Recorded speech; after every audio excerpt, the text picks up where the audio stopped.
Now is it on?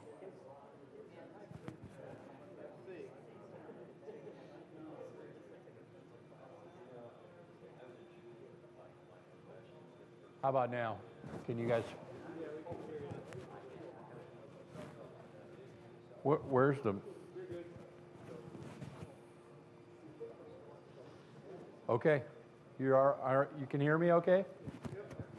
I feel like oh, there it is. It's tucked underneath. That's why.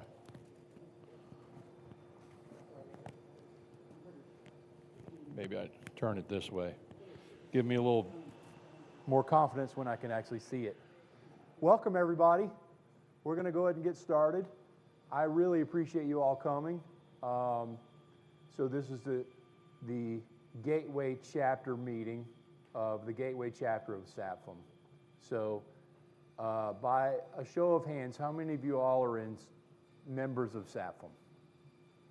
So I would say a third of you. How many people never heard of SAPFM until you saw the emails going around? There's a handful of you? Okay.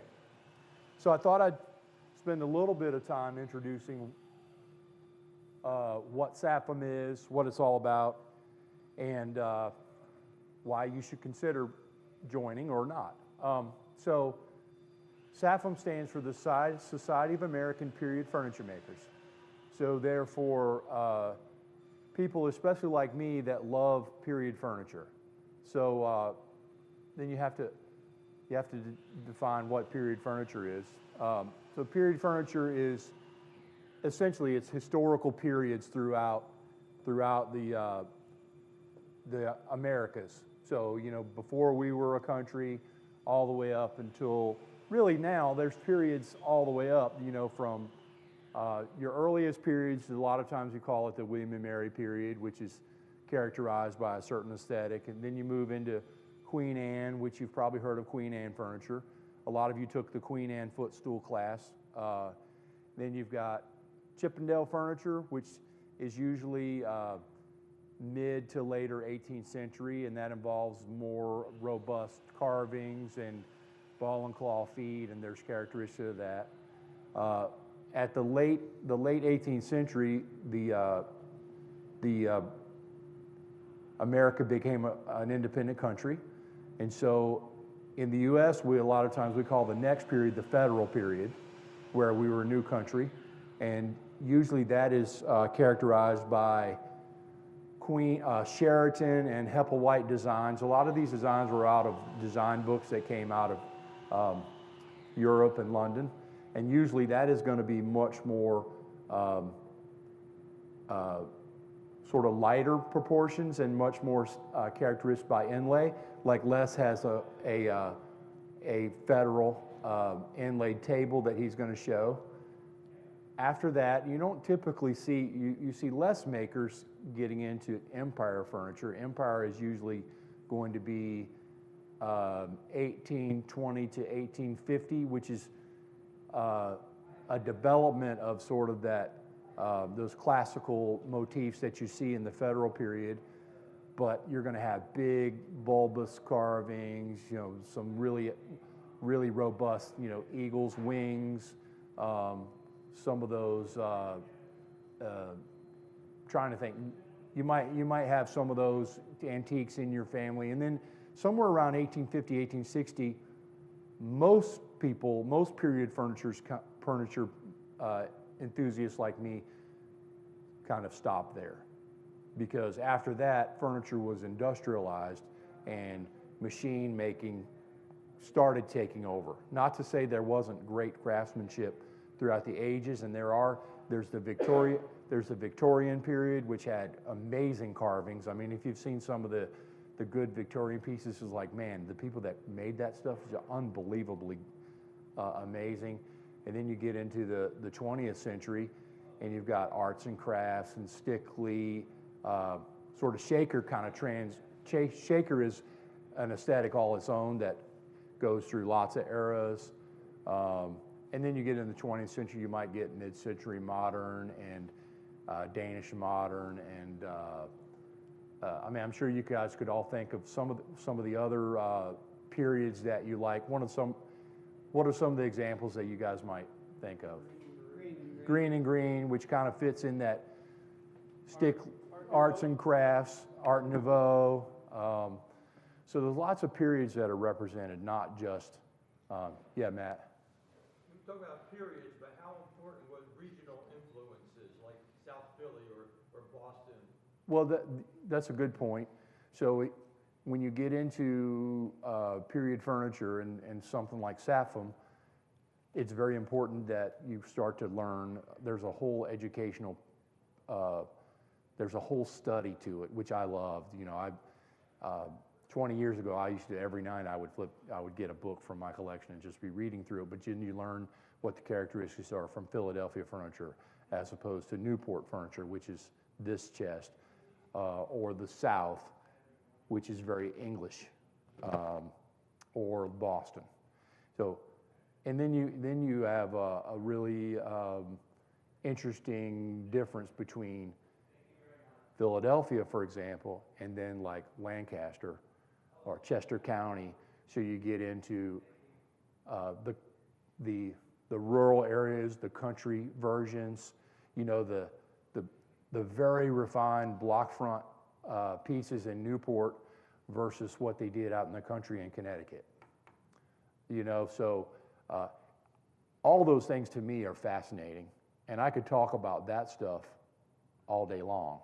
So SAPFM is really an organization that focuses on period furniture, and clearly we care highly of the makers, so it's called the Society of American Period Furniture Makers, but the whole scholarship of what it is, the beauty of the objects, it kind of goes along those lines as well. So you have people that are interested in just the making, some people are interested in the scholarship, some people are interested in the objects themselves. And now I can tell you what is the benefit of being in SAPFM. One, we get some great publications. This is the website I have pulled up. If you join, you're on the list, and quarterly you get a newsletter that really from you know the days of collecting fine working magazines, which I'm sure most of you have done that in the past. It's kind of old, you know. Everyone's getting rid of their magazines. We give them away almost for free at the Guild. But these publications have some really nice discussions. So this is the latest one, and they talk about SAPFM, and then there's articles about things going on regionally. One of the things we have a disadvantage of in the Midwest is just the lack of period homes, period furniture that was made out this way. So things are going to be later. We don't have 30 house museums in Kansas City. We might have a handful. There's probably more than you might think. We have an amazing museum, but you know, you go look at the Nelson 3 times, you've kind of seen it all. You don't have 48 museums to go from. Looking through this, there's a lot of, this gives a highlight of what's going on in the chapters, and your Kansas City representative may not be great at always updating this, but this is what's going on around the country, and all these events are available for anyone to go to. But sometimes it's hard to get to something. Man, there were a lot of chapter news. I'm trying to get through some of the meat of this article, but man, this is really a lot here. Still events and happenings. So this is the journal preview. So we get a once a year journal publication that is mailed out to all members. I think it's the best magazine that I get every year. It's an amazing, it's got a lot of very detailed studies on what people did. Sometimes it has detailed plans on how they built something. I don't know if you members would agree. I mean, we really look forward to the journal. Have you gotten yours yet, Bill? Not yet. I haven't gotten mine. I've seen other people that have gotten theirs. You got yours, Les? I checked the mail every day this week, but I was like, I want to bring it Saturday, but I haven't gotten it yet. But once a year about this time, So you see there's articles, there's going to be an article about this, this veneered tabletop sunburst. There's going to be an article about Ray Jernigan built this pie crust tea table.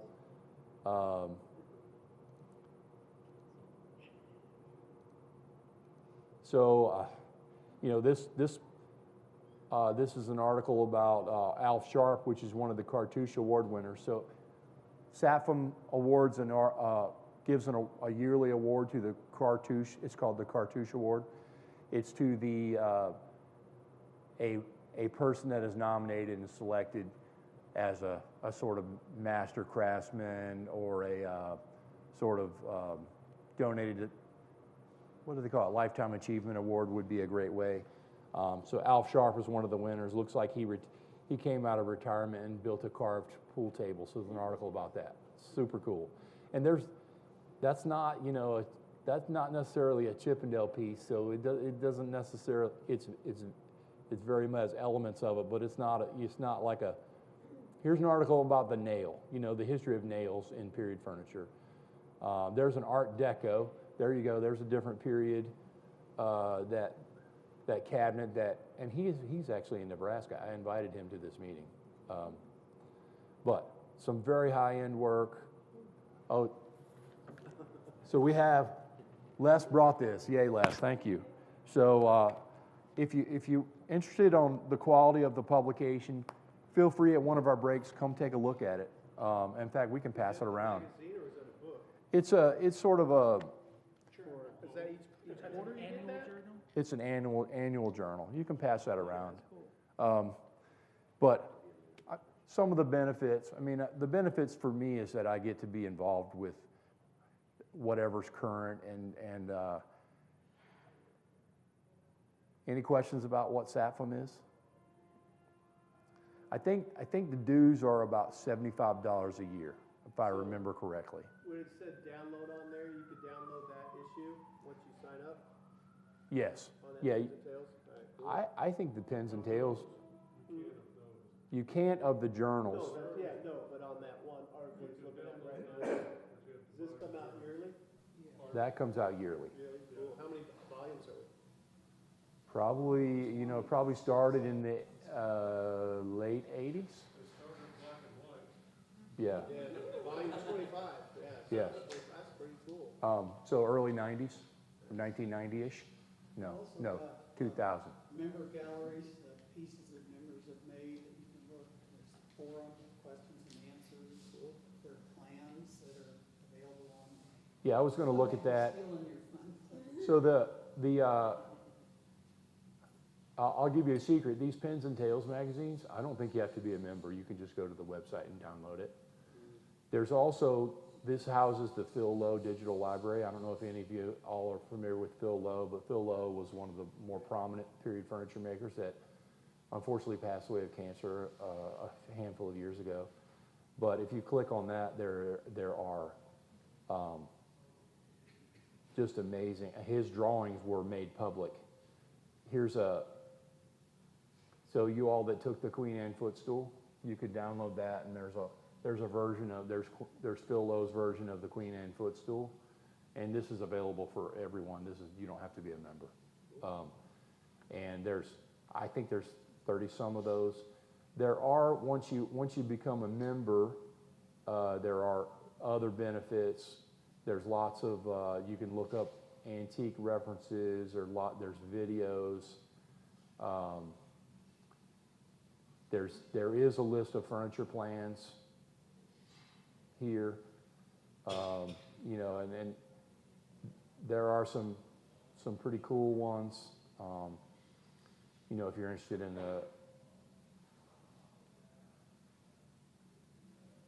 that's a SketchUp file. I don't have that one, so. But there's that's a great little chest there, and you got full planes to make it. And I don't like to, it's hard to say things like this without sounding like highbrow, but there's good plans and there's crap plans, right? These are vetted, so they're all good plans. And as a period furniture maker that's kind of got a history of in the period furniture maker, I think it's in the history of this sort of thing. There's a difference between sort of a period piece and a really good piece. That's right, if you will. And it takes a lot of education to know what's right and what's not. But this helps you get a shortcut. Hey, I really want to build a really nicely proportioned piece that was done right, and it matches what was done in the 18th century or what era. These plans are very, very good. Does that make sense? Yep. Hopefully I didn't insult anybody by saying that. So there's good stuff and there's bad stuff. It's like watching people on the internet carve ball and claw feet. The workmanship might be right, but it doesn't look like any period ball and claw feet that I've ever seen. You know what I mean?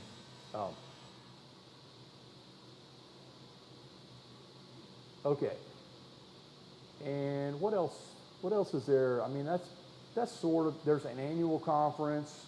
There's an annual meeting in Williamsburg. Bill, have you ever gone to any of the Williamsburg conferences?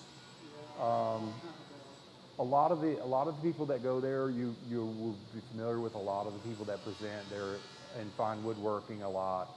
Steve Latta, I know Chet, you said you've taken classes from Steve Latta.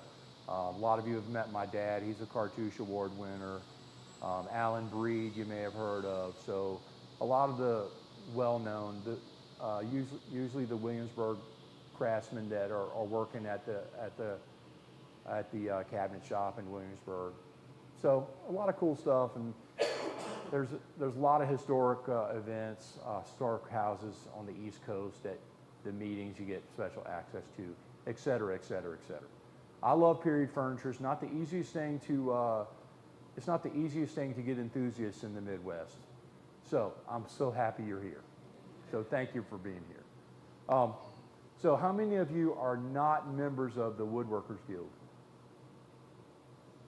Okay, we have one. Everybody else is a member. So I was hoping I'd have all these SAPFM people that weren't members that I could say, you got to join the guild. But you live in Wichita, I'm assuming, so you can join it. You can join as well. But so all of you are members, and you know what a great thing we have here. But I was going to say, if you haven't been, please check it out and consider joining. But all of you guys have already done that, so thank you. Let's see. I think that is all I have right now, and what I want to do now is do show and tell, and I will start. And if you guys have been to guild meetings, show and tell is kind of bring up your stuff. I want to talk about yourself a little bit. What are your interests in period furniture? And I think we have plenty of time here. It's not like our weekly meetings where I'm like pushing people along. So I'll get started. I have this piece, and I'll talk a little bit more about it later. But this is I actually did this as a class at the guild, but it was just a simple side table, and I jazzed it up a little bit, and I'll talk about that a little bit later. So this is in the Philadelphia. This is a Philadelphia piece, and there's characteristics I can talk to you about it. But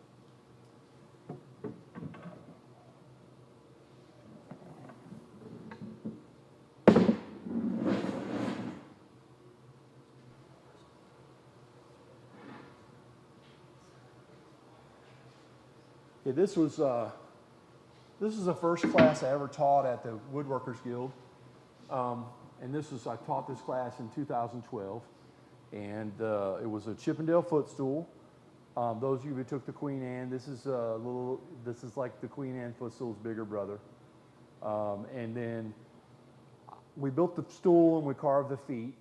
And Tom Smoller was in the class, and Chuck was in the class for at least one of them. Anybody else? Because I've done this 3 times. And Dave was in the class. So we taught how to do the ball and claw feet, and then later on, I was working out of town in 2012 in my hotel room, so I took this down and I carved the shells on the knees, and I carved this in my hotel room outside of Dallas. So every night I would clamp it down to that little side table in there, and then I would be chipping, and every night I would be like, they never kicked me out, but I finished this in my hotel room, and I actually, and one thing I love about shellac, I mixed my shellac and did this in my hotel room, so that was kind of cool. When you're on the road sometimes, you're like, man, I don't have anything to do. Well, I took care of that, so that was what's cool about that.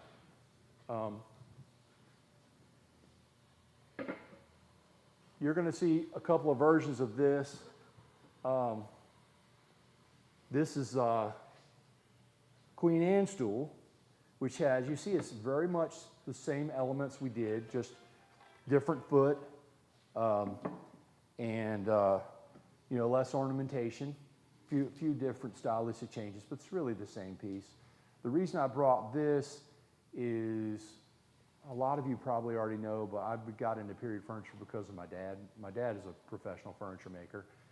He, when he was in his 20s, he got enamored with a guy who was restoring an 18th century house in northeastern North Carolina. So he was like, man, I love the way these houses were built. It's all mortise and tenon. It's post and beam, and it's like everything. He was like, man, the craftsmanship is so different. That's what I want to have. So then he bought an 18th century house, and then he started getting interested in how do I furnish it appropriately, and he's like, I can't afford any antiques. And that was, around the bicentennial, when period furniture was really hot. And so then he talked to a furniture maker about making a set of dining room chairs, and he's like, well, I could never afford that. And the guy's like, hey, come take a class. I'm teaching a class at the local junior college.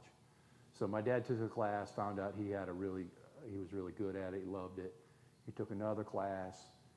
He's like, okay, I'm quitting my job as a teacher and I'm going to build furniture full time. And this was around age 28, so with 3 young kids. And he worked as a carpenter for 2 years to pay the bills, and around age 30 he was full time building furniture as his only income. And then a year later my mom quit, and she sort of ran the business and did the finishing. And so I grew up in a really workmanlike environment. If any of you all have taken classes with my dad, he'll push. He's a fast woodworker. He's all about production. So some of my mannerisms and the way I go into, like shaping the Queen Anne's, it seemed like I would get through a little faster than you guys would, so, because of the level of aggression that I learned. But what I think is cool, when I wanted to teach this a class, and when I was home last summer, I went up into my dad's second floor of his shop. There's all these old projects where he made extra pieces, and this was sitting out there, getting wet. You can see some of the stains on it. I'm like, hey, Dad, can I take this? And honestly, he didn't really love giving it to me, because he's like, I guess so. He's like, I guess I'll never build it, because he always thinks he's going to get to everything. And so he let me take this, and I use this as the model to do this. And this is what we taught at the Guild. So I have the absolute, I cherish the fact that I do this with my dad. I still do this with my dad. I want to do this with my son. I've done some of it with my son. He's 23, and he's got a ton of interest, so it's like furniture is not quite there yet, but he's also a good woodworker. So I love the fact that it goes through generations. So I don't know if some of you have that or wish you had that, but it's pretty cool that I do. So, all right, that's my show and tell. Yes, sir. Do you or your dad use any duplicators at all as part of the process, or is it all? So the lathe duplicator, like a carving duplicator or a lathe. So the only thing that's turned here is the foot. Everything else is shaped with hand tools. Dad did use he did a set of 50 like Windsor type chairs that had a lot of turnings on them, and he did buy a duplicator when he did those. So we have done that, but typically not. Well, see, I had the opportunity to go into Bronx, New York, to several furniture factories, like they're all, anyway, they would have a duplicator with one leg, and then have it like 8 on each side of that. Yeah. And it would do the rough shaping down to a point, and it would fit Yeah. by hand. That's super cool if you have to get into production. Yeah. One thing, typical, like of SAPFM people, typically we're gonna be dudes like me who have a different job and, you know, like to do this stuff, you know, one-off. But, yes, Jerry? How big a stock did you start with? 12 quarter. 12 quarter, 3-inch stock, yeah. And where did you get it? Yeah, the walnut I found on Facebook Marketplace. The mahogany I had, I can't remember where I can't remember where I got it. I think I bought it in St. Louis one time. You know, there's all different places. I know that Tom bought his cherry from Irian Lumber. I love Irian Lumber. When I have a special project, I will go to them and get Irian Lumber. They're out of Pennsylvania, but they're very friendly to the period furniture market and to other markets. But yes, How much it cost of shipping and handling for that, from that far away? I don't remember. Reasonable, Probably $1 a foot. buck a foot? So you maybe more, maybe 3. I can't remember. And it's fine. IRION. On their website, they'll say you need 150 board foot minimum. So they haven't always made. They haven't. Yeah. Okay. Who's next?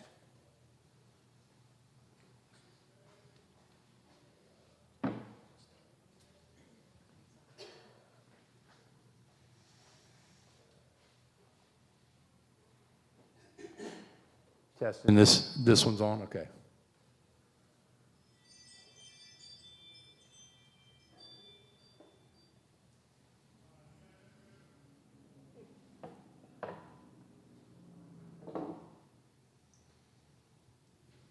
Okay, I know this isn't really period. This is my period.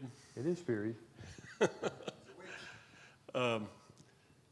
Actually, the first one, I love these tables, always have, and I never built one. And I had this drawing sticking on the wall out of fine woodworking.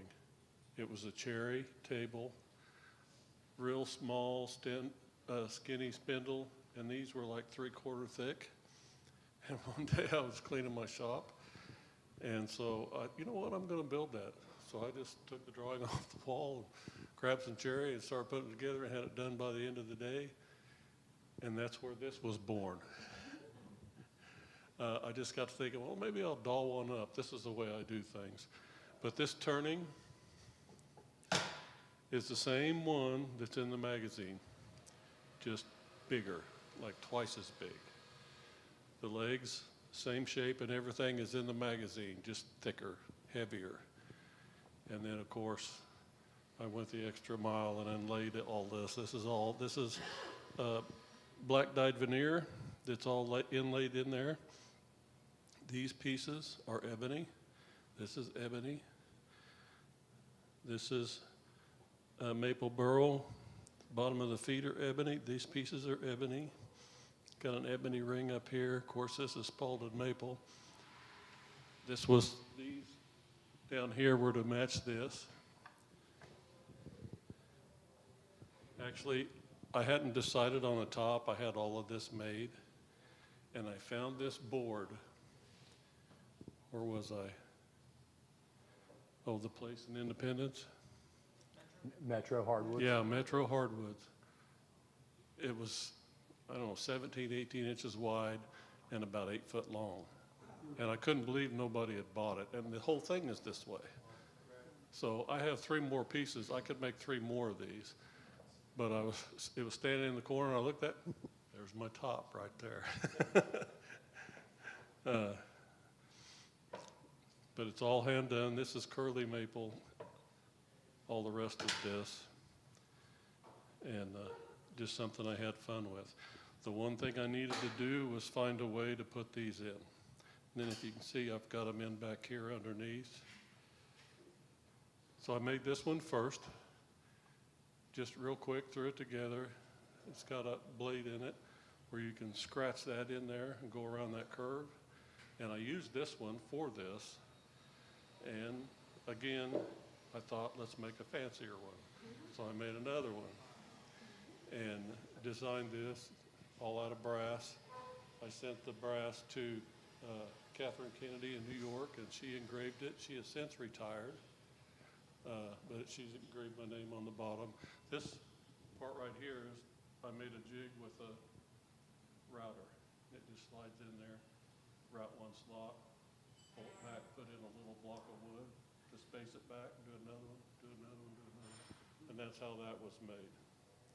I've never used it. Probably won't. I'll probably always use this one.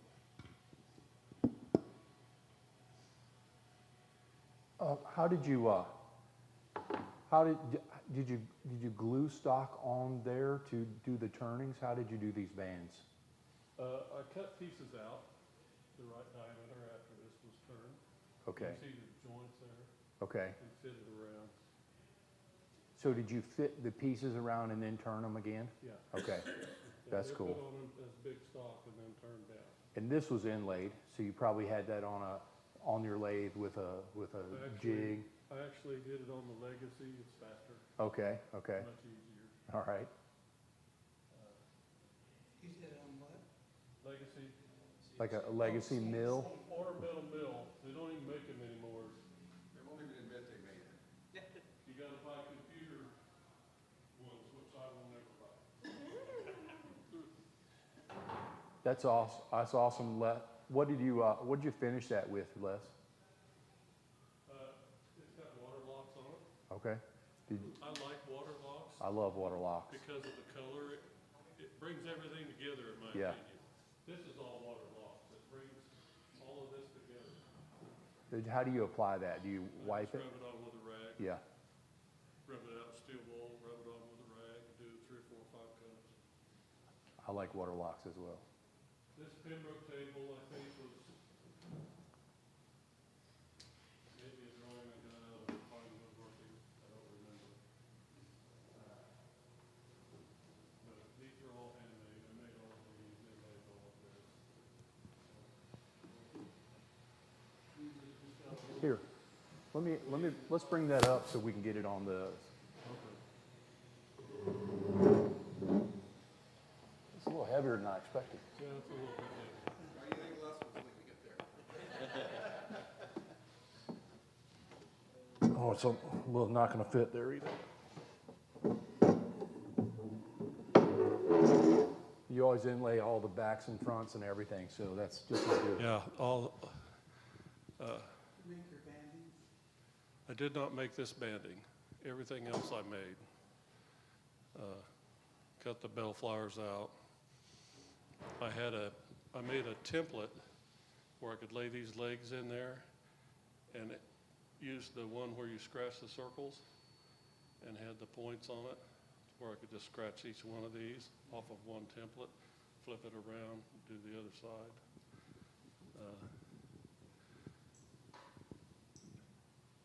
Did you use that same tool that you made for your other table with doing this inlaying too? Or? This one I did not. That came later. Okay, if I remember correctly, this was done with the little base from, Little Stumac base on a Dremel. yeah, the Dremel. Wow. That's how I did these. How'd you do the curves on that? Did you have like a template? On the inlays? Yeah, on the inlays. How'd Yeah, you do that's the? what I'm saying. It went down in a wedge template and it had points on both sides where I could scratch them this way and then go back and scratch them that way, take it out and do another side. Okay. Oh, okay, I see. I'm sorry, didn't see you on the other side there. And I found this, you'll have to look at this later, but I found this cool little pole that I thought fit this table perfectly. There used to be it was an old grocery store or hardware store in Halstead, Kansas. And the lady bought it, and sold all kinds of antiques. But you know how the stores were, they had all these compartments and drawers. You go in there, I went and dug through drawers for a day until I found something I liked. And this was it. There was 4 of them. I bought all 4 of them. That has since went away, unfortunately. I bought a lot of hardware there. You could just go up there and find whatever you wanted. She had it. She knew exactly where to look too, you know? I mean, she had it going on, but sadly that disappeared too. Other than that, I did do a class at home. I had 4 guys in a class. 2 of them finished it. 2 of them gave up, I guess. I don't know. I told them I'd work with them until they got it done, but 2 of them gave it up. I don't know. Les, how do you do your veneers? Do you have like a vacuum table, or do you do some other method? These curves I did in a vacuum table. Just made a mold and a bottom mold to hold it up, and then I just take a piece of 1/8 inch or 1/4 inch melamine so that it doesn't stick, and then I put a rubber strip over it. I have a lot of rubber, 1/8 inch rubber that I put over the top that protects my bag, keeps it from getting torn or split or whatever. I have big rolls of it, but that's how those were done. Those curves were veneered? The- Yeah, and how thick was that veneer? Just standard, 42nd? yeah. Really awesome. Yeah. Usually I try to get, at least a 16th, Right. but this was the thin stuff here. What's the middle, And bony burl. Any questions for Les? If you guys haven't seen Les's work before, this is a rare pleasure. Not that rare, we've seen it before, but I'm gonna have to refinish the top. It sits in the basement and gets used. That's good. that's, Is the top solid wood? Yep. One board. It wasn't one board wide, it was one board.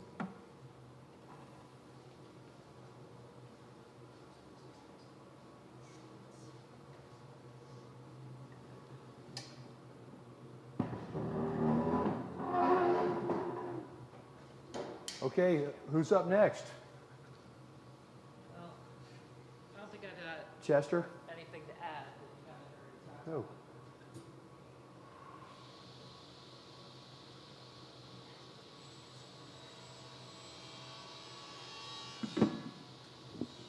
This is my Queen Anne stool from Cal's class.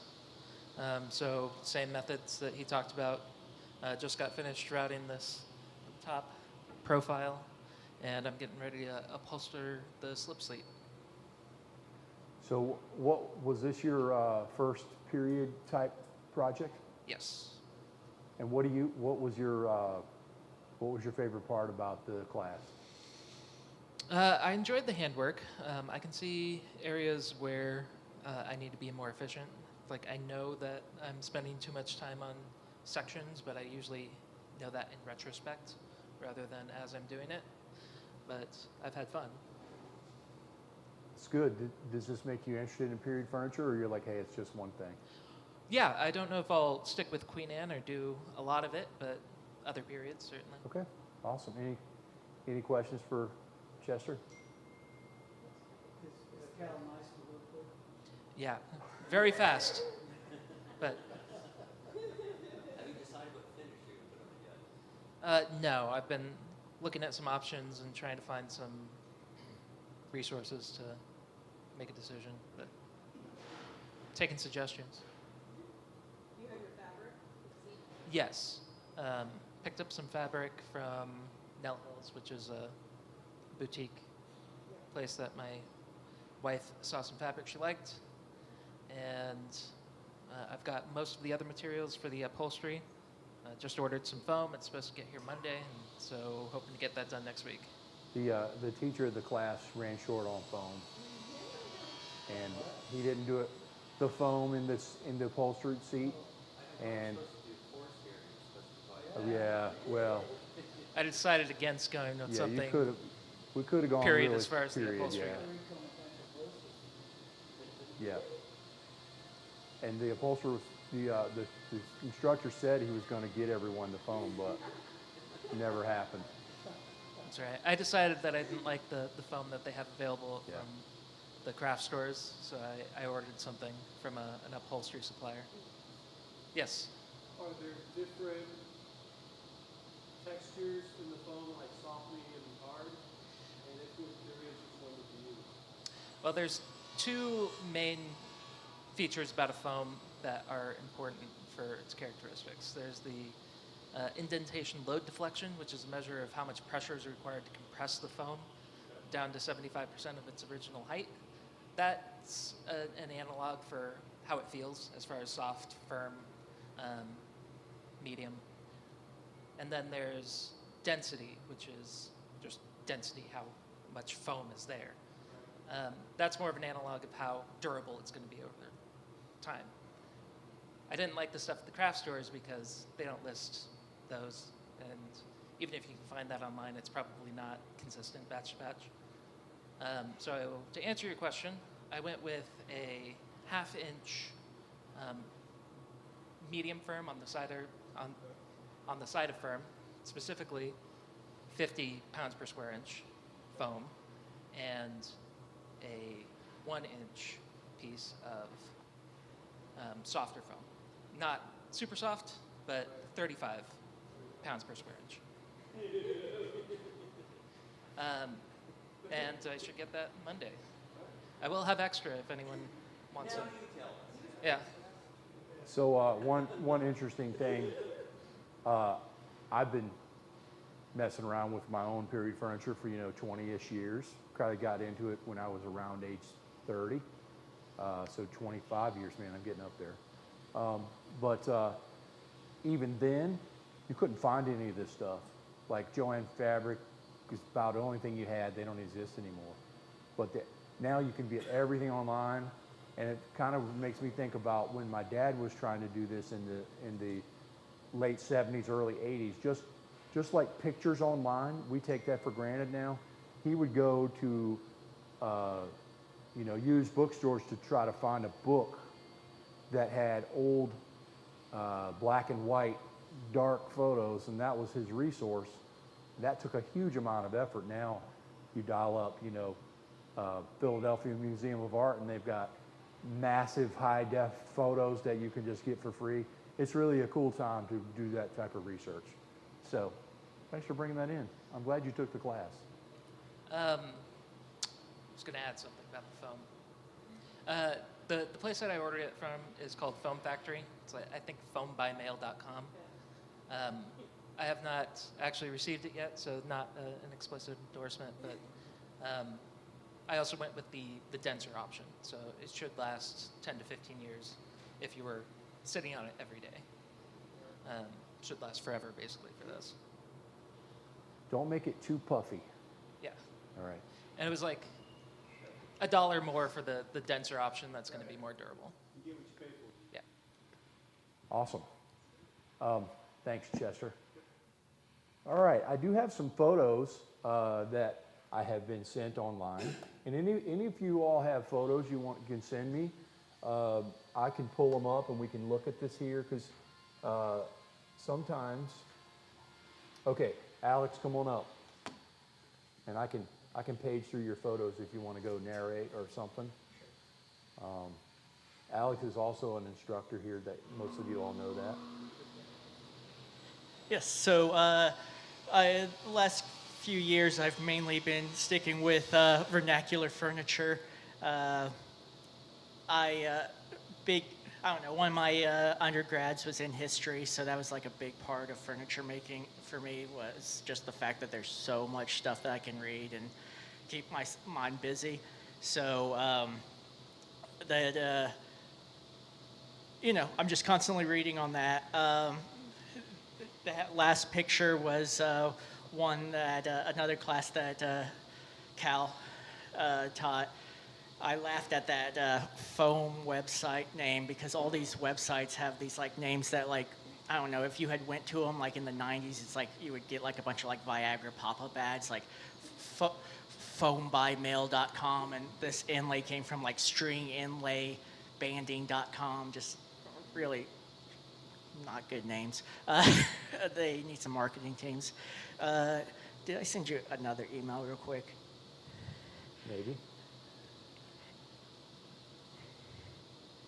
Oh, sorry, I thought that's what was up. If you hit back. Oh, Let me drive, I got it. cows. It's okay. More Alex stuff. Yeah. So like even when I might not do more queening and stuff, this is rough. This isn't anywhere close to ready yet, but I still like will use parts of what I learn in Cal's classes for other things. So this would be like I've made like a dozen milking stools this year, so I just like have to like keep coming up with different things to do to them. So this was one that I did string inlay in. Yes. I make my own milk paint. I teach it sometimes in classes. I hate it, but yeah. So lime and skim milk and pigment, usually like dirt. I don't know. So. Were there other pieces? Let's see. Yeah, let's go. So this is one I made with Chris Schwartz earlier this year. This one is one that this would be like what he calls a bullshit chair. I'm doing a skill builder on this in April. It took me maybe like from rough lumber to this chair not painted. It probably took me 4 to 5 hours. So just real fast, awesome. just like vernacular furniture was in like the 1700s. You're just using what you have. So all like the legs were wheelbarrow handles. The seats are just southern yellow pine. So all of this is kind of like a duality of a chair. Everything on the bottom half is all from like a hardware store. The top half is like air dried walnut that was sourced locally. So, but yeah. Let's see. More. There's a side table. Yeah, that's we've been kind of coming up with ideas to do like an intermediate hand tool class. I'm one of the instructors for the regular hand tool class. The problem is like every instructor keeps coming up with like new ideas of, hey, what can we do for this intermediate? So then I'm the one that has to like go and build one real fast. So this was one of the options. Everything was, I rived out all the wood with a fro. I mean, everything was hand tools.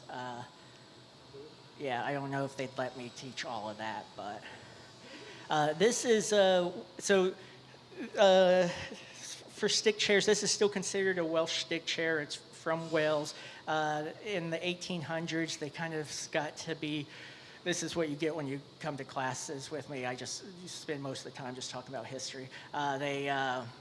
In the 1800s, they start doing turnings on the legs, and you'll see some more intricate patterns on the combs and the arm bow. This is one that I'm going to be working on next year. I kind of just brought pictures of this because I have questions for like Cal and maybe other people on some things that I'm not sure about that is not used in usual stick chair constructions. But they get fancy and still not Windsor, but pretty darn close. So. All right. Any questions for Alex? When are you going to finish your tri-foot stool? I was blaming the fact that you hadn't given us the materials on why I didn't finish it. But I am, Okay. Every Cal class, enough. I will, like that box, the Bible box, that was the second one I made. Cal's classes are awesome. I am going to do some classes with Mary May next year, so, hopefully get back into that period. But Alex always goes a little crazy too. I didn't have all those I didn't have all those inlays in the class. He just kind of went extra over and above. No. It was amazing, if that's what different means, yeah. But, okay. Bill, do you want to come talk about your, Yeah, well, it's not, I guess, not typically period furniture. It's, here, will you grab the mic, Bill? oh, not typically, First of all, Bill, how long have you been in SAPFM? Pretty long time? yeah, 15, 20 years. And then you've taken a lot of Lonnie Bird classes, am I right? Yeah, Lonnie Bird was a woodworker in Eastern Tennessee. He wrote a lot of articles for Fine Woodworking magazine, lots of period furniture articles. He had a longtime assistant named Jason Bennett. Lonnie passed away about 3 years ago, and Jason took over his school and moved it to Jonesboro, Tennessee. It's the far northeast corner of Tennessee. Jason is every bit as capable as Lonnie, with a frankly much more pleasing personality. He's a lot of fun. I've heard that, actually. It's absolutely true. And I could strongly encourage you to go to his classes if you're interested in doing period pieces. All the classes are geared toward making something, except for his carving class. So I had a bunch of Lee Nielsen planes, and I wanted to make a cabinet. So I designed this. I guess it's maybe more of a plane till. This part slopes so that the planes will kind of stand up and be easy to get to. I used walnut and tiger maple, and my design idea was that the horizontal surfaces would be mostly walnut, and the vertical surfaces would be tiger maple. I designed it so that I could alter it later on, but I haven't. These are the little pieces to set the planes on. And this is the little tiny strip so that the blade of the plane doesn't, contact the back of the till. I have cock beads around the drawers here. I ebonized walnut here just to accentuate the cock beading. The knobs I turned, and they're kind of designed to reflect knobs on the hand planes. And then the bottom here is my molding planes. So the cabinet works well for all my planes except for shoulder planes, router planes. There's several planes that don't really fit into the scheme. So anyway, any questions? Any questions for Bill? It looks moderately heavy. How's it attached to the wall? French cleat, big French cleat on the upper part. Awesome, great project, Bill. Thank What are you you. working on now? Lonnie Bird's armchair. The Philadelphia armchair? Yeah, Okay, yeah, I think I have patterns for that. yeah. I think you do. You told me you did. You had a question? Now, I'm assuming that's a large stationary piece. Have you made or seen toolboxes for planes that somebody would actually carry around different?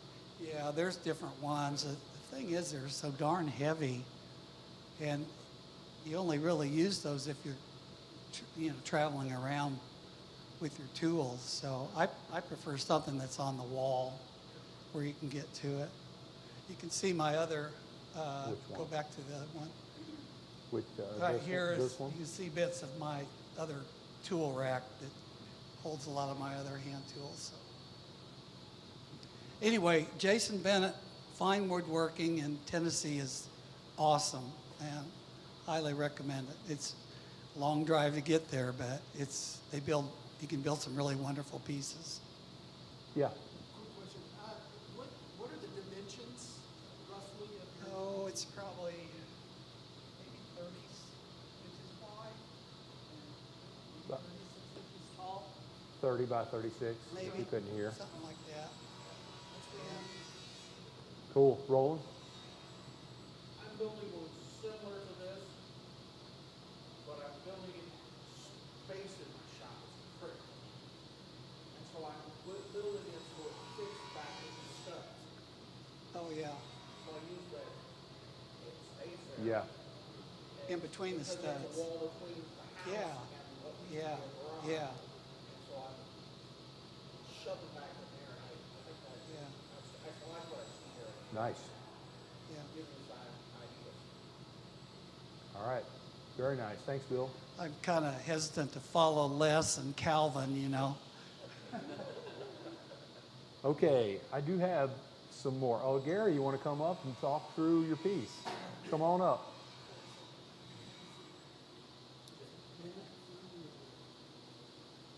Okay, I obviously didn't build this. I'm still working on on trying to cut it or trying to saw a straight line. But this is a hand-me-down that came from my wife's side of the family.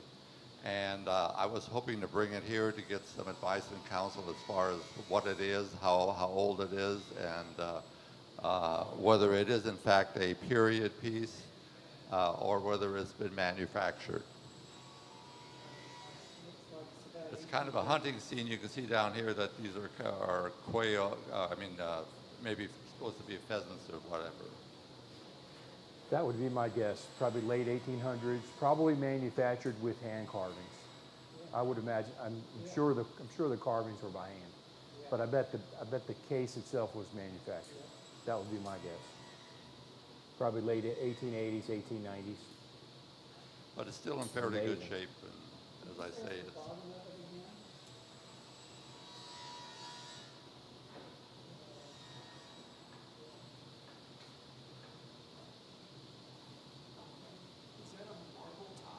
Yes, that's the only thing that I did when we got the thing is I had the marble cleaned. Other than that, it's the same.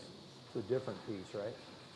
The roll top desk. Yeah, this is just a desk. It's not a roll top, but again, it's a hand-me-down, and I had no idea as far as when it was made, whether or how it was made, or why it was made. Kind of that same era, it looks like. That would be my guess. Maybe a little bit later. But it's pretty wood. It might be a wooden desk, but I don't think it is. It's got a cylinder for the Which one? Yeah. slats for the roll top. It's not a roll top. It's just it's solid. That damage at the bottom, is that? That's a damn dog. A dog. All right. But does it look like solid wood or? Yes. Yeah, it's all solid wood. Thanks, Gary. Appreciate that. Let's see. I asked Casey to come up and talk about some of her work. Casey took the Queen Anne class, but she's also a master ceramic artist, or I don't even know if I explained that correctly. I make pottery. Yeah. I make stuff out of clay mostly. That's my kind of night and weekend craft. I started woodworking fairly recently and have taken a few classes at the Guild, and I have the footstool in roughly unfinished shape. I got a lot of work to do on it, but I'm sort of interested in period decorations. I'm a lover of architectural details, so sort of from an uneducated point of view, like, that's cool, and I sort of snatch things from probably different eras, so a lot of like acanthus leaves and Corinthian kind of details. So my work, oops, I didn't mean to click on that. So I can just scroll you through some things. Yeah, so like windows and brickwork, kind of recreating those sculptural details. Yeah, I showed her some work when she came. Yeah, at the last meeting, I showed her. On those windows Yeah. and like these stone stuff you put on there, on that one, is that applied and then with tools, or do you just carve it? This here. The ground? Yeah, like things like that. Yeah, that's carved in. So it's all thrown on the wheel and then hand carved. Remove it. Yeah, so I'm doing like a shallow relief. Yeah. Mm-hmm. Yeah. Most of these are from Brooklyn, New York. I have a bunch of reference from walking around there when I used to live there. Some more pieces. A lot of acanthus leaves. Kind of interpretations of Corinthian designs. Let's see, what else? This is a piece, like a mold made from a piece of brass, probably a door knocker. So that's like a direct reference.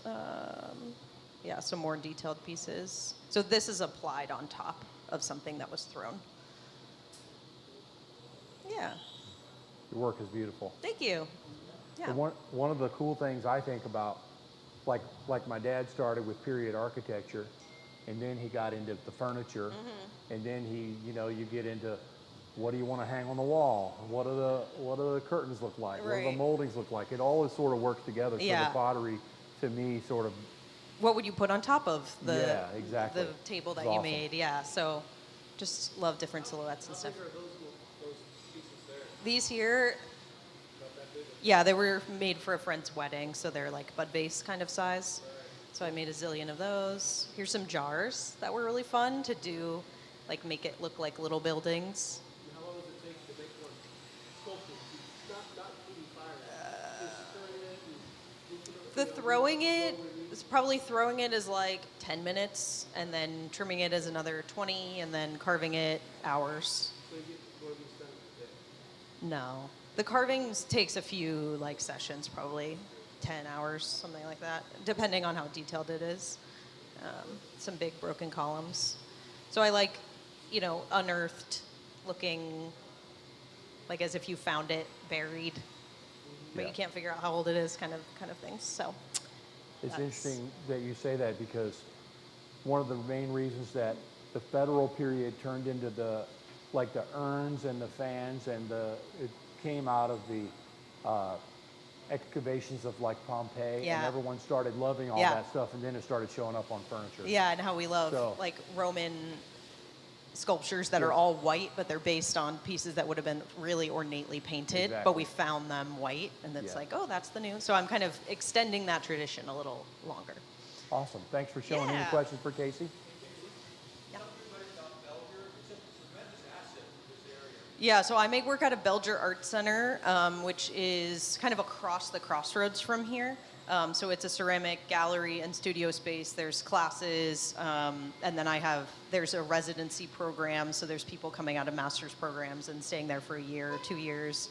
And there's a gallery attached to it, and then there's a glass annex. So it's a really cool space, to make work out of. It's an incredible facility. It's a beautiful, like renovated warehouse that looks down over downtown. It's gorgeous. Yeah, it's a nonprofit. No, I only use the community space because clay dust is super toxic to breathe in. So you want to limit it to a place that's cleaned very often, and that's not a place that I live. So, yes. Jerry?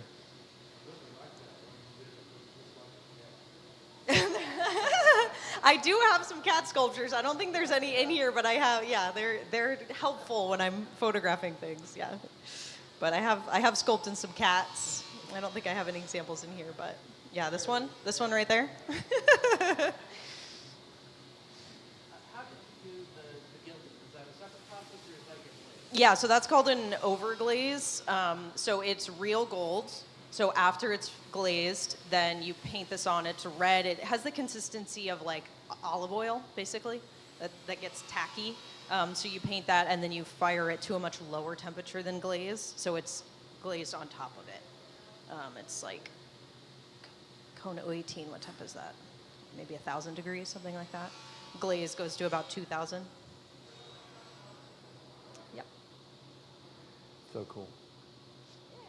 Thanks. All right, I think we have maybe one more group of pictures, and if you sent me some, I have a few here. Your bank balance is low. That's great.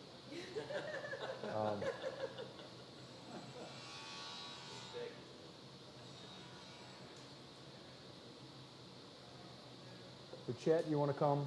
That's just one there.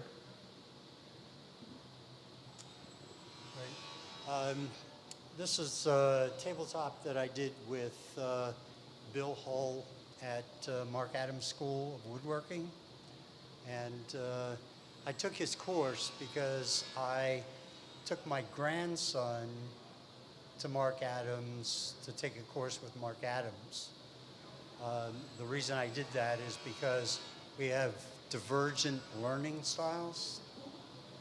And so I needed somebody else to teach him. But he got infected and is now malleable enough that I can teach him a few things. And I'm currently designing the base for this. It's Sapele is the center. Merengue is the edge, and it's a waterfall edge. So that was part of the class and its learning. Bill is a professional veneerer. He doesn't finish, he doesn't make. The only thing that he's done is veneer.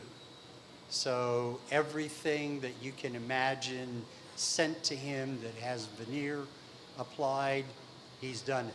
And he's figured out the jigs and compression and whatever to make that done. I'm retired military, and about the 13th or 14th thing on my list after I retired was that I wanted to get some training in woodworking. So I went to a 2-year woodworking program at Haywood Community College in Western North Carolina. I retired out of Fort Jackson, South Carolina, so it was pretty convenient to get there. Plus I took the GI Bill, which made things more affordable. But it left gaps.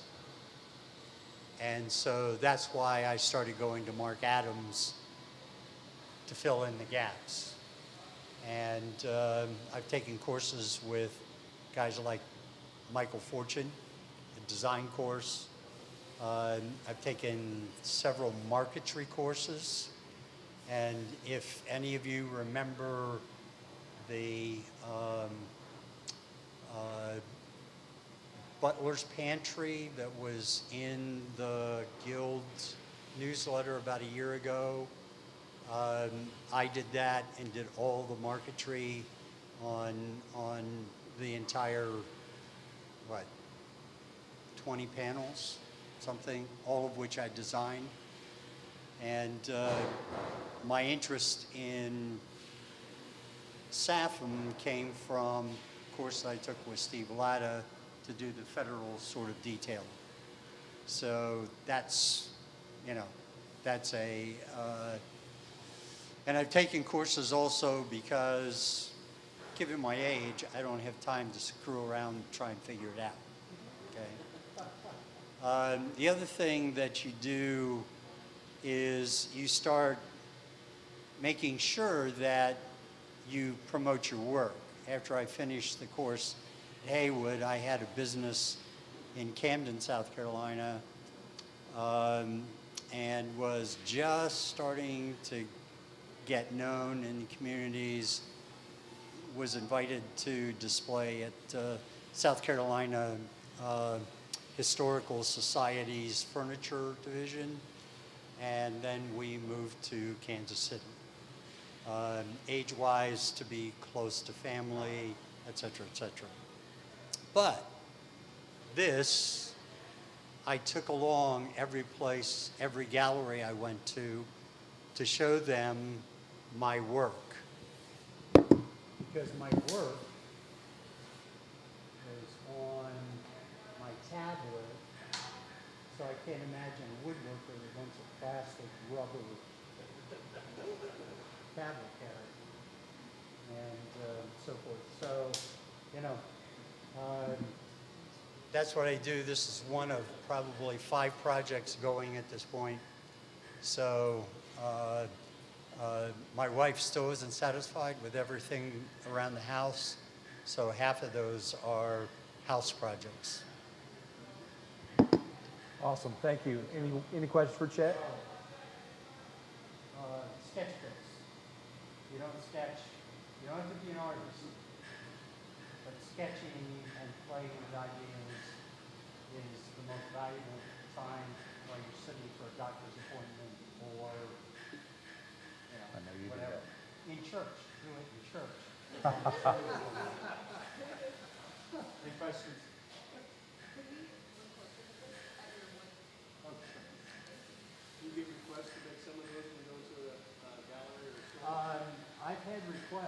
And when I told them how much it would cost, they didn't like the price. Yeah. Yes, it's solder. The plastic was something I was playing with as an idea, and then I used the dots from frets from.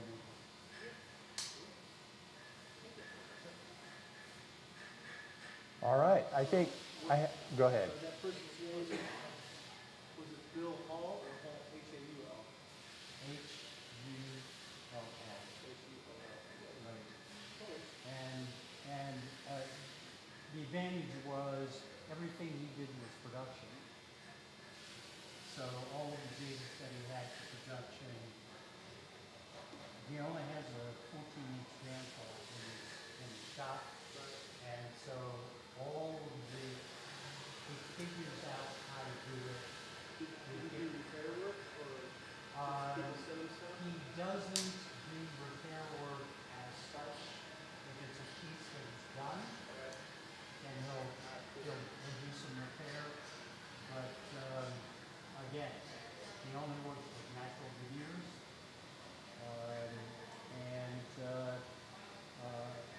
We asked him if he worked with paperback veneers or anything like that, and he just sort of spit. It wasn't something that he was a big expert in. Cool, thank you. Yeah. Thanks. One more question. Where did you get the hinges? Oh, yeah.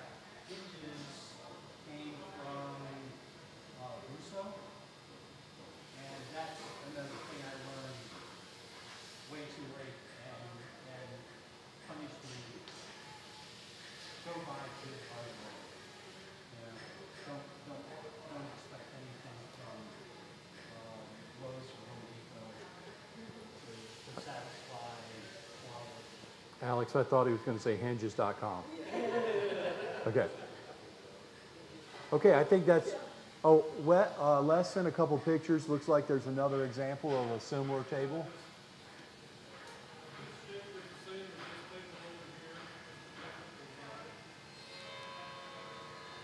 Man, the bellflowers.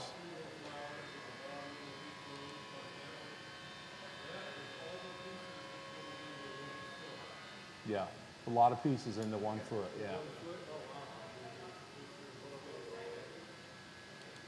Oh, you want to take a picture of that? Okay. There it goes. All right, I think that's it for our show and tell, unless anyone else has anything else. And then, so Tom, you're up, buddy.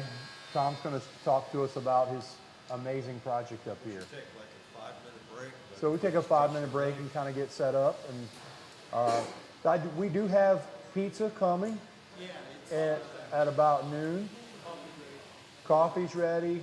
There's pizza coming.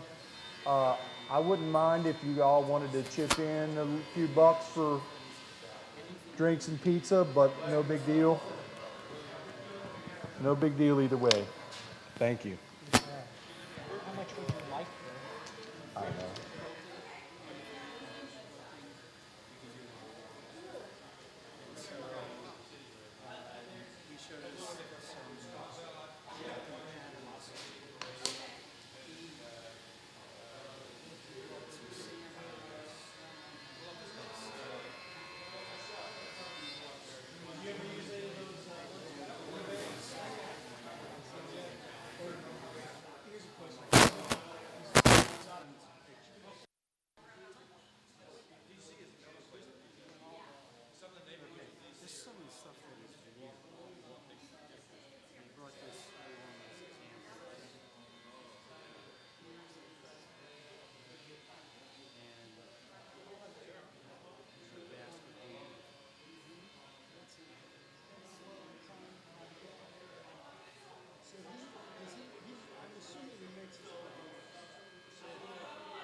because he said, now you can do 6, 8, 10, 12, 16 pieces. Okay, how's that? Does that work? The center point. He says, just do the calculation. And the black trim.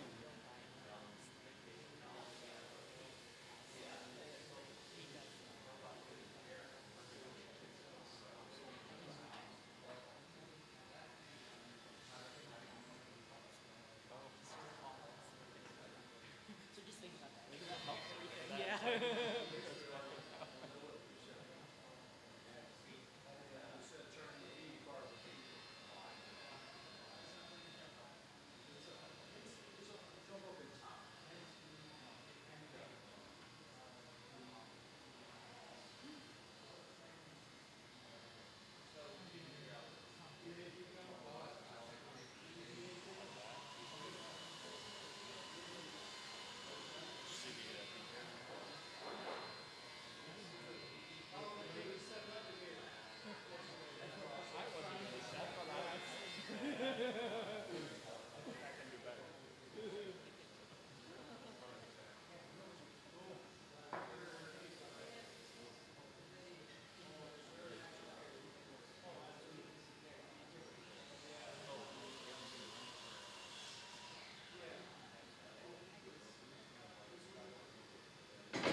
All right, everybody, let's get back going.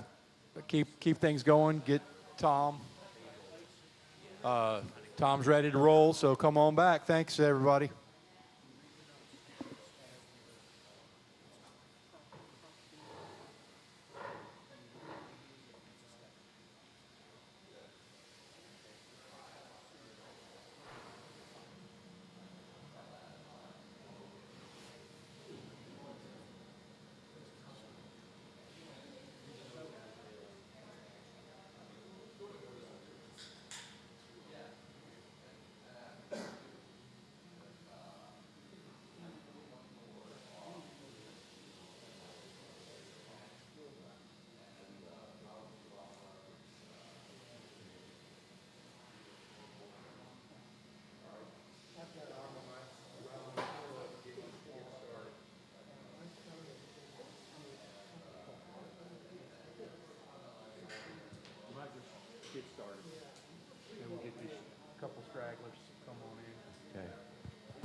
there?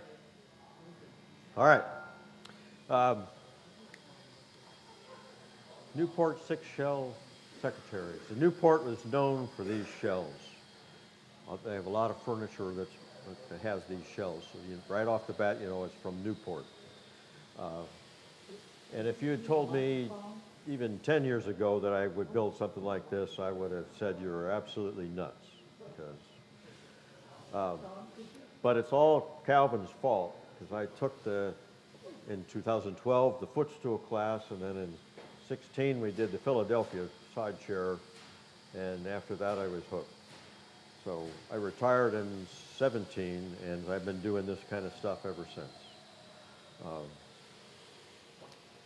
So let's talk about this type of furniture, or the secretaries in general. So there's 9 of these that are surviving. And they vary quite a bit. I mean, I guess I should follow what's on there. So my 2 big resources were this book that I brought. That's over there, The Master Craftsman of Newport. If you're interested in the Newport 18th century furniture, that was a great resource for that. And then there was an online article of the Chipstone Foundation that had a lot of information about how it was made and that kind of stuff. And the book talks about how to identify furniture made by the Townsends or the Goddards. So it goes into how things were made. And most of these are attributed to John Goddard, but only one of them that really it says on there that his son said that it was built by that. And there's people that say that's not enough to prove that it was made by John Goddard. Proof enough to me, but they really don't know. There's no maker's marks on any of these. And the one article there from the Chipstone, they think 4 or 5 different makers made these. And so they're all kind of from the 1760 to 1775, but they don't really know for sure. And it was by far, they've got sales records basically from that period of time, and these were by far the most expensive pieces sold on that period. There is a 9-shell version, only one, and I think that's kind of particularly ugly, which may be why there's only one of them. And they think that predated the 6-shell. So here's where we get into that no 2 are alike. They differ in size. The average is this is 8.5 feet, and that's about the average, but there's one as short as 8 foot, and the most famous one at 9.5 feet tall. But there are, the way the cases are basically 2 big dovetail boxes, that is consistent across all 9. The desk part of it is a standard Newport layout. You can buy just the desk. This is called the desk and bookcase, Steve. They made just the desk. But all the Newport stuff has this same layout for all those little drawers. And so all 9 of these have this same exact layout. And the 3 drawers on the bottom. But they differ. The bonnet top, there's one that doesn't have any corner columns at all, but the corner columns vary on each one of them. And there's even a difference between the way the drawer bottoms are made. So it's kind of all over the place. And that's why they think there's so many different makers, because there's different styles in the details. So here's the first group. And you can see the number. I got numbers on these. That's just my numbering system when I was researching all this. It's the order that they're listed in that book. So that doesn't really have any meaning other than to me. So these first 2 are in the Rhode Island School of Design And actually, the middle one is the one I built, which we'll get into. But you can see these have all pretty similar, but there are still differences. Yeah. So these have the drawer bottoms on these three. It goes front to back instead of side to side. And so they're just on the nailed onto the bottom of the drawer edge, and then there's a piece added to actually runs on. And it has a slot in the front that it fits into, but that's it. That's not the way I made it, but that's the way these were made. These also have the same secondary woods in the original. They use red cedar, yellow poplar, and maple, which most Newport makers use chestnut for one of those type things. So this is, again, it's an oddball. The fall board, or the lid, has on these three, this is applied and this is applied. But the joint between the two on those three is a straight line. It's not fitted like this is, which is, again, odd. But then the ones on the doors were done that way. So there's things like that kind of puts them in these groups. And these three have very similar interiors to the bookcase, where the shelves are fixed and the dividers are adjustable.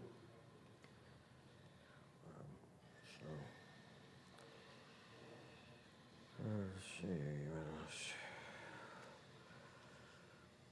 So 3 and 4, the one on the right and the center, those are they're clearly from the same maker, but number 2 has some, the finials are different. They're kind of upside down.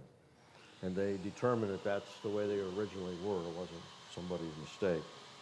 So, and they mentioned that the quarter columns on the center one, which is this one, is larger than the others because it has 7 flutes instead of 5.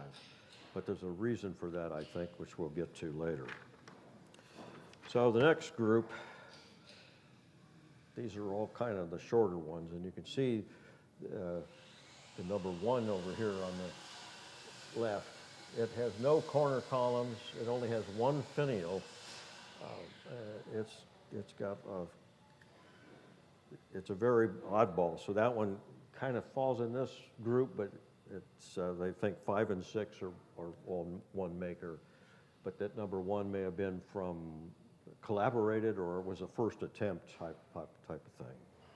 Again, they don't really know what order these were made in, other than this next group. This group is totally different. You see the bonnet top is got the rosettes instead of this style. 2 of them have pull-outs. But it doesn't have a well. The other 6 had the wells. A well is what you can slide that and get into the top drawer when it's open like this. But 2 of these have you can see these 2 knobs. That board, you can have a writing pad with the lid closed or locked. Let's see. So these have identical quarter columns. These have adjustable shelves and fixed dividers in the bookcase part. Let's see what else. These also have full dust boards between the drawers, which was not normal for Newport furniture. And let's see. Yeah. So the one is the shortest. The one over on the right is the shortest, and the one in the center is the tallest of the whole 9. And here is some more of the details of where that. But here is a picture of this is the most famous one. And it sold at auction in 1989 for $12.1 million. and it's in the private collection. So it's, all the other ones are in museums and you can get pictures online. This one you can't. But Alan Breed was, had the honor of measuring this before it went to auction. And so he sells plans actually measured from this piece on his website. He made that, Alan made that for the family that sold it. So that they Right, would exactly. have their own version. So, so then we get to, this is the one I made. And then why did I choose this one? I like the top better than the rosettes. I also thought that having a well would be a good, I could put a laptop in the top drawer and access it from it. But I've since found out now that I've built it that when you sit in front of it in a chair, the well is so far in that it's really not very usable to reach into the drawer. So that's kind of why I did it. And I like the corner columns on this one are different than the rest. So that's kind of why I chose that. Let's see. So I didn't go into this totally blind. I have made the block front chest before, which you can see is almost identical to the lower part of this, although smaller. So I thought I knew what I was doing there. And then I made a smaller version of the bonnet top for a display case. So I thought I was doing pretty good. And I contacted the museum. They've got pictures online, but they were kind enough to send me the high-res versions of those, plus ones that weren't posted online. So I have lots of pictures of the original.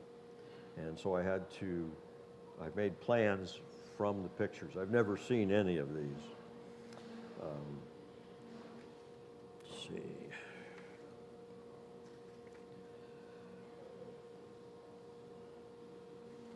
And, okay, I used cherry because that's what I had.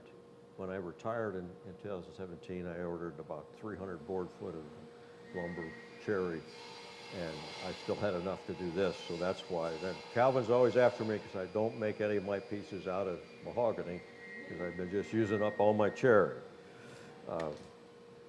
Since this is the first time doing something, I wasn't sure it was even going to turn out. So I did deviate from the original in some cases. You can see this is the first area. This is how the typical Newport legs were done. This piece is actually what carries all the weight. The bracket feet are just glued to that, and it's oftentimes broken on the Newport case pieces. And you can see this has been repaired, both legs. You get the screws here and there. It's been broken before and repaired. So I went more to the Boston style, where I made a frame, and actually the three tall, the ones with the rosettes were made this way with the frame and not the leg, which again makes it not really a Newport piece. There's even some that think those three were actually either made in Providence or for someone in Providence, because that rosettes was more of a Providence style. So there's a lot of debate with all of that. So Tom, so you maybe already said that foot right there, the way is that carved or is that applied, or was the two separate pieces in one? But the picture of the frame, yeah, it was an 8/4 frame, and then the bracket foot is two pieces that's mitered, and then well, you got it once. That's kind of the challenge of a block front is, which we're going to talk about next here, is you got to get all of those lines have got to flow all the way down. Correct. So you have to actually start with the drawing of the drawer, because the drawer is what actually divides those three spaces into the equal spaces. Right? So this space is equal to this space, is equal to this space. So you've got to start with a drawer and work your way down through those moldings and the foot, the bracket foot. And so I used a template and used a router, but I started with a drawer template and then it went out enough to do the molding, and then of course the bracket foot you've got to kind of do by hand. So that's sort of the challenge with the block front, is getting that all right, and the angles coming off of there have to be tangent to the curve as it comes around.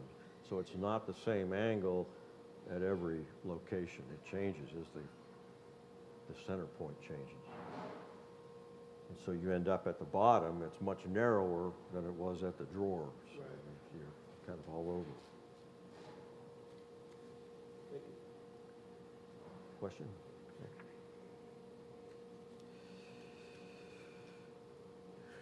Okay, so I started on this on September of 22 and finished in September 23.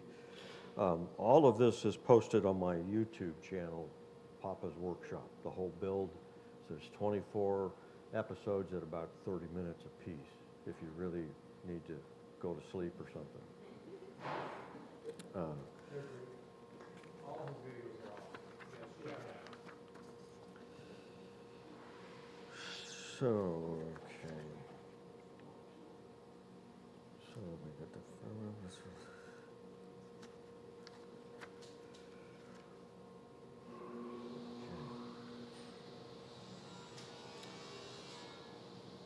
So the next challenge on the case part is that the molding is part of the bead around the drawers is part of the frame of the case, not the drawers. So you've got to do the two beads on the drawer divider, but then you've got to have the dovetail come right to those corners, which is quite a challenge to get that right. Now, the way I approached the two beads on the divider is I took a router bit, a rabbet bit that was a 1/2 inch wide and 1/8 inch deep, and went after the drawer was in shape, was cut to shape, routed that channel out of there, and then flipped it and did the other side. They're actually 13/16ths, so I've got a little room to flip that board and do the same thing. Now, the other approach is to cut all that and then hollow that out by hand, which I'm lazy, but you still have to trim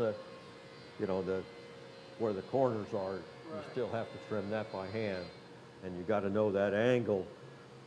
It's got to be right to get it in the right spot. When you did the rabbit with the router bit, Yes. It's it. So you've got the shape of the divider already, You ride the router around. and I was on a router table, so just put it down and just follow that all across, then flip it and did the same thing, and I get this 1/8 inch deep channel. Then take a beading tool and just round that over with just a scraper basically, and round over that bead. Now the ones on the case, actually on the first one I did, that was part of this side, but on this one I applied that into a shallow rabbet on the side of the case. So that's the way the original was done, and that's what this picture is trying to see. You can barely see the line right here. This is the original, and so that was all applied on there. So, and also where I deviated from the original, the drawer runners are just, this has been repaired. Originally it was just nailed on, but I went ahead and made a whole frame because it's so damn big, and the drawers are so big.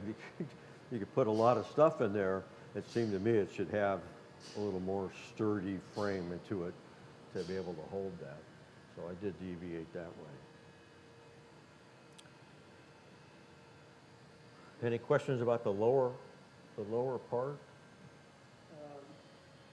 The blocks are not applied there, cut out. No, the drawers, it's all cut out of 8/4, or actually these two are 8/4 and shaped inside and out. This one is actually 4/4, and the original had the same thing. There's an applied block on the back to strengthen this area right in there.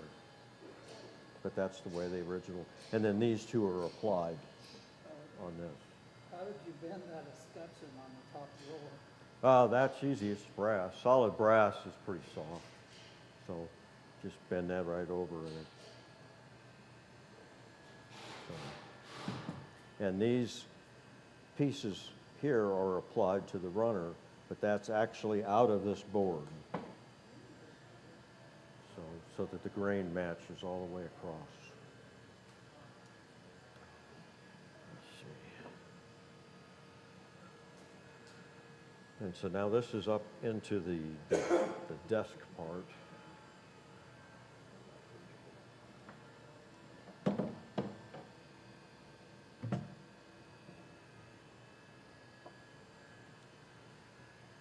So the desk is a frame that allows that well to slide, and you can see it's just a tongue and groove inside there. So that's what the well door slides on that frame. But again, it's got it's rabbited in. I can't remember if there's yeah, it's a dovetail on the top. So the whole box is a big dovetailed frame. And the center picture shows the top of the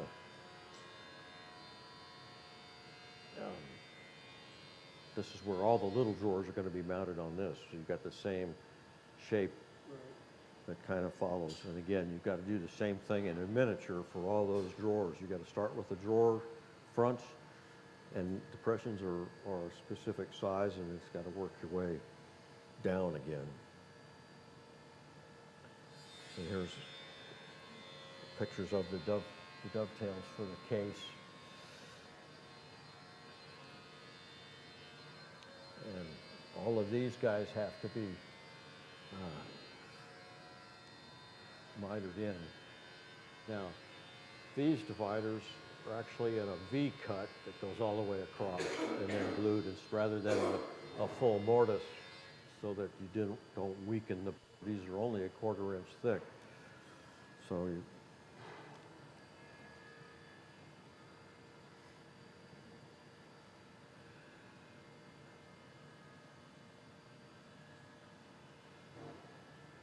and the lids, there's a tongue and groove for that with the breadboarding, and that was pretty much how the original was, going from the text that's there. And then here's where I deviated. I did not do the applied shell with the straight. I matched the fit with that, and then applied it. When I was working through all of these things that are applied, I put dowels, little short dowels, so I can put it in, make sure, get things lined up, and it's repeatable with the dowels until I'm ready to actually glue it. And then the inside drawers, these little drawers are turned in pairs. Each of these guys are turned in pairs like that. So,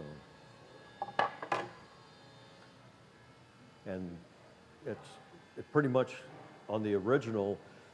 I've got some pictures of the drawers, and it shows on the inside there's an X mark where the center was. So I'm pretty sure that's how they did it, with the same kind of a deal. That's how those are accomplished. And you see, I did all dovetailing first as setups, and then this hole actually allowed me to put my live center in that to get it centered, and then I could put it up against a plate with double-sided tape. And that was also my depth piece, how far down I had to go with the scoop. So kind of a two for one. And then we get to the supports, the lid supports. So that the top drawer does not dovetail traditionally because you've got to have that step. The drawer side is going to be here in this sliding dovetail, but all of this has got to cover all of this part. So. And the drawers, I did it the way that last set was. The drawer bottoms go side to side, because I think that's much stronger. They're rabbeted all the way around on the sides and the front, but not the back. The back's just nailed to the back lips. And that's the way those three large ones were done. As you said, that's not really a Newport style, but I think it's stronger. So that's one of those things that nobody really would notice. And now we get into the real juicy part. Really hard to tell, but you can see the top of this is actually headed back down. That's more than a quarter. It's actually a full 180 degrees. It's a half of a column. Right. And that's why there's 7 flutes on it and not the 5. I think because the other ones, I don't have pictures like this of the other ones, so I don't know. But I don't think the other ones went that far around. Right. It does that on the other side too. And of course, this molding at the bottom sticks way out. So you got this molding sticking out and the blocking on the door. So the hinge has got to stick way out. See on the picture, it's way, way out. Or you wouldn't be able to open the door. Well, you could only go that far and dig a hole in it. Source your hinges. That's, I got all the brass hardware from Ball and Ball, but they had to special make those. And when they say special, they mean special. Did you have to figure that out yourself, or did you Yes. learn about the hard way? No, I mean, these, like I said, I got these pictures from the museum. This isn't posted online, Right. but it shows some of the detail on how this was made. Right. So that was very helpful to have those other pictures. But that was the key. When I talked to Ball and Ball, they were convinced I was crazy because they make the hardware for Alan Breed's secretary. They have a whole list. Said, well, this is what you need. I said, well, no, I'm not making that one. I'm making a different one. And they didn't really get that. As far as they're concerned, there's Alan Breed's list, and I said, no, this is what I need. So I had to make a drawing of what I needed, and then sent it to them, and they actually sent me a set that was wrong. Oh, no. They had to make a second set. But they didn't charge me for that. That was their mistake, not mine. But yeah, that drove up the cost of the hardware quite a bit. But you can see, so my drawing on the side shows how it's a whole 180 with the 7 flutes. And of course, the challenge not only is it's fluted, but it has a bead from this far down inside the flute, which is pretty normal for the Newport corner column. And that display case I built, I did the same kind of a thing, so I had some idea of what was involved in that. I think I've got some, this next picture. So here's kind of how I built it. And actually, the video on making, this video of this was the most watched video I've ever had. So people really, but see, I turned it all as a cylinder, and then glued two pieces together with brown paper, then turned it, did the grooves and stuff while it was on the lathe, so I had an index, and then split it apart, and then added the pieces onto that, and then the blocks on the end of that had a spline that went down the whole thing to hold it all together, and used that to align the side to fit into to align everything all up. I don't have any idea how that was done on the original, because it's inside. It's walled up on the inside. So what's inside of there, I don't know. And I don't think if you had it in front of you and measured it, I don't know you'd know. You'd have to take the backs off and look in there. So, I basically roughed them out. I mean, I made the lines with it. I got close with the router. Built a little stand to hold the little trim router on the lathe and run it up and down, and then index it and did the same thing.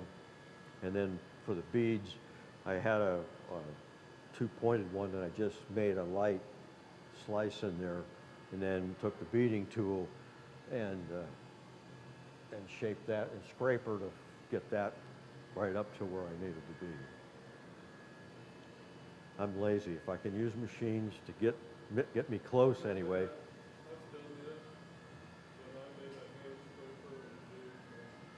Right. Yeah, I just did the approach. If I had the lines, then I knew I'd be straight. I could start doing the beading. But yeah, it's a challenge to get it all straight and looking around. The only other thing that's at the top, or it's right here, you can see it's mitered on all four corners. It's got a mitered face frame basically, but it's a half lapped, and this step here is where it fits down into the bottom. So all you see is from this point up. And you can see here, it's got to have the dovetail. This top piece is dovetailed into the bottom of the case. Nice that you marked them so you know which one's which. Yeah. They're working at so many pieces, and because that was marked when it was in little pieces, right? So I had to make sure I had them all in line. And the way these were originally mounted,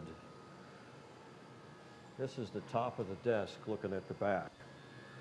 So we've got the applied molding on the front, and then this little strip is what the bookcase sat on. And that was it. So no screws, nothing on the back, it just sat there. And I've got a picture of the bookcase. Well, that picture we saw with the hinge and the curve, that actually was only a piece of the original big picture. And there's nothing on the bottom of that either that shows that it was secured in any way. There's no holes in the top of that. So I thought that was pretty dangerous. So what I did was made these two big dovetails. So it's dovetailed both ways. So these two are attached to the bottom of the bookcase. You set it down, put it in, and it's locked in place. And then I have two screws on the back that keeps it from going backwards. So that solved the problem of securing it without any noticeable hardware. Right? Because you can't really get to, like a screw, you can't really come up through any of this And the bottom of this case is well above the bottom of the piece. So there's no good way to put a bolt or anything without being really super obvious. So this solved that solution, or solved that problem.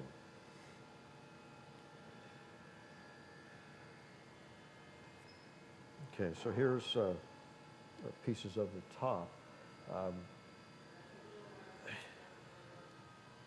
So here I've got just the 1/4 inch thick sides that fill those blanks. And on the three that the one that I made, that's the way it's got liner like that. I said the other approach was to make a smaller dovetailed case that fit inside the big case. But that's the way the original was made. And one of that group A, it's like somewhere in the 80s, were doing a renovation of it and found the spring-loaded. It had spring-loaded sides that you could actually remove. Yeah, so I guess it would be a secret compartment. But the other two in that group didn't. They have applied, just the panels, but they weren't removable. So I did take advantage of that, and one of those is a secret compartment, one of those side pieces. And you can see the original had these V grooves for the dividers, so you got a ton of those V's like I did with the router. There's just so many of them. But of course, these guys are all fixed. And that turned out to be way more work than I thought it was going to be. So let's talk about the doors. The doors, these two are applied, and this is a frame, right? So we have a frame, and then this is applied molding on the inside. That's the way the original was. Whereas the center door, that's a solid piece that has to be all carved. Now, hopefully this doesn't do funny things on me. But that's the way the original was, and it's, 200 years old. Carve inside carve these by hand, or did you use some kind of a router? But the This brass? curve, Oh no, I took a router and roughed it out, and then you have to do this all by hand with carving tools. Gouges get that right, and scrapers to get it all. I use scrapers quite a bit, and I got an old saw that I bought at a garage sale and just cut it up into shapes. How did you set up the routing for it? Well, I just took it, I set it to a depth and made a square just to get me down. Otherwise, you'd be there forever, just to get down close. But of course, that has to be all done by hand up there. How long does it take you to do one panel like that? Roughly, you think? A day or two? Yeah, it takes, I don't know. I don't really keep track of time like that. When you're retired, I always usually start, about 9 o'clock, take a long lunch, and if you get tired, something's not working, and you're retired, it's time to take a nap. Then you hit it again.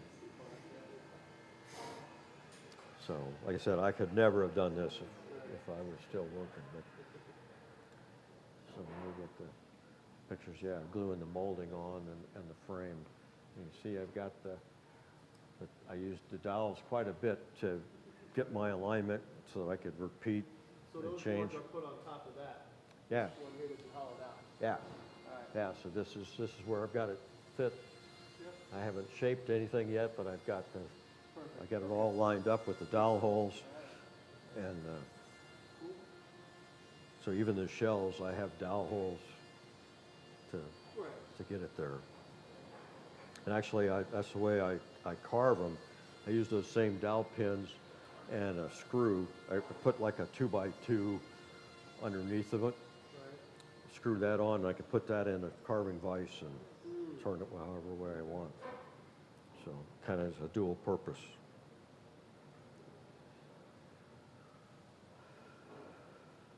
So here's, carving it out. I did have to make, we're going to talk about the hardware. I did have to make this the way this works. These catches here, this has to fit through this hole and into this piece.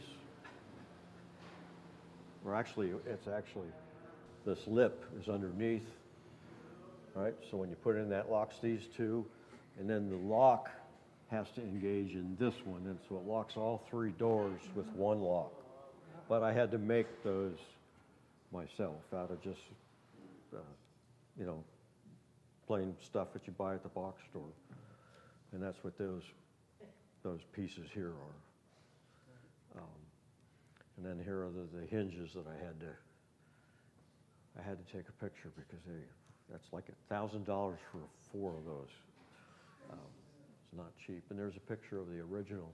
I didn't do that because it already was pretty special with just being a square.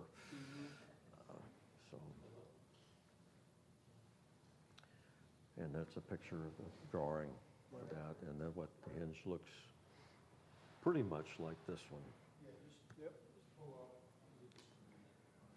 The ball and ball was good to work with, but it just took a while to convince him that I knew what I wanted. So, but the corner columns and those working the way the doors hung, and that was probably the 2 hardest things on the bookcase part.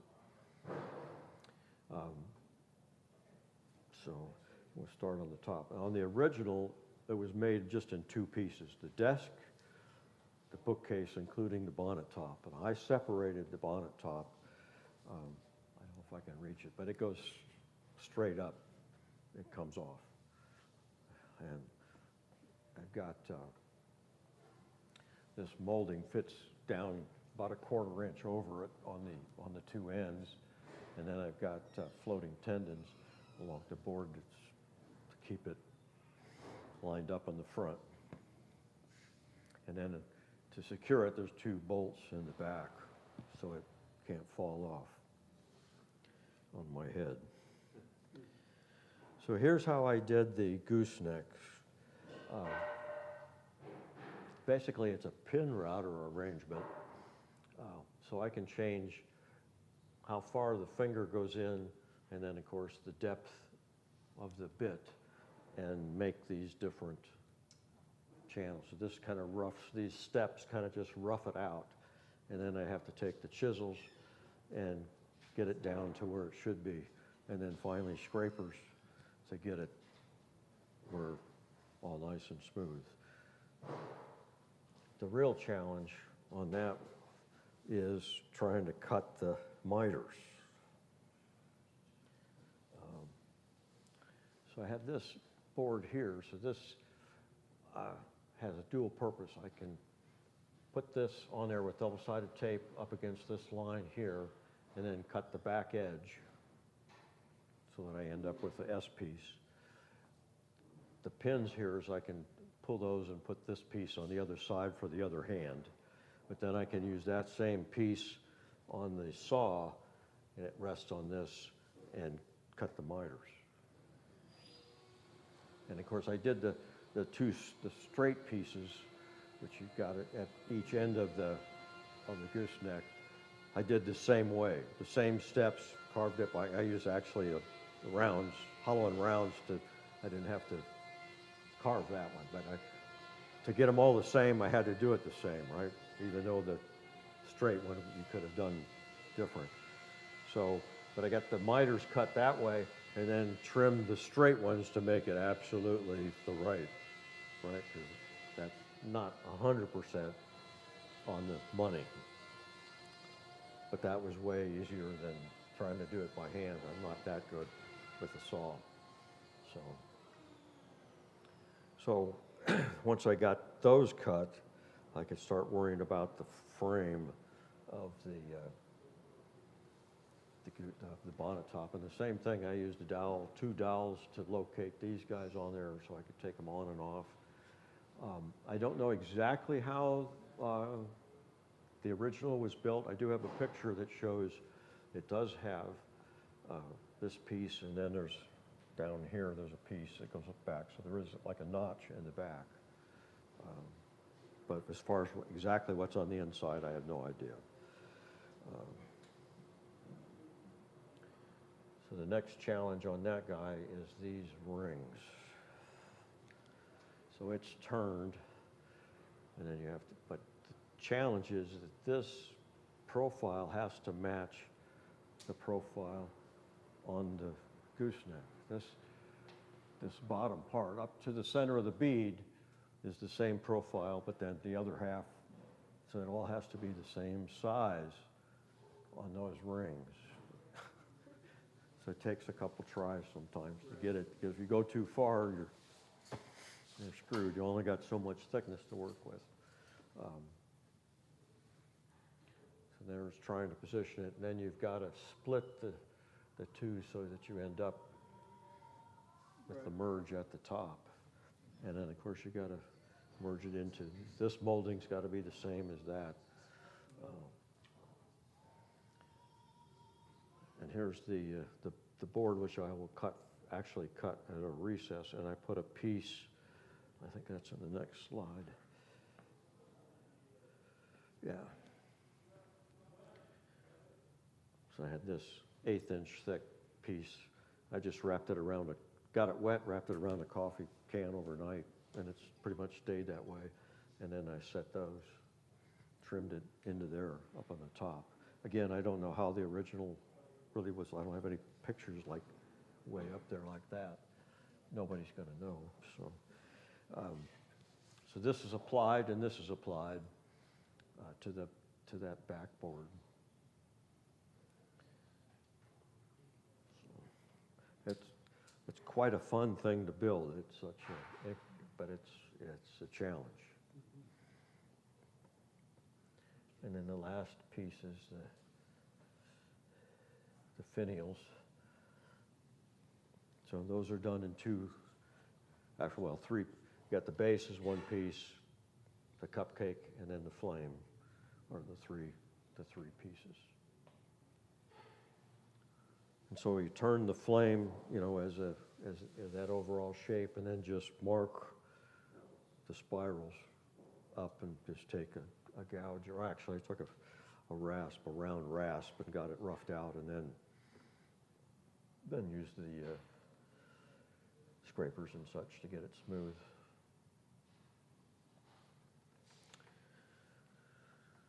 So like I said, this took me a year, but that includes the drawings. I did do detailed drawings. I film these for my grandkids. Someday they may be interested in this. Right now they're teenagers and they're not interested in much that has anything to do with grandparents. Which one of them get it? Which one of them get it? Did what? Which one of the grandkids get it? I don't know. This isn't a really high demand style of furniture. And I have quite a bit of this stuff in my house and of things I've built, and nobody's been standing in line for. That panel that's in the hood up there, that has the quilted cherry. Yeah, it's a matchbook. Did the original have a quilted wood in it?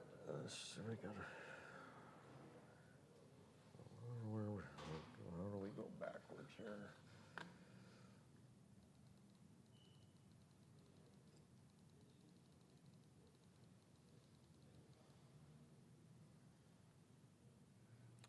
I can't really see on that one.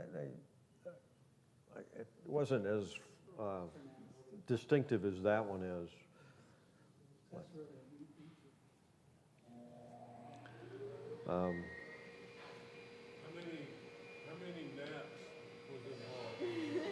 Is it what? How many nets? Yeah, quite a few.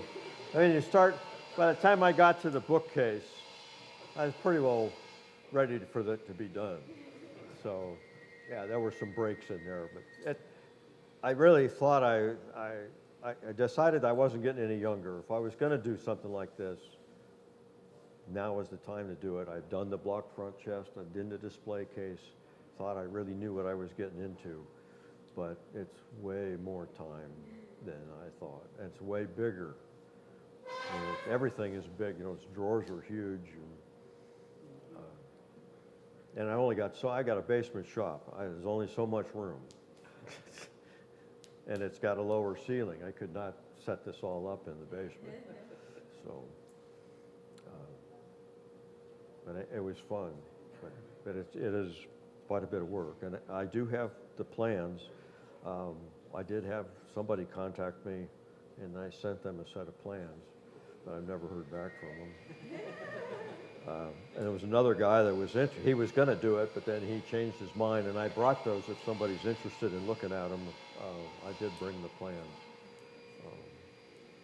But it's definitely, and like I said, the hinges were almost $1,000. The rest of it was about another $1,000 in brass hardware. So I got about over $2,000 in just the hardware. As far as the board foot, I did write that down.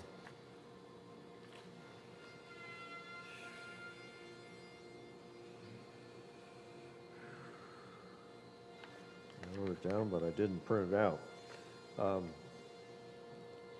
You know, most of it's 4/4, but the drawer fronts are 8/4. Of course, the goose moldings were 8/4, and the quarter columns, and a little bit of 12/4 for the finials, but the rest of it's all 4/4.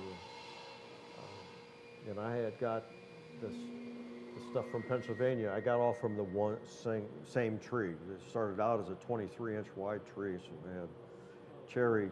Doesn't darken at the same rate every tree. So I wanted all the 4/4 at least to be, but you can see that the drawer dividers are already getting darker than drawers are. The drawers are the 8/4, so it doesn't quite match. But it is what it is. So is your question, what was your finish? That's just shellac. Just shellac. I put a dye on it to get it dark right out of the chute, trans tint, and then put the shellac on several coats, and then a paste wax, dark brown paste wax, to bring out the carvings, make it look older. So. For the finials, you called it a cupcake and a flame. Is there like a botanical origin? Is it like based on an acorn or something? I don't know. It's pretty common for the Newport to have that cupcake shape to it. Yeah. Okay. I mean, that's what I call it. Okay. I mean, it looks like a cupcake. It does. And they were fun to do. It's a shame it's so high up. You don't really see it. But again, I turned that on the lathe and then used the index on the lathe to mark where the petals were going to be. And then you just have to carve it by hand. So, but it's no small project. Anything else? All the finishing was done like as it was like as one piece. Well, actually, I got delayed because the hinges came in wrong and they had to remake them. So I had finished the desk part, or at least got it dyed, and did some work on that before I started the top. And I have a homemade spray booth that it all folds up, and I open it up in the garage. Got a fan that blows it out, and to do that for the shellac.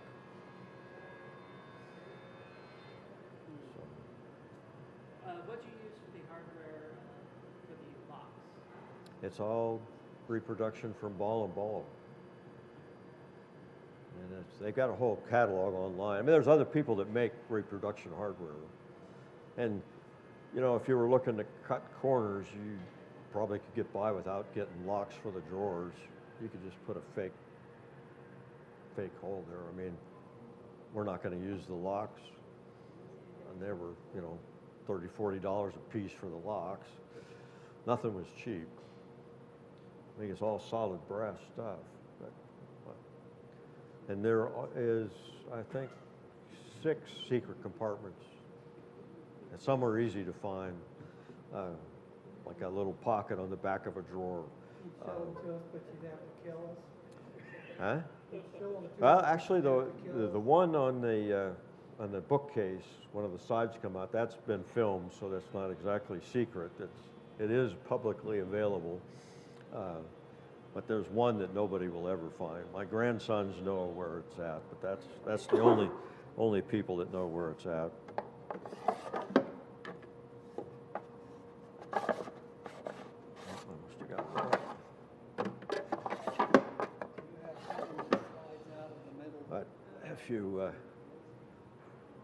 this on here, if you push way on the back, that comes open. It's just held in with a magnet. And like I said, there's other ones that are, I think this drawer, yeah, it's got a little pocket on the back. You have something that slides out in the middle of the gallery. This is just got 3 drawers.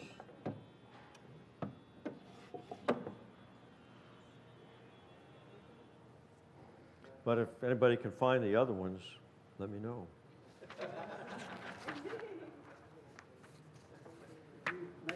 And that's not the one on the side's the only one that's on film or on the prints. Everything else is in my head and my grandson's head. Anything they ever make mistakes and then figure out how to fix them. What was the worst part of this thing? I made these beautiful corner columns the first time, 6 inches too short. That's on video. So I have a nice set at home that I'm going to have to reuse somewhere. There was a mistake I had on the print, and I did the math wrong when I was putting the dimensions on there. I followed the print. That's when I do the drawings, I do it on a drafting table and pencil and paper, and I kind of work through how I'm going to make it as I'm drawing it and kind of work out those details. I started as a teenager as a draftsman. One of my first paying jobs was a draftsman, so I still enjoy that. And, worked with computers. I repaired medical equipment, worked with computers all my life. I'm tired of that. I don't need that. I stay away from the CNC and CAD programs, just do it on paper. Does the drafting process, do you enjoy that as much, as Yeah. much as woodworking? Yeah. Okay. So, and you can see my drawings are pretty detailed about, I worked out every piece, how I was going to do it. So then when you're building it, I don't have to stop and think about, I've already figured it out. So it works for me. It's not everybody's method, but that's the only way I can keep up with the speed of Calvin's work. If I do the homework first.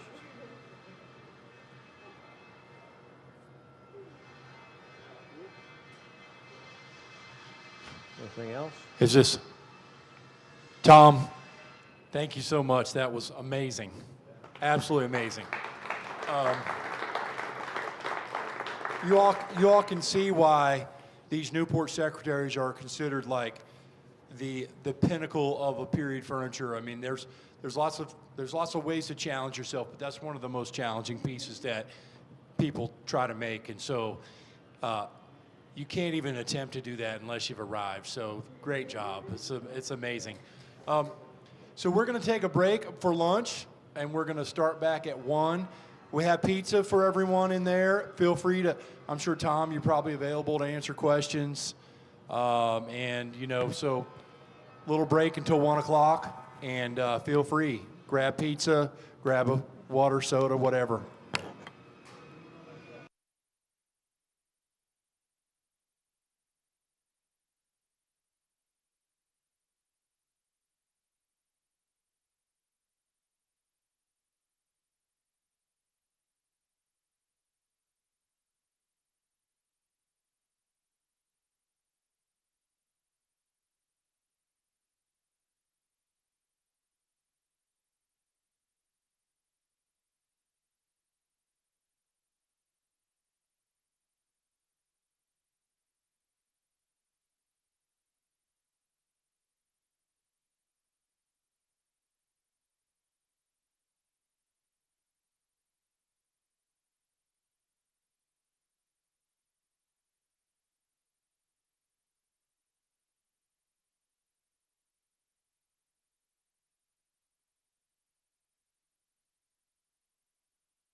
All right, we're gonna gather back in the next couple minutes, and gonna get started.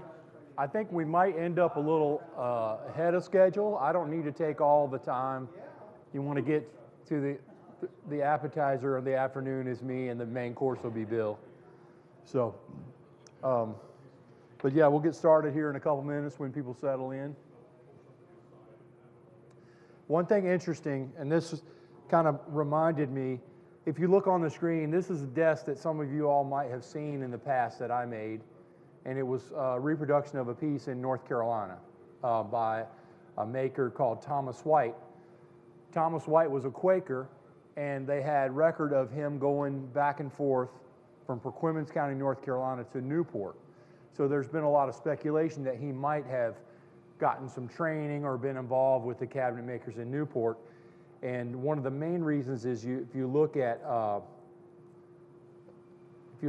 the interior, what does that look like? And the shells are a little bit vernacular, if you will. They're not exactly the same, but these are exactly, you made those exactly like Tom talked about. These dividers are pretty much the same. You've got the block, the block front, which is not unique to Newport, but when people look at that, they're like, man, that looks a lot like Newport. So my brother Matt, who did his a graduate, he got his fellowship from Winter through University of Delaware, and he did his thesis on the paths of cabinet makers between Newport and Perquimans County, North Carolina. So and that's in those chipstone journals that Tom was maybe talking about earlier. So anyway, just a little aside. So let me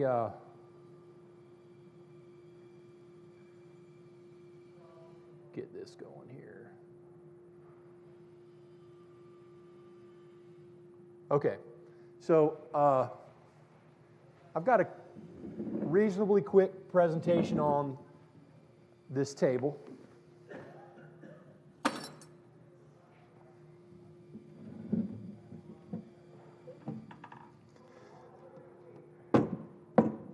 And I think that you all have got the picture that I kind of like the objects and the scholarship almost as much as I like the woodworking and this type of stuff. And that has come from a lifetime of going with my dad to museums, antique shops. Anytime we would go on, my dad furniture making was his living, so he had to pump out the furniture to pay the bills. So we might go take a delivery trip, and he might be having 5 or 6 pencil post beds he was delivering in Northern Virginia, and then we would all pack up in the van, and the furniture would be taken up, all of them. We'd be in like little nestled in little spots where we could fit. And then when we were there, we would go to a museum or something, or we'd go to Gunston Hall, or we'd go to we went to Boston, we went to the Museum of Fine Arts. Okay, and so one of the trips I took with my dad and my brother, and as an adult, we went to the Department of State, and I'm going to go a little out of order here.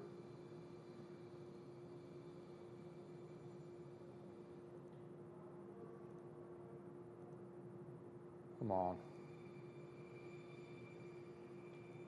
It's taking a little bit of, I put all those little cutesy things in there.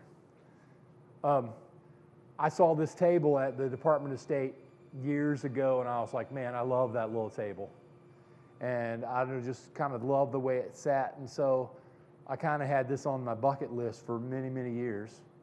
And sometimes it's hard to justify with all the things going on with the kids' activities, house projects, work. Okay, how do I justify building a piece of furniture that essentially for me, well, I offered this as a class at the Woodworkers Guild. And, but it wasn't this table. It was just a simple side table. And and then I decided to jazz it up. Man, I forgot I put all this stuff in there. So you take your simple any table, right? 4 legs, 4 rails, and a top. That's not my work, but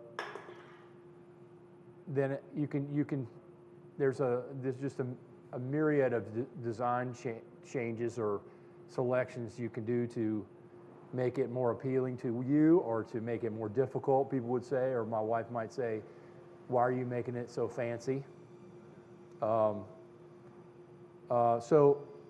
I was just going to go through this quick presentation of what are some of the things you can do to start ornamenting a simple table. So the first thing, you could add a little bit of molding around the feet.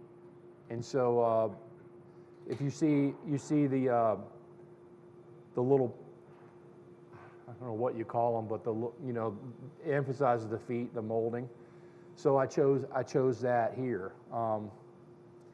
And also, one thing that's very typical of 18th century design, when you ever have a square leg table, if you look back here, you see how that table looks pretty clunky? It's not very refined. If you look at this one, you take the insides of the legs and you chamfer them out, and you keep the strength of a square leg, but it becomes a much more of a light appearance. So that's one of those things you can do to make something a little more refined. The next thing is these molded feet, and it seems simple, but they're actually kind of difficult it takes a little bit of work to build. So the way you build that is you take a big rabbet here, because if you just stuck it on the side, it's probably going to break off. So you have to make it a little bit thicker.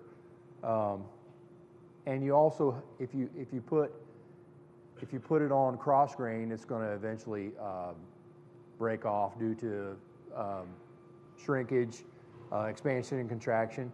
So you take this rabbet, and then you run a long piece on a wide board, and you make a mold across there, and then you can start breaking it up. I would also say that most of you, if you just started that, if you haven't done this before, would probably say that's got to be mitered, right? Because you don't want to see the joint. Well, when you have butt joints around, the joints and your grain follows. So we just butt jointed them all around. So if you come up here, you might be able to see it, you might not, but these are just butt jointed. It makes it really easy. You glue on the first one, and then you fit the next one to it, and you fit the next one to it, and you fit the next one to it, and you don't have this crazy mitering sequence that would keep it, it's hard to register all those miters. Does that make sense? Pretty easy. That's another thing that I did to kind of one step up in the design here. The next thing you do is you add a drawer, and then obviously building a drawer, that's all those things, no need to talk about how to add a drawer. Tom talked about the beading that he has on his case that he added to the drawer dividers. This is done more traditionally. This is an applied cock bead, so you basically route out a rabbet, and I used a router. Some people might use if you're confident that everything is nice and square, you could use a table saw. I'm not always, a router to me works better. And these are just thin applied items, and I made a little scratch stock, and I scratched these moldings in a half round. And I like the scratch I like it scratched. I like the texture a lot better than if I did like a router bit. But you could easily do that as well. Another thing, when you fit this drawer,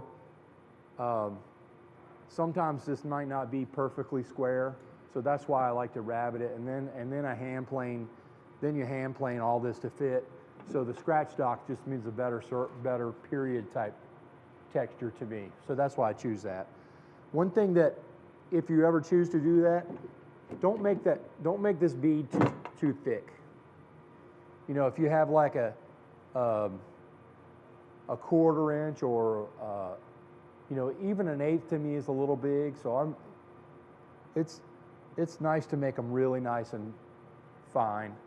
And then as far as where it protrudes, it should only protrude the radius of the cock bead. So just sort of a few things. Pretty easy detail. Does take some time. One drawer is not that big a deal if you're building like an 11 drawer chest. It does take a lot of time.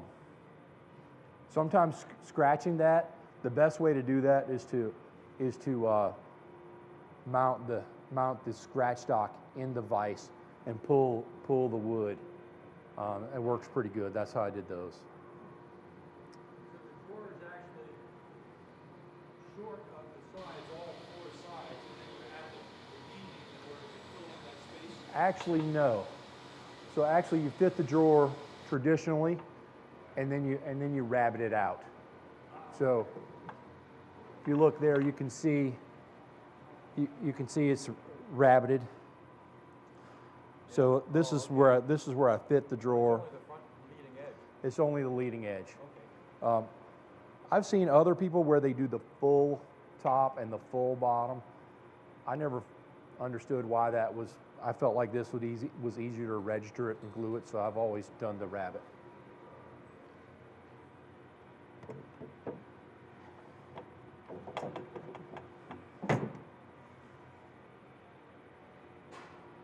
You remember Tom said, "It's you're never going to use the locks." I just bought an discussion and I faked it, so there's no lock here because I just didn't want to go through that effort.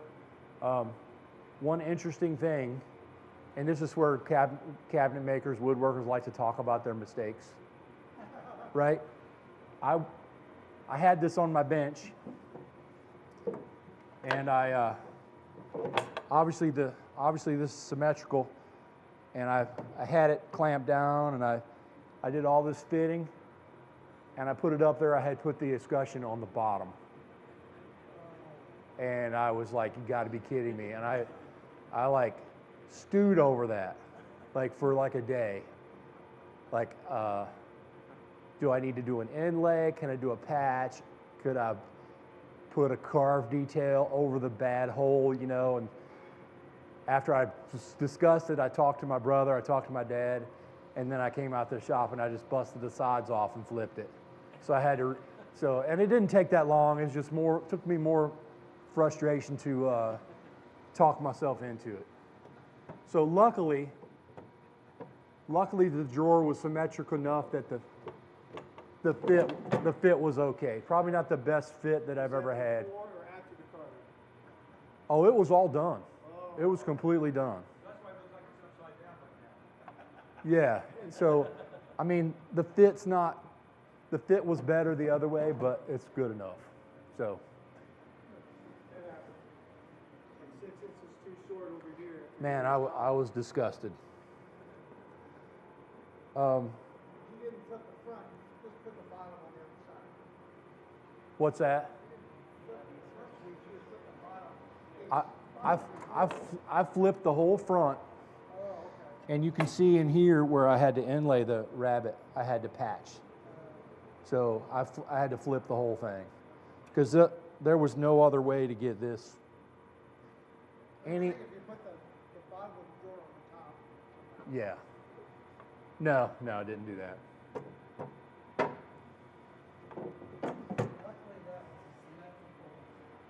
Luckily, it was symmetrical, yeah. It could have been worse. So another thing one of the reasons I loved this table at the Department of State is this blind fretwork. This is called blind fretwork. Fretwork is when you have, obviously, these trellis type designs, and blind is when you can't see through it. So that, if you look at some of the other examples in period work, this is kind of, I don't know if this is out of Chippendale's. I think that's out of Chippendale's Director, which is one of the popular 18th century design books.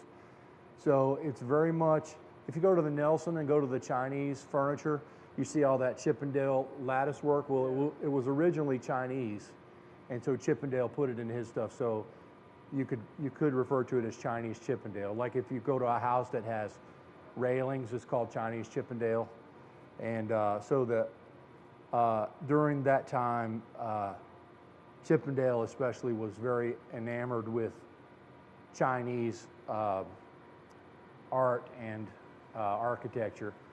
Bill, you could probably correct where I'm making a mistake here, but that's where that came from. So this is a very famous set of chairs. It's William Penn. There's different ones in museums, but it's got this blind fretwork on the legs.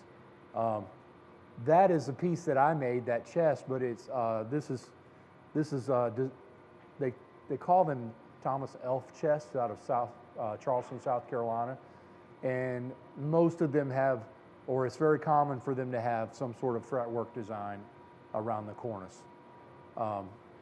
What's it? Is that wide or is that line? Yeah, that's where I'm going to go. So that one was actually applied.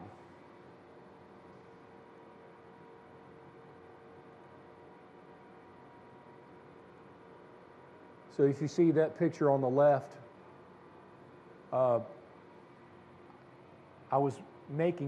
there were 4 of these chests being made, or 3 of them. My brother made one, my dad made one, and I made one. And so I actually nested a bunch of thin slats of wood, and then I cut them out on the scroll saw. And then each person had to do a little bit of trimming to a little filing. Some of the articles suggest that they were chopped and then sawn out.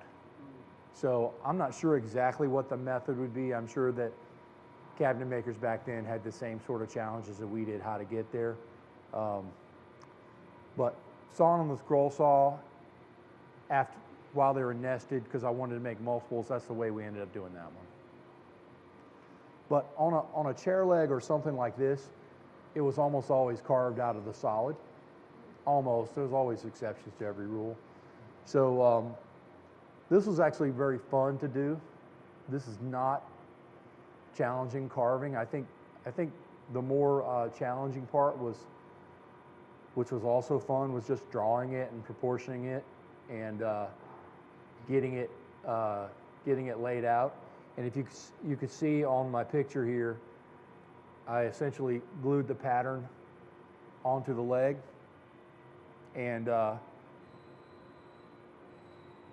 like Les was talking about, I used a little trim rod, a little Dremel with a Stu-Mac base, and I just kind of nibbled up to the line, and then I chopped it out with carving chisels.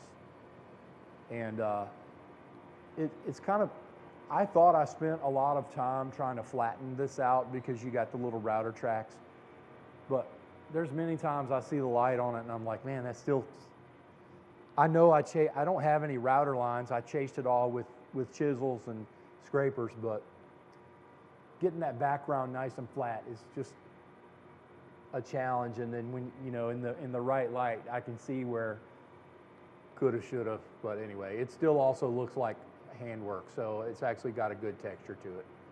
So,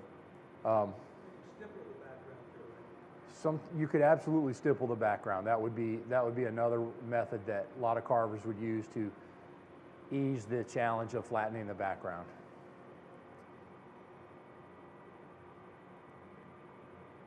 So it can be sawed and applied, should be carved when it needs to be durable, router work and carving.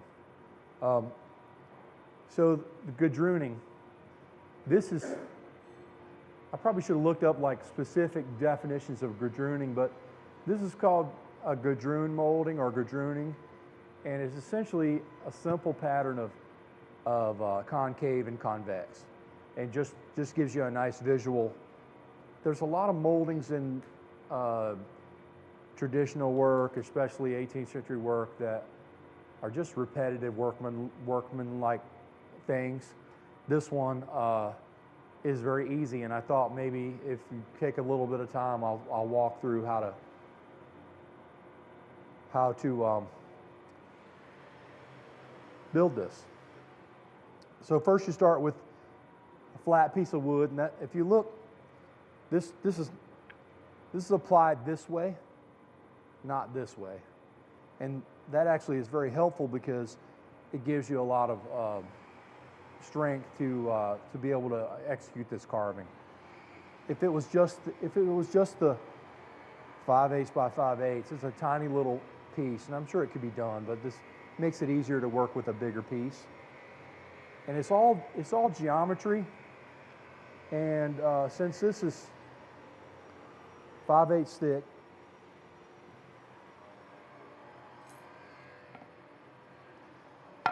you always have to start with a center line, and this is arbitrary.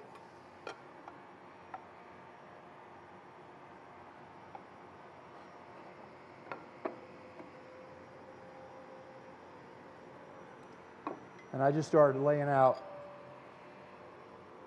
I don't know if you can, probably can't see what I'm doing here, but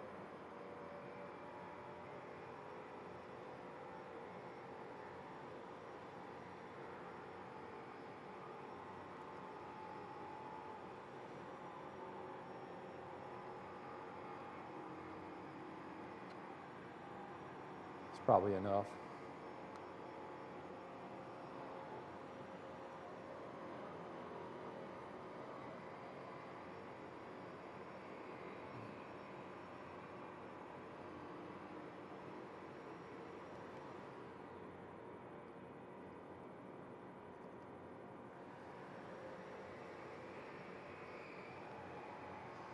So you see, I just divided those up into, this is sort of a design choice, but classically, you would make this the same width as your thickness of your stock.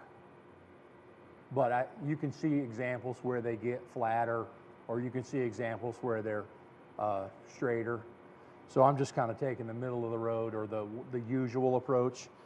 And then that layout needs to carry up onto the top. A little bit harder to lay this out.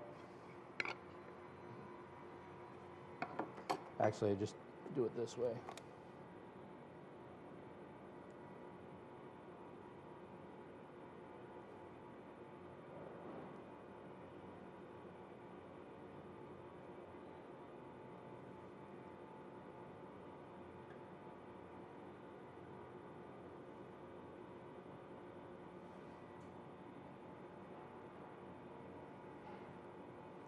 I'm very cognizant of the fact that watching someone do a demonstration sometimes is like watching paint dry.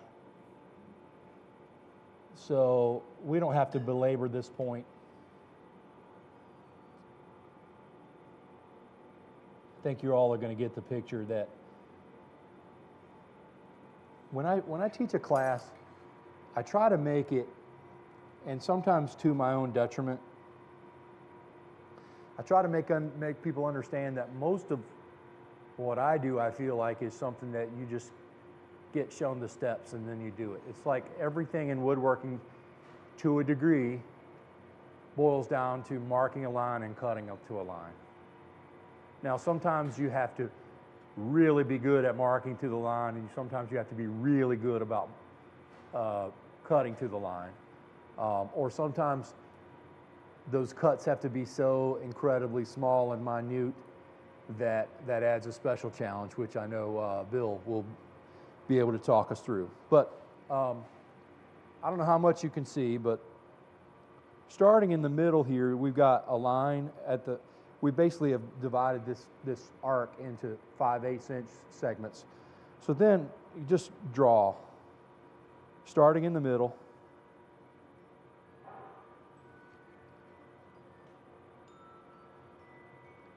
Draw a series of arcs.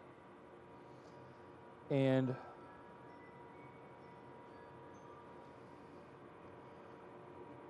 this middle section is important because you always have to have a piece that you have a starting point to go this way and a starting point to go that way. So question for you real quick. Yes. How do you match up the end corners to have it on a full carving on the To make sure that it, so yeah, there's a little bit of, there's some play. I would say that in general you want it to be close to the same diameter as your thickness. But let's say you get down here and you have 19 3/4 of them. You just need to kind of take the last 4 or 5 and add a 16th to them. That's my approach. Tom's approach would probably be to use dividers and make sure it came out exactly. Right? My approach would be, let's make it work. Thank you. So, yeah, it needs to work out. You see that's a mitered corner right there. Right. So here, this one,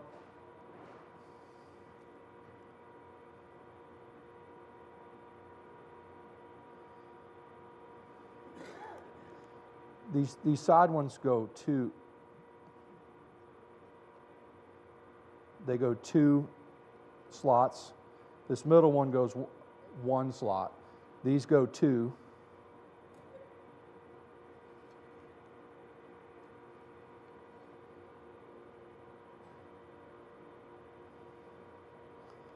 I believe that the first time I ever did this, I referenced,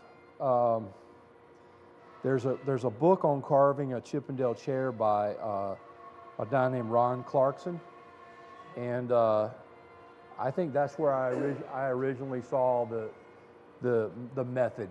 And he does things in a very, I use the word workmanlike a lot. He explains it like, you know, anybody that understands how to pick up a tool should be able to do it.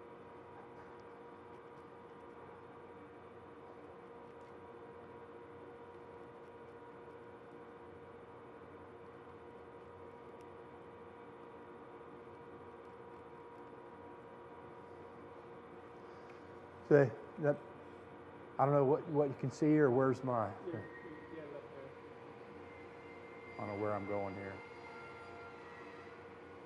Man, it's hard to figure out. So, pretty easy to see, just marking them out, and that's where we need to get started. I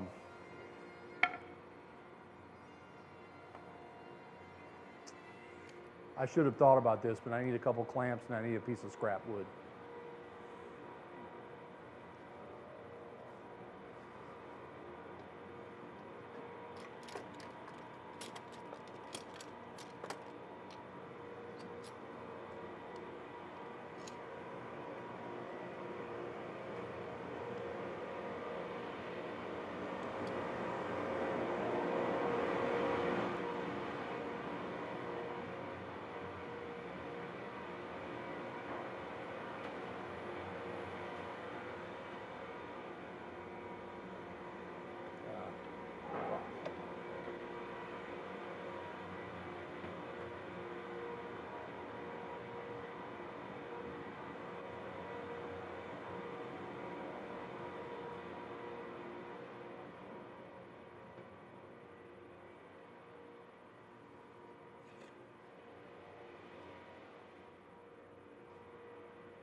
Sorry about that.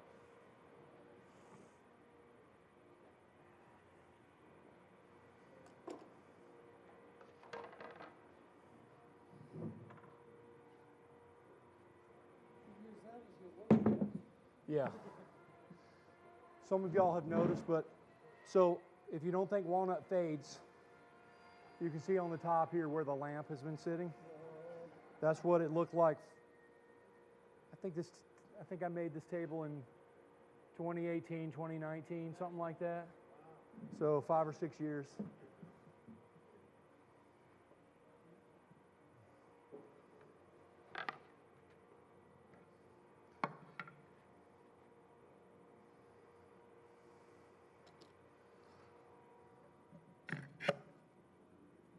I'll try to put this where people can see it.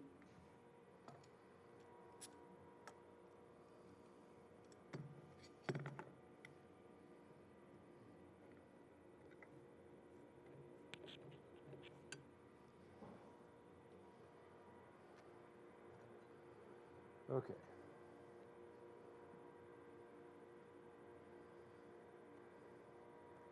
For the most part, I'm a tool minimalist. but I absolutely love carving chisels. And I end up sometimes with too many, and it kind of is a little bit like, okay, I've got too many to choose from. So sometimes I have to just put a handful away and just use those. So one thing to remember here is that you need to know which one you're cutting, you know, concave and convex. So your middle one is always, I don't know that I've ever seen a middle one that's concave. So the middle one is always convex, or at least sort of the typical Philadelphia Chippendale. That is not sharp.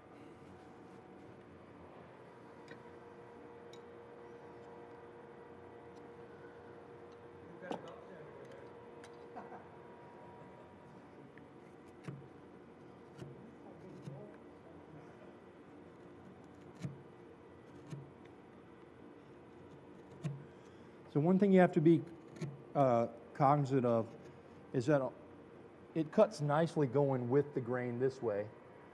If you get too aggressive this way, you'll go in against the grain. So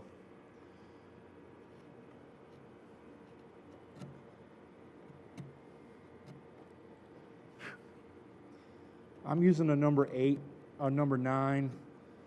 I think it's a 10 millimeter. You see that one wanted to be careful there. That one wanted to break out.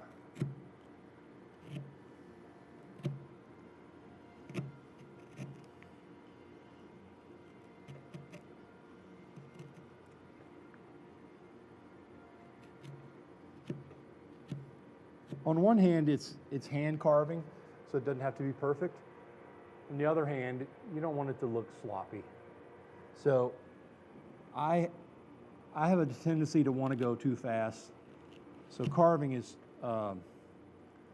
always a good reminder of me to slow down a little bit.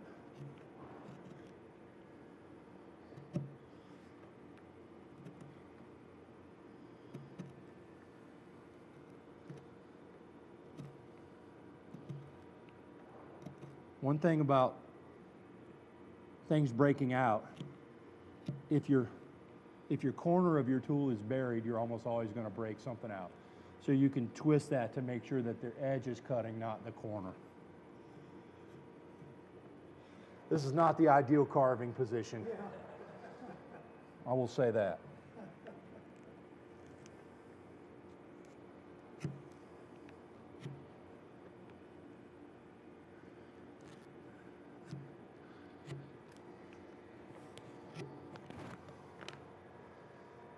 One thing I wanted to, I'm carving over all of my lines. I don't know where that pen is that I had. It's in front of your laptop. It's nice to have these lines referenced because I'm carving over them and they will be gone, and we're going to need them again. To remind me when I unclamp it, I need to mark them on the bottom too.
At least I'm not cutting towards myself, right?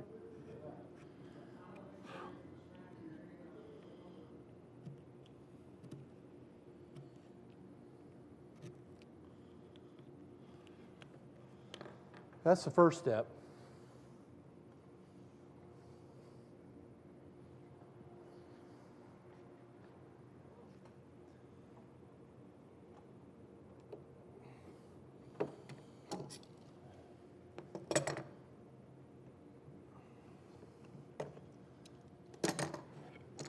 And one thing that you don't see in every, it's actually hit or miss. I like this to go up and down this way as well. So if you look at this, there's a little bit of undulation in the bottom profile. Yep. So I like to, that's not, you'll see plenty of them that don't have that. But I prefer that, so I typically, man, that vise is so bad.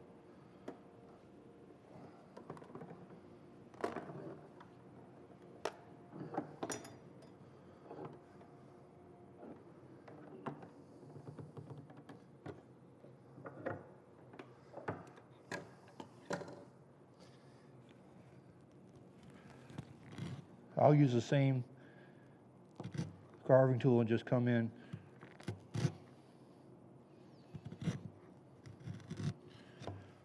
and do this down from the top.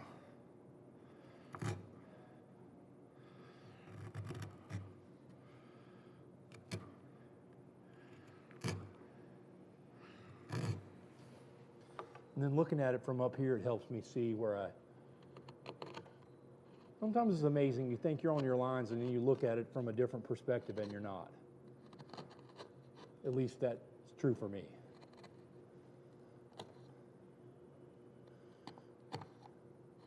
This also helps because you're able to trim back with the grain, where before I was against the grain on one of the sides.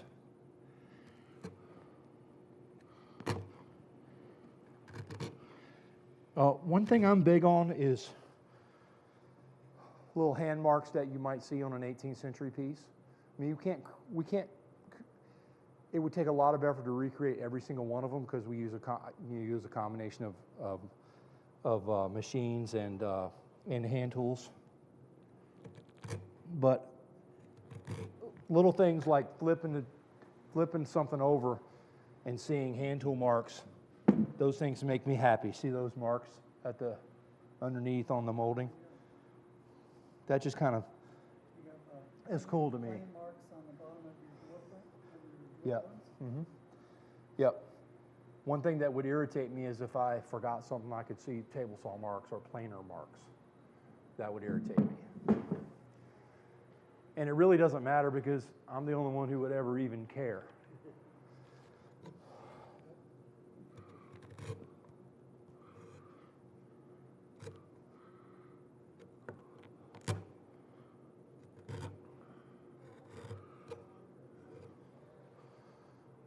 These are really rough, but you guys get the idea.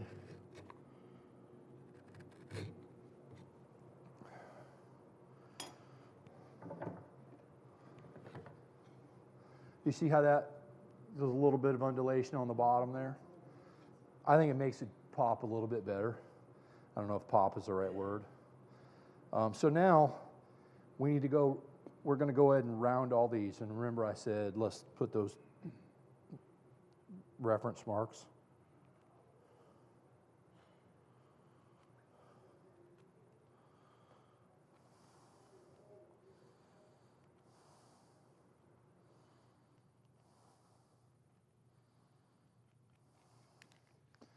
So now we're going to go round these over.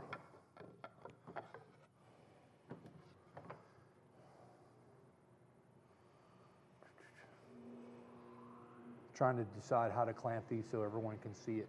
Notice how you made these come out right on the corners too. What's that? How you made it come out on the corners. Yep. Yep, that's what. Mark it off so that. Yeah, that's what we were talking about before. Just you need to make sure that it comes out in a full one so that you can miter these out. And that's the advantage of doing something by hand. You can make it, if you're limited to whatever your machines can do, sometimes you're not able to do that perfectly. Of course, there's no limit to how much people can dial in their machines, I'm not, just not. Many times I'm just not patient enough to do that, but then I cost myself a lot of time because I'm not patient enough to set up a machine correctly. So here we just need to round over these. That's not working. What's that? That wasn't the right one, so.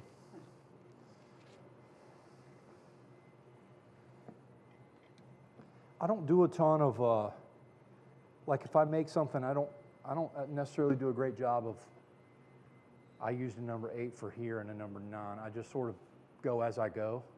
And sometimes it's hard for me to answer those types of questions. So here I'm just doing that just split out. See, that's fantastic because I went against the grain. So here I'm just rounding these over. This is just a bench chisel, yeah.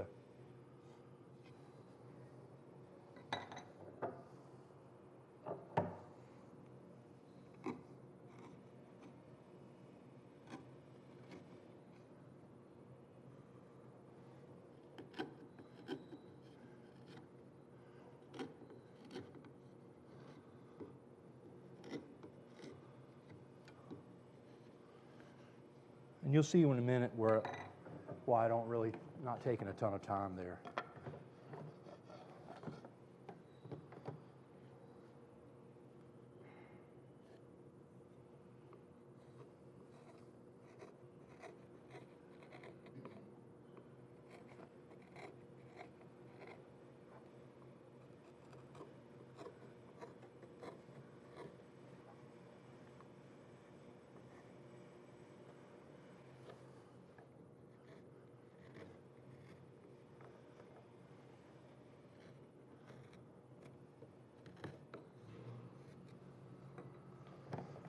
Okay, so it's just a little bit of a step. They're really rough now, so really I would take more time than that in my shop. But since we're going to carve on this again, and I'm not a huge fan of rafts or filed surfaces in carved work, but since I'm going to carve these over again, I will take a file and smooth these over. It really saves a lot of time in getting all these facets out.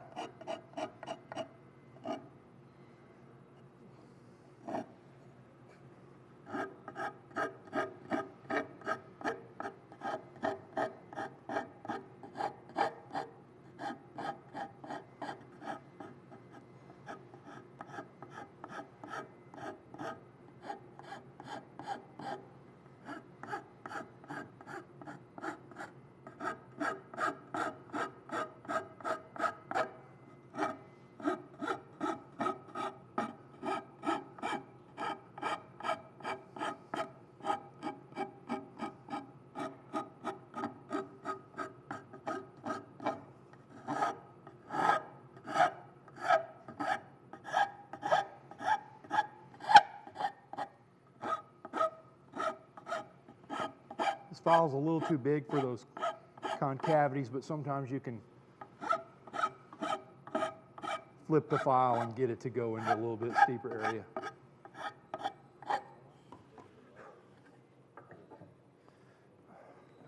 So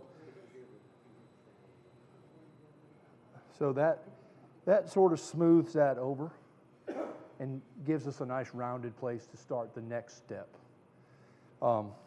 So now what you have to do is recreate those lines.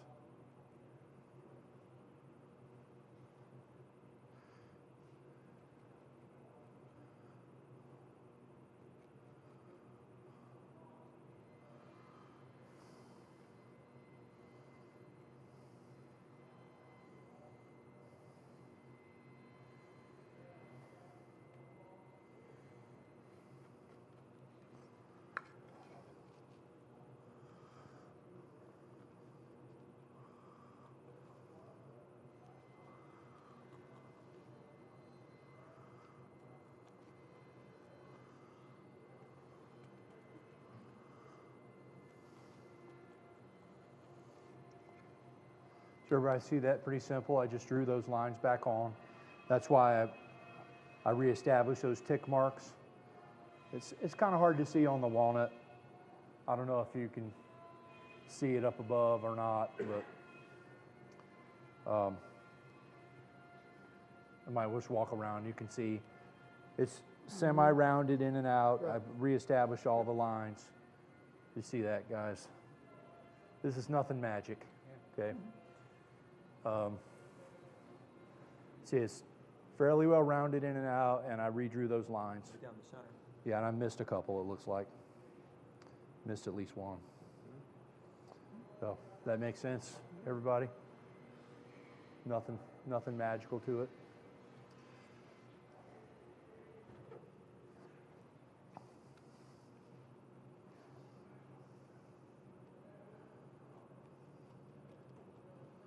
I missed one. So, pretty good place to be here.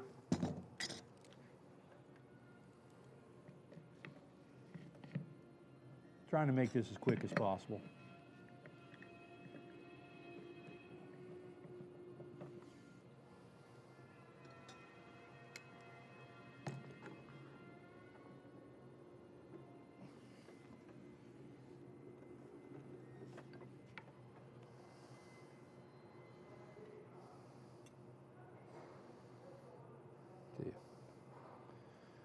It remains to be seen if any of these V-chisels are sharp.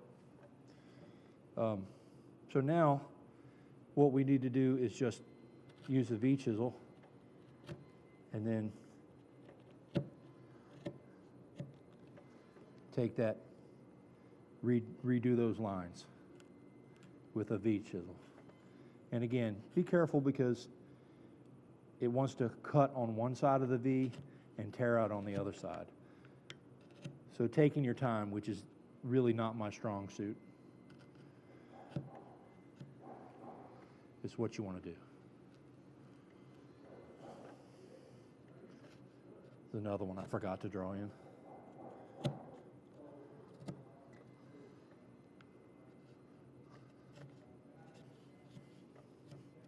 You want that curve to be pretty smooth because this is your final, that inside that V is your final product.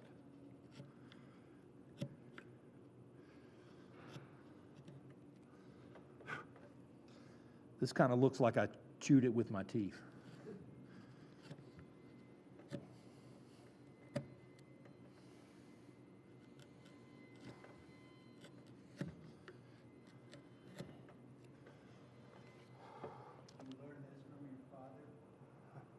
You know, my dad never did a ton of carving. He worked in the Georgian neat and plain style. Mostly, he would carve if he needed to, but he never did any work in sort of the Philadelphia Chippendale style. So not really. But I would also say that he supported us playing with all types of techniques. Did a lot of carving and stuff in the shop. You know, when I was like a middle school, we were doing whittling, animals. I mean, we always had the tools in our hand, and Dad was like, sure, give it a try, and he would come over and show you how to hold things, or, yeah, I just kind of grew up with I don't know if it's a characteristic of who I am, or if it's how I was raised, probably a little bit of both, but I'm just never really afraid to try something. Do you know what I mean? I think it's kind of like my mom. So a lot of men and women, but I think it's more of a male characteristic than a female characteristic. We're a little bit afraid to put ourselves out there, and if you try something, you're not very good at it. You might delay, or you might try it at your shop, you might try it at home where no one can see you, because if you don't like what you put out there, you're like, oh, I'm not good, and you have to admit it to yourself. My mom, however, tried everything under the sun. And then some of you may have seen my newsletters. My mom passed away in May, so we had a lot of time to sort of reflect. And, you know, I've got pottery my mom made. I've got rugs my mom made. I've got paintings that she tried. My mom played the piano. Honestly, not all that. She wasn't like a virtuoso, and her paintings were not masterpieces, but so cool that my mom tried everything, and she was actually pretty doggone good at most things. And I think that was a characteristic that I learned that, just try it. Do you know what I mean? Sometimes we put up all these barriers to not try something. And you might be great at something. It might be something you love. You might try it for 6 months, like my mom, and move on to the next thing. I have a big sign hanging on the wall on my shop that says, "When was the last time you did something for the first time?" Right. Yeah. I kind of live by that. I like to try new things. Absolutely. And look at all the cool things you've made because you just tried it.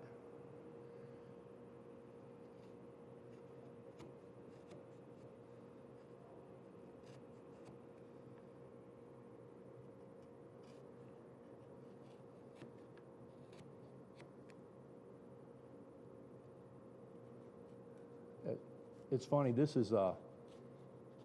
V chisel is a green Lee, which is not exactly a high brand. It's more of a carpentry type brand, And this is the one that my dad gave me when I was a teenager. He's like, I got extras of these, you can have this one. And I don't know why, but this is the one I've learned how to sharpen. And I've got several Swiss maids and all that are probably better tools, I don't know. But this is the one I always go to. I feel like it's like fits, It's little things like that are like don't make a lot of sense. One of a kind. So I'm going to show you quickly. I'm going to finish up here in a few minutes. But you can see those lines now. I just took a V chisel and just went down those lines, right? You see that, Robert? I just took those lines and went down the V chisel, down those pen lines. I use a pen all the time too, and I think that's because of my dad used a pen, and he's like, you can see the pen better than the pencil. So I've just always used a ballpoint pen to when I'm doing work. I mean, this is rough, obviously. The things are a little bit off center and not asymmetrical. But you can see I just went down those. Yeah. That one's pretty rough, but hey. There's really only one step left, and that is to inside these the concave portions are essentially finished, unless you wanted to come back and smooth them or whatever. But now the convex ones we have to round down into the bottom of that V groove. So that's what we're going to do real quick. And I think, so that grain is going to go that way. Okay.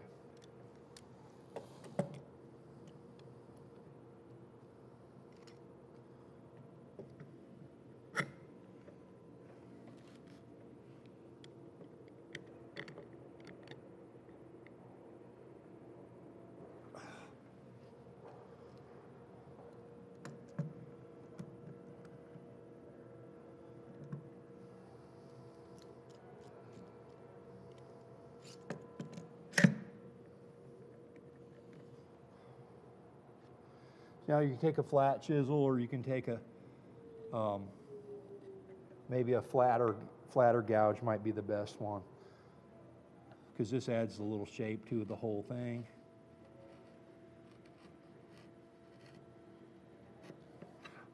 You can kind of ride that groove.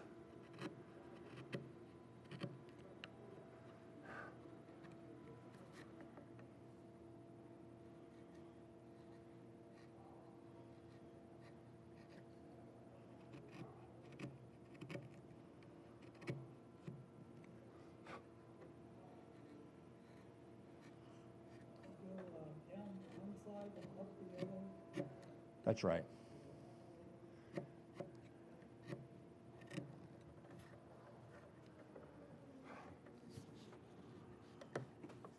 Kind of helps to be semi-ambidextrous.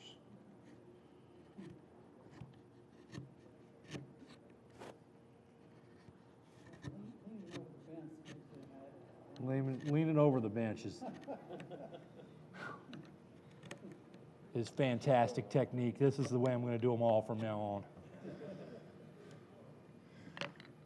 Remember before I had the handle down. I got lazy and didn't do it, and it was in my way on every stroke.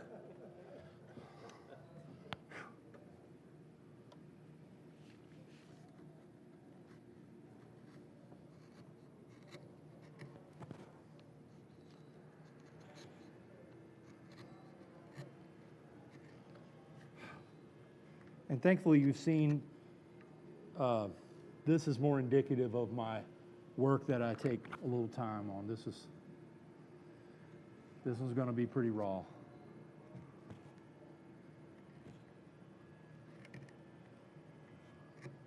Okay, so we've gone down that line.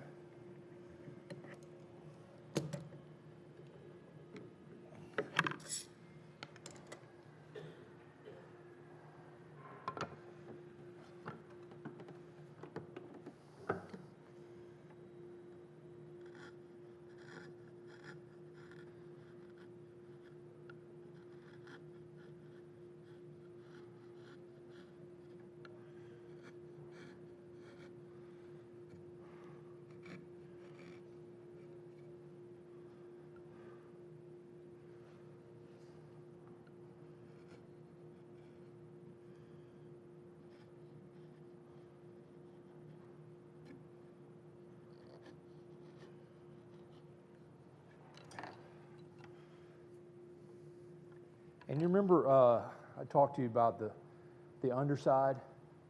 I'm going to go ahead and take a couple minutes because I think it makes a difference.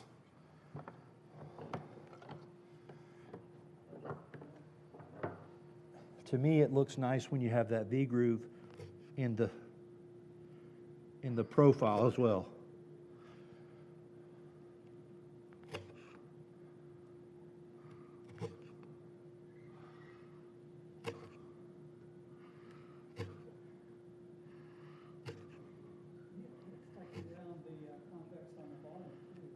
Yes.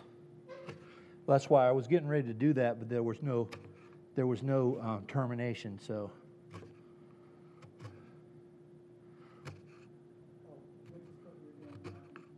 Yeah. This gives me a spot to round to.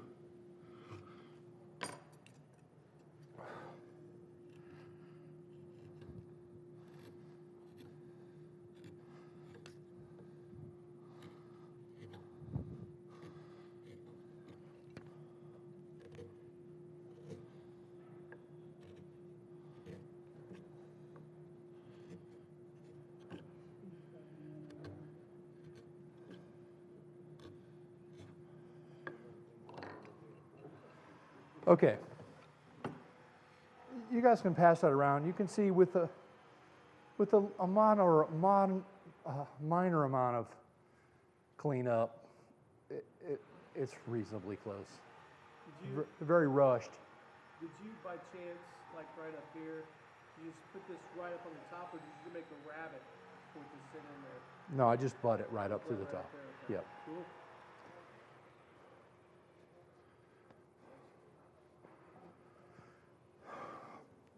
So that's really all that I had. Obviously, I could talk for hours on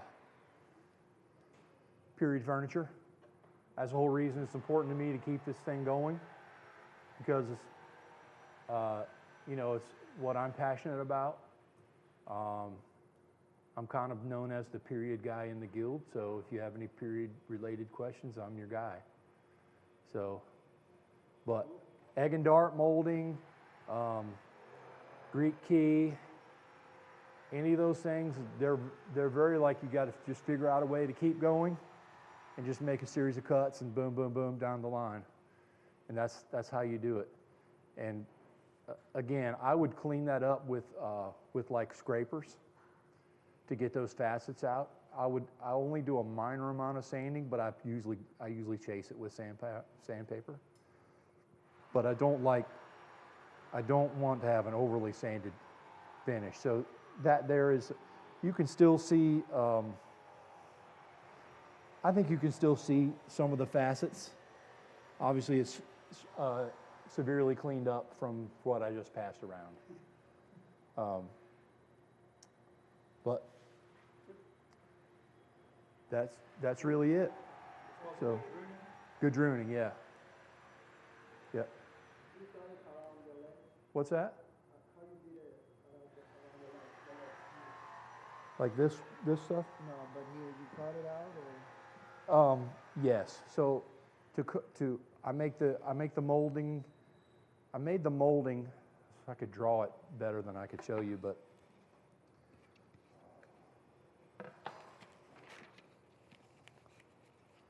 so essentially the leg. I put a rabbit in the leg, and then the molding, if you can imagine, is made like this.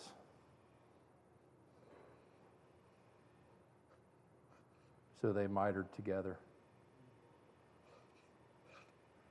And that fits in that part fits in the rabbit.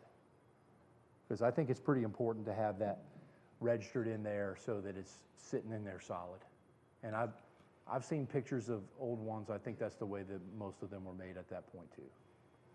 So. Did you say this was in the State Department, but what cow is this Philadelphia? Philly, yeah, absolutely. There's a series of those Philadelphia Marlboro pieces that are like this. If you're familiar with Steve Headley and Jeff Hamilton, they're part of SAPFM. They still do classes. Jeff Headley and Steve Hamilton. Okay, Jeff. I said it backwards. Yeah, but so they I think they still offer classes, but they have one of those Chippendale Philadelphia card tables that's like this, and but it's got a serpentine front, which is really cool. So you can imagine taking this and making it serpentine. I mean, so you can even add a little more wow to these pieces if you want to. And then if you wanted to even do more, you could do cabriole legs, carved all the way down, hairy paw feet. There's lots of ways to continue to jazz these things up. Jeff Mac Headley's dad made furniture for the White House. Yeah, yeah. Yeah, I wonder if that's still there. I would think it is. Well, it's gilded now. Yeah, it's all gold. Any other questions? All right, thanks everybody. Hope now you can put gadrooning on everything you make. So we're gonna take about a 10-minute break, or 10 or 15 minutes. Let Bill get set up, and we'll go for the final attraction of the day. So. Thanks, Kevin. Yep. That was great. That's pretty fast roughing that out.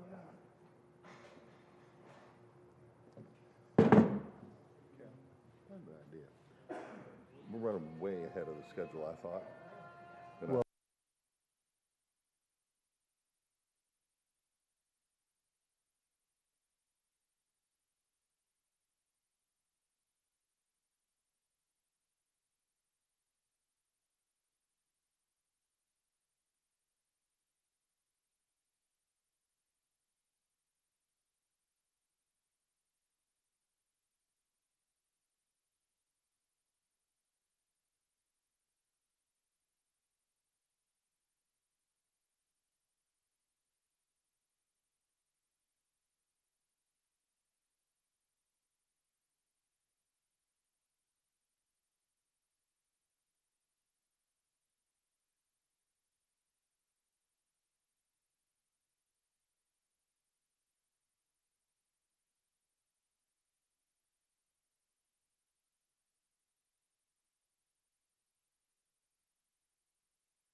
and move over. Is that what he's saying? Hello? Test, test, you can hear? Okay. He's giving the thumbs up. What we're going to do, a little different than we had planned. I'm going to, the program I'm going to give you in about a half an hour, I'm going to add this little program in first. And when I was working on tweaking the other one, I thought, oh, I need to download some slides of my current project into the computer and start preparing a program. So I did. So I'm going to do this first. It's not finished. The piece isn't finished. But what this is all about is making a 1/8 scale miniature machinist chest, and it's a copy of one that I own. It sits on my workbench. Let's see, is this working here? That is not working. Why is that not working?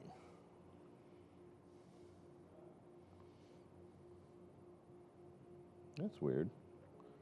I don't know why the things. Yeah, I know, but you'd think this thing was working. It was working this morning.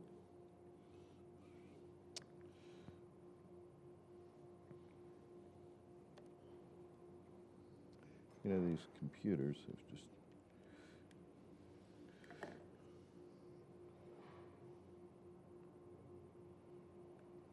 That ain't working. We'll do it this way. Wait, that's not working.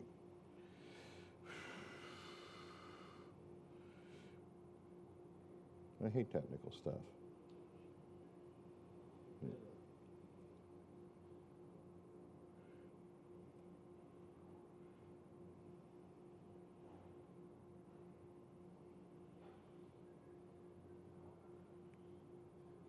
Now it's working.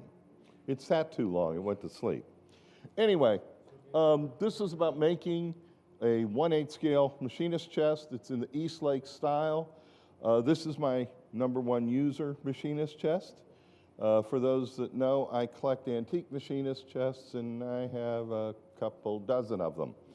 Matter of fact, I just bought on Wednesday night a really neat one with its original tools, with history from the Civil War. One owner chest, guy made his own stuff, he signed it, and it's of a very unusual design. It has rounded corners, which you don't see very often on a toolbox. But this one dates from about 1880. It's oak, very finely made. One of its really cool features is the hardware. You can't miss the hardware. It has this East Lake style hardware, which I thought the guy made. I thought it was nickel silver, and he had made it. As I was making this, lo and behold, on Instagram one day, another machinist chest showed up with the same hardware in copper. Well, I own that one too now. It's out in the garage. UPS did a number on it, so it needs a major restoration. But it's a very cool chest. But the other unique feature about this chest are the feet. I mean, it has like these teardrop dirigible type feet that they're just too cool. Anyway, how do I make something? When I go to make something, I do a drawing. I learned to draw in junior high school. Well, I use the same format. You know, it's basic, it's simple, all that stuff. The wood for this project, I did it out of mopani, which is an African wood. It is one of the hardest woods to make miniature furniture out of. It is very brittle. It is very, very hard. It eats cutters. I mean, it does not like your metal cutting tools. But it has the scale grain very similar to mahogany. And the really cool feature is it oxidizes beautifully and quick. So that's a very cool thing. And it'll age like aged mahogany so fast. Hi, Russ. We just started like this is slide number 4 of a pre-program of what I'm working on. Anyway, it's a really neat wood. Now, one of the first steps that I do to any of my projects is I burnish the wood. I use a single edge razor blade. In this case, I get about 6-8 strokes with a blade and toss it and use another one. It compresses the grain, giving it more of a scale look. It does all kind of wonders. But cherry burnishes well, pear wood, mopani, those are woods that I use. Boxwood. I use a lot of pressure, straight up blade, like a scraper. I'm only taking off maybe 1/1000 of an inch. I then slice it, and there's one, since you guys are woodworkers, you'll notice this. Actually, it's the next picture. That's the burnishing. I'm not used to this software yet. I had some pieces I cut about 20 years ago, the darker section in the middle that had really oxidized nicely, and I wanted that as the part you see, but it wasn't quite wide enough, so I added a little bit at the top and a little bit at the bottom, where the molding is going to cover it and no one's ever going to see it anyway. But to add on to it, I did a spline joint, because mopani also doesn't like glue. So everything you do, you better joint. You can see the 2 little splines there as I'm slicing my miters. Then to get a perfect long, wide miter, I took a little block, took on my big table saw, sliced it to the appropriate size, angle, and I used that on a disc sander that I can tweak that down to 1/1000 of an inch and get it just right and dead square. And that gives me my 4 sides to my chest, all mitered. Yes? So all that wood wasn't tall enough, that's the reason why you had to split Correct. it? The wood was not, the piece I had wasn't tall enough, and the piece I wanted to use, I probably cut 20-some years ago, Right. and it had been sitting in the drawer and had that lovely great color deep through it. And it had phenomenal grain, and it's like, that's what I want on the front of that chest, not just a piece of wood. How do you check for square on tiny pieces? Little squares. Okay, Starrett made a 1-inch square. They're rare. They stopped making them 50 years ago or whatever. Well, I have a couple. You'll actually see a few in here in a minute. But yeah, I have more tools than the average bear, especially when it comes to little stuff. So, the next trick is I'm going to spline these joints. Now, cutting a spline on that little miter is going to be a little tricky, okay? And getting it dead perfect and accurate to within, we're talking a couple 1/1000 of an inch. So I've made some little clamps that I put on my little block. And the machine, kind of my universal machine tool that I use all the time, is a Cameron drill press. I bought my first one in 1978. They were $125. They've recently, well, they still kind of make them, but they changed so much on them that I don't like them anymore. But they're $1,500. They've gone up in price a wee bit. I have about 6 of them. And sometimes I'll set up, and you'll actually see in here where I'll set up multiples to do a left and a right cut so that I don't have to mess my setup. I run the part. This is a close-up of what we're seeing. Yeah. And you can see the piece of wood sitting there at the end, and I'm cutting a little spline that's about 30/1000 of an inch thick. It's 32nd of an inch, right on that edge of that miter. And remember, this wood is almost as hard as aluminum. This is a really hard piece of wood.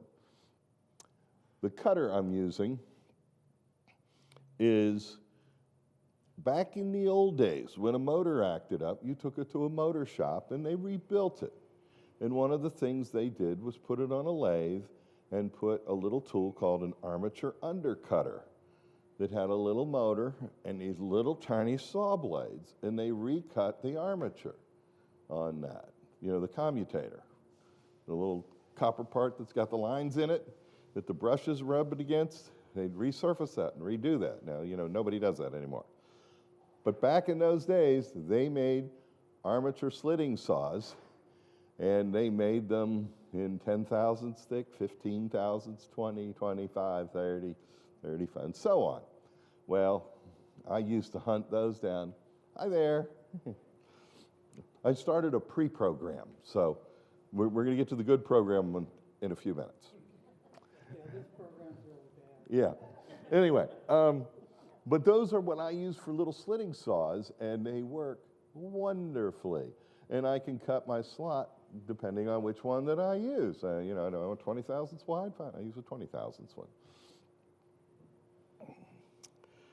And there we have, you can see the little slot there at the end of the thing. So, and remember, since that's the corner and it's going to show up, we want this dead right. So that slot's got to stay accurate, real close. So that other spline is gluing your boards together. Yeah. Okay. Yeah, the other spline was another spline, and this is just yet another spline. So I do a lot of splines. Mopani does not like glue, so a butt joint isn't going to hold. So you need to have something for it to bite on. So I bite on it. And yeah, hey guys, come on and sit down, okay? There's more of my guests. I invited a bunch of people. So I've started a pre-program, and then I'll get to the good program. Anyway, there's my little fixture so far. Okay, and here it is with the little splines stuck in it.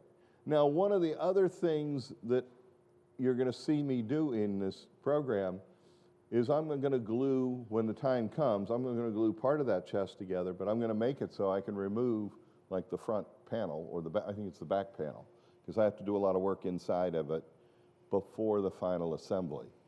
So I have to build this stuff so you can put it together and take it apart, and put it together so it stays exactly where it's supposed to be. Now I'm going to dig into my little drawer of brass, and I have about every size imaginable. I've traveled a lot. When I travel, I go into hobby stores, let's say in Europe or in Japan, and any size that they don't sell in America, well, I buy some. You know, give me a meter of this and a meter of that. So you do that for a lot of years, and after a while, if you need a size, I probably have it. And in this case, I needed, I think it was I forget, I think it was 40 thousandths inch square, which is luckily about 1 millimeter square. I think that would be 39 thousandths. And what I needed it for was the drawer tracks. This particular machinist chest used metal drawer tracks. So I've routed out with an end mill, 40 thousandth end mill, route out my little grooves in the side. And here you can see routing that out. And then to cut the pieces of brass to length, I use this cool little Bergeron tool. It's a clamp, but it has a stop, and you can feed your metal through it and slice and slice and slice. And voila, they're all the same size. A really quick way to cut. And you just put the metal in, hold the thing, hold it down with your thumb, and slice with a jeweler's saw. And there you can see my little brass squares dropped into those pieces. And there's the original chest. I'm holding this up inside the original. You can see the brass tracks, what I've copied. Does that make sense? And now I'm going to start cutting the stock for the drawers, cut the little grooves in them that are going to run in those grooves. And there you can see I'm starting to lay those in, and basically like no tolerance between them, a couple thousandths of an inch. Because I work in thousands. That's my world. And I have the drawer sides, the 4 door sides, and the pieces of Mopani for the 4 fronts, which again, I've selected just the right board out of the right piece so the grain matches. And the very opening picture, someone commented about, well, the grain, you know. And, well, that's real important because you can't change it once the piece is built. We talked about gluing. I start to glue I'm going to glue 3 sides of this together. I started to glue the thing, and here's 2 little 1-inch Starrett squares stuck in there. My gluing clamps, I use high precision machinists grinding parallel vices. The vise is like, they say it's guaranteed to be within 1,000th of an inch of parallelism and squareness. So they make great gluing clamps. They work really good. And I can put a lot of pressure on the part and, you know, it works out well. But it's kind of funny. People look and they're like, oh, you're using that for gluing? It's like, yeah, it's my glorified clamp. I cut out the front and then I file, and this was a little trick. I wanted to file that front edge down to have about a 4,000th of an inch lip.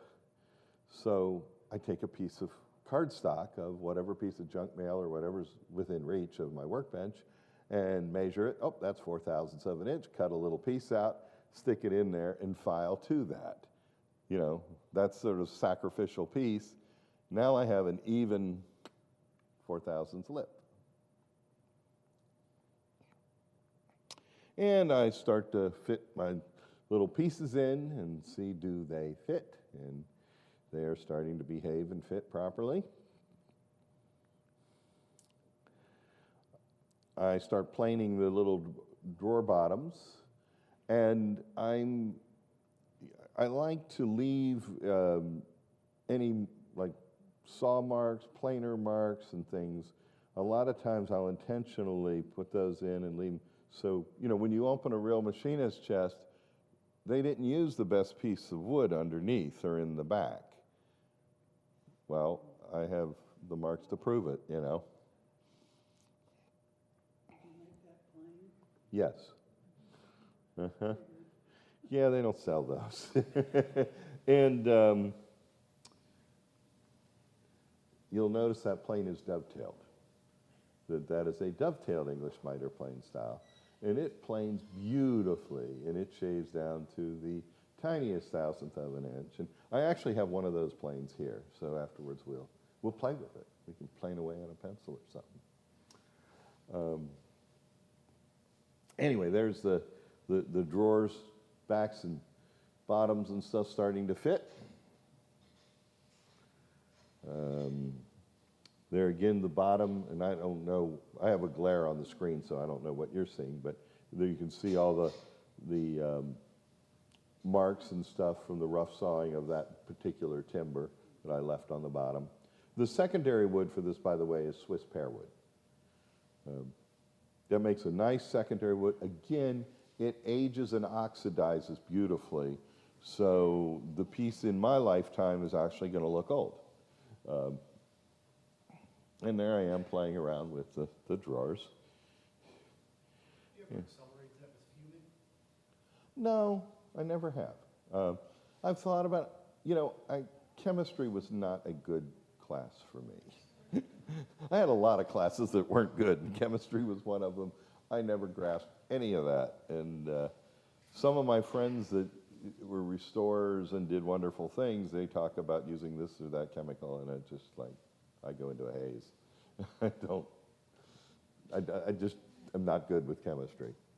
So I don't know what acid does what and any of that. Anyway, I'm slicing off some little pieces on the table saw. And then I'm going to route, made a little cutter. I make my own router bits. We made a little cutter, and I'm going to cut the dovetail, cut out for the dovetail joint. And that's the cutter. I think you can see that little guy. I think that shank's 1/8 of an inch. So it's a tiny little cutter. Yeah. How fast does that spin when you're doing things like that? Mopani does not like speed, so I'm probably down to about 9,000 RPM, 6 to 9,000, somewhere in there. I do it all by That machine feel goes that and fast? ear. That machine will go to 30. Those have 6 speeds. So it's like a big drill. It's a drill press, and it'll go, you know, up to 30,000 RPM. Yeah, but I also, you know, I'm not a metallurgist, so my router bits are tempered by the color of the steel, not by some fancy oven. So they may or may not be tempered perfectly. So running them at max speed, you're more likely to break them. And so I tend to run stuff a little slower. It also gives me that extra fraction of a second to pull it away when the stuff starts to go bad. Yeah, when I first saw the first picture of that, Yeah. I thought it was like this big. Yeah, no, You know, it's that's like- an it's like- 1/8 chuck you're looking at. That piece of steel is a piece of 1/8 drill rod that I machined out the bit, and then Paul Runyon taught me how to make bits back in '78, and he told me, don't waste time looking for what you're not going to find. You know, don't go to Sears. That's where you used to go back then, to woodworking tools. You're not going to find the bit. You need a bit, make the bit. And you know, some of the best advice I've ever been given. And here you can see, for cutting the right and left side of the joint, or it was each side of the drawer, I don't remember. I used a pair of the drills set up. I could take a thing from here to there, here to there. Or maybe it was doing both sides, you know, the top of the joint and the bottom joint. I don't remember. Anyway, you can see we start to fit a nice little joint.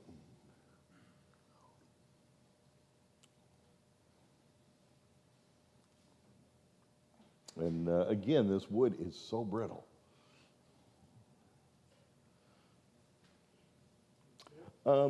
Once I start to put the drawer together, I sand it, and I block sand everything.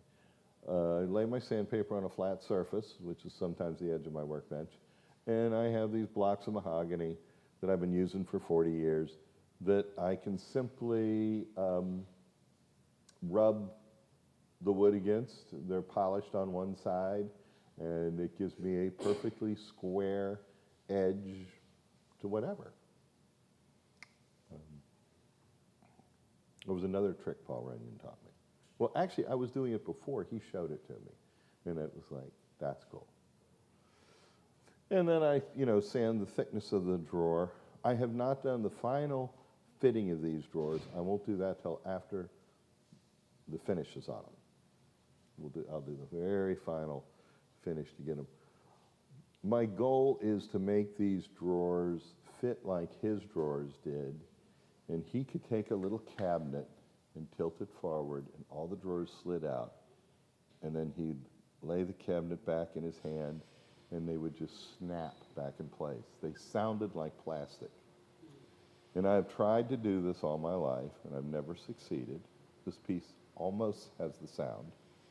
I finally figured out how I did it, and that was the backboard on his pieces he did not glue in, nor sometimes the bottom board or the dust boards. He left them loose, and they act as soundboards, and they vibrate when the drawers click back. Yeah, it's a freaky thing, and you know, it's just, miniaturists can be freaky people. But I measure everything with dial calipers. And there is the dovetail drawers. I think I'm going to stop this program here, because I think you've seen a bunch of it. I'm at slide 47 of 133. Because a lot of it I go into the hardware, which I know Russell would love to see that, but we'll see that later. When I get it all done, I'll come back and give you the whole thing and bring the piece. So, but that's your basic, I think that shows the basics of how I do the woodwork that I do. got questions? Y'all ready to start this, doing that? You are? Okay. I'll be waiting to see. Okay, let me get the main event up.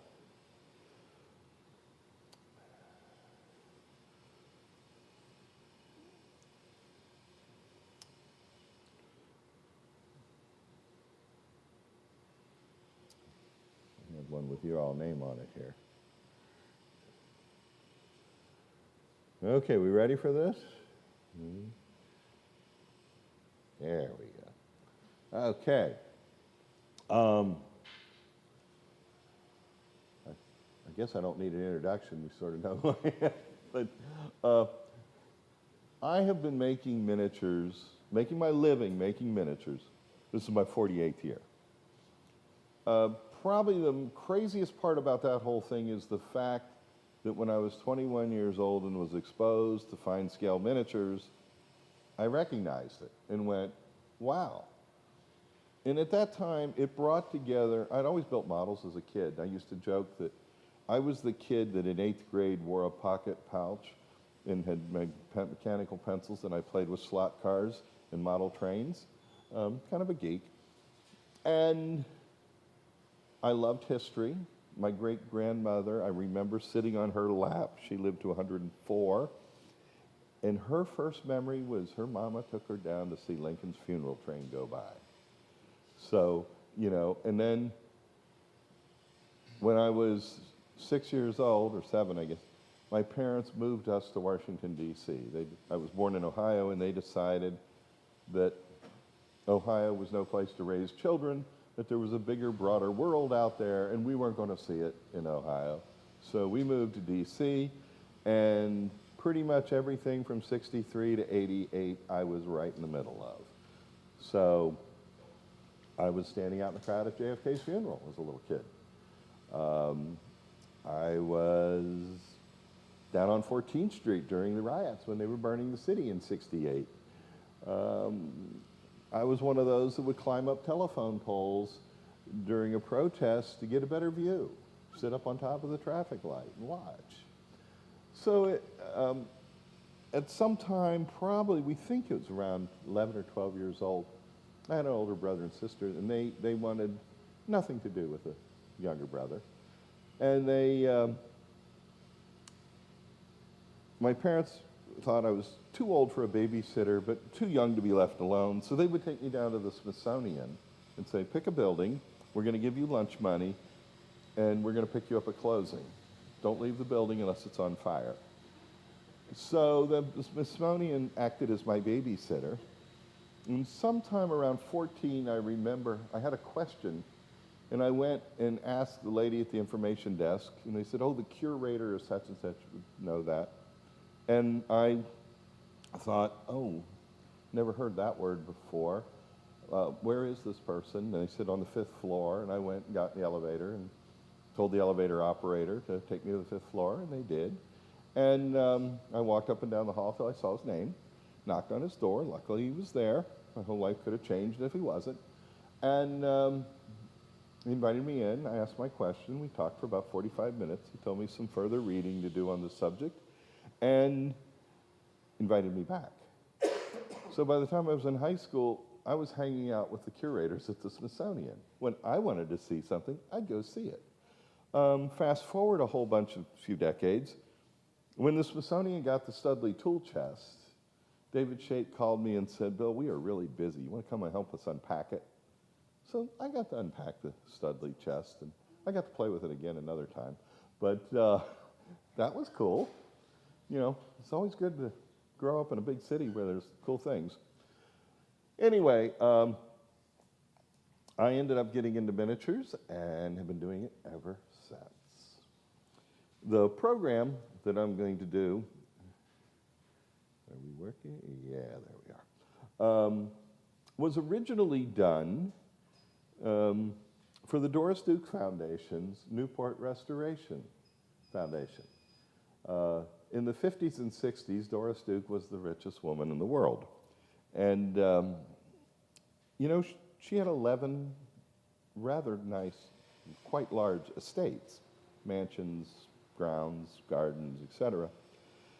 And one of the things she was the most pissed off about was that. She was the underbidder on the Brown secretary, that her people told her it would not go over $6 million. It went for, so she bid $12 million, and it went for $12.1 million to a gentleman in Texas, as I recall. And she was forever pissed. She referred to it, that's the one that got away. She kind of made up for it. She bought, I think, 83 houses in Newport. She was the richest little girl in the world, and restored them.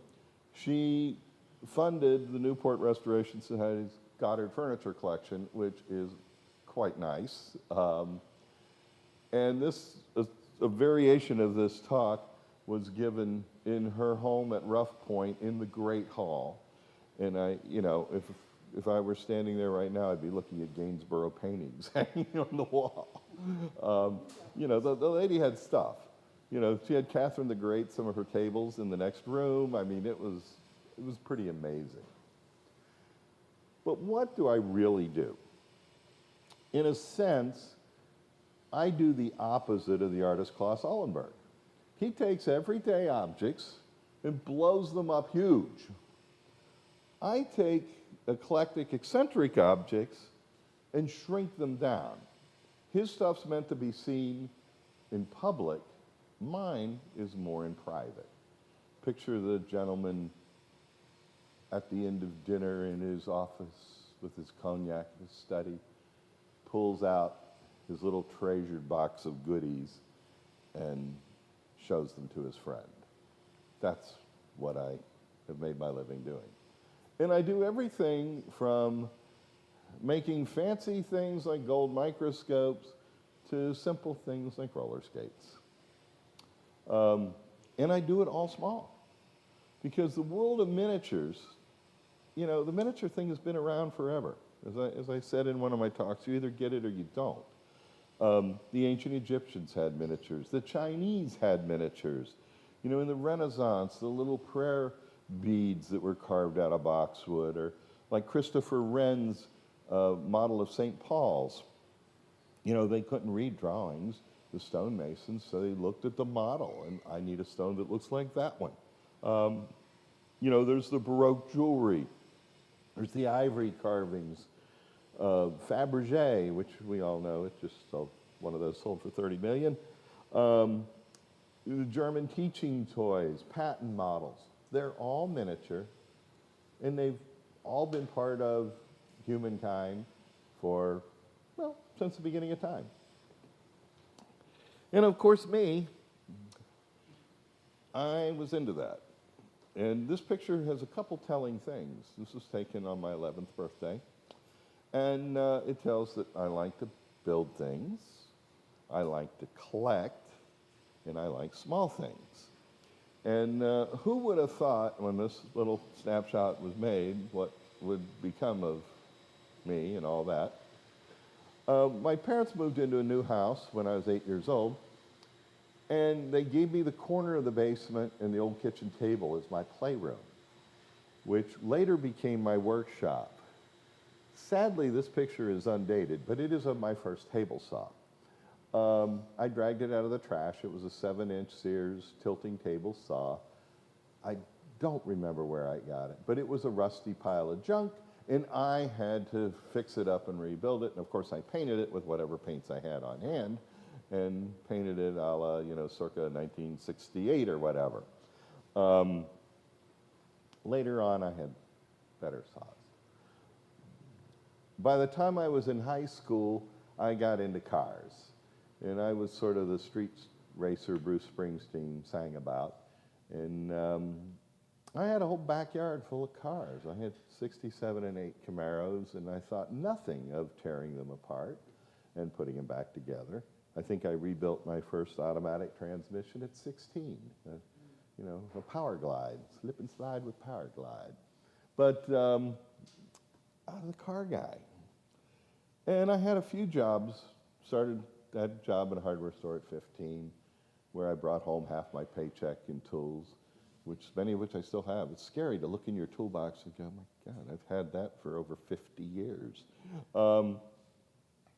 But in the fall of '76, my mother got this idea that she wanted a dollhouse for her grandchildren, her granddaughters. And my father explained to me that you were going to build said dollhouse because if not, all those cars in the back and all that junk of yours in the basement, you can find another home for it. And I was a little unpopular at the time in the fact that I had no job, long hair, was not in college, and was still living at home. So you kind of had to, okay, I'm gonna build Mom a dollhouse. So I built Mom a dollhouse, and I wanted nothing whatsoever to do with it. I thought it was the dumbest thing I'd ever heard of. And I did that, and it took a couple months, and I got it done. And I went off on a vacation afterwards that I badly needed, and along that trip, I ran into a sign that said miniature show and sale, and my mother had talked about that stuff. I didn't know anything about it. I made a U-turn and went back and walked into a miniature show. Well, I saw all these little things, and these ladies were buying them. It looked like a DAR convention. This was in '77, and the ladies with the white gloves down in Florida. And they're shopping like crazy. And I'm looking at the stuff and going, I see saw marks. They didn't sand it. Oh my God, I could do that. And after talking to a lot of friends, they said, you've been talking about since you got back from Florida is that stuff. And if you can do that, you better do it because we're getting sick of listening to this. I knew nothing about furniture other than it's the stuff we sat on in our living room. Well, I did know from the dollhouse thing that people make copies of antique furniture. This postcard arrived in the mail from Southern Living magazine, and it had this desk on it that was in the Mazda collection. And I looked at that desk and I thought, there's a perfect spot in that dollhouse for that desk. I should build that desk. So I did a drawing a la 8th grade style, and I built that desk. I built one, just to see if I could do it. And there's that desk. And I showed that desk to a dealer who had a gallery in New York, and he said, that desk is damn good. I could sell those desks. How much you want for that desk? I'm 21 years old. And I'm like, putting on your bold face and going, I think I want about $125 for that desk. He says, no, forget it. I thought, well, that was nice while it lasted. He said, you're new, nobody knows you, at least double that.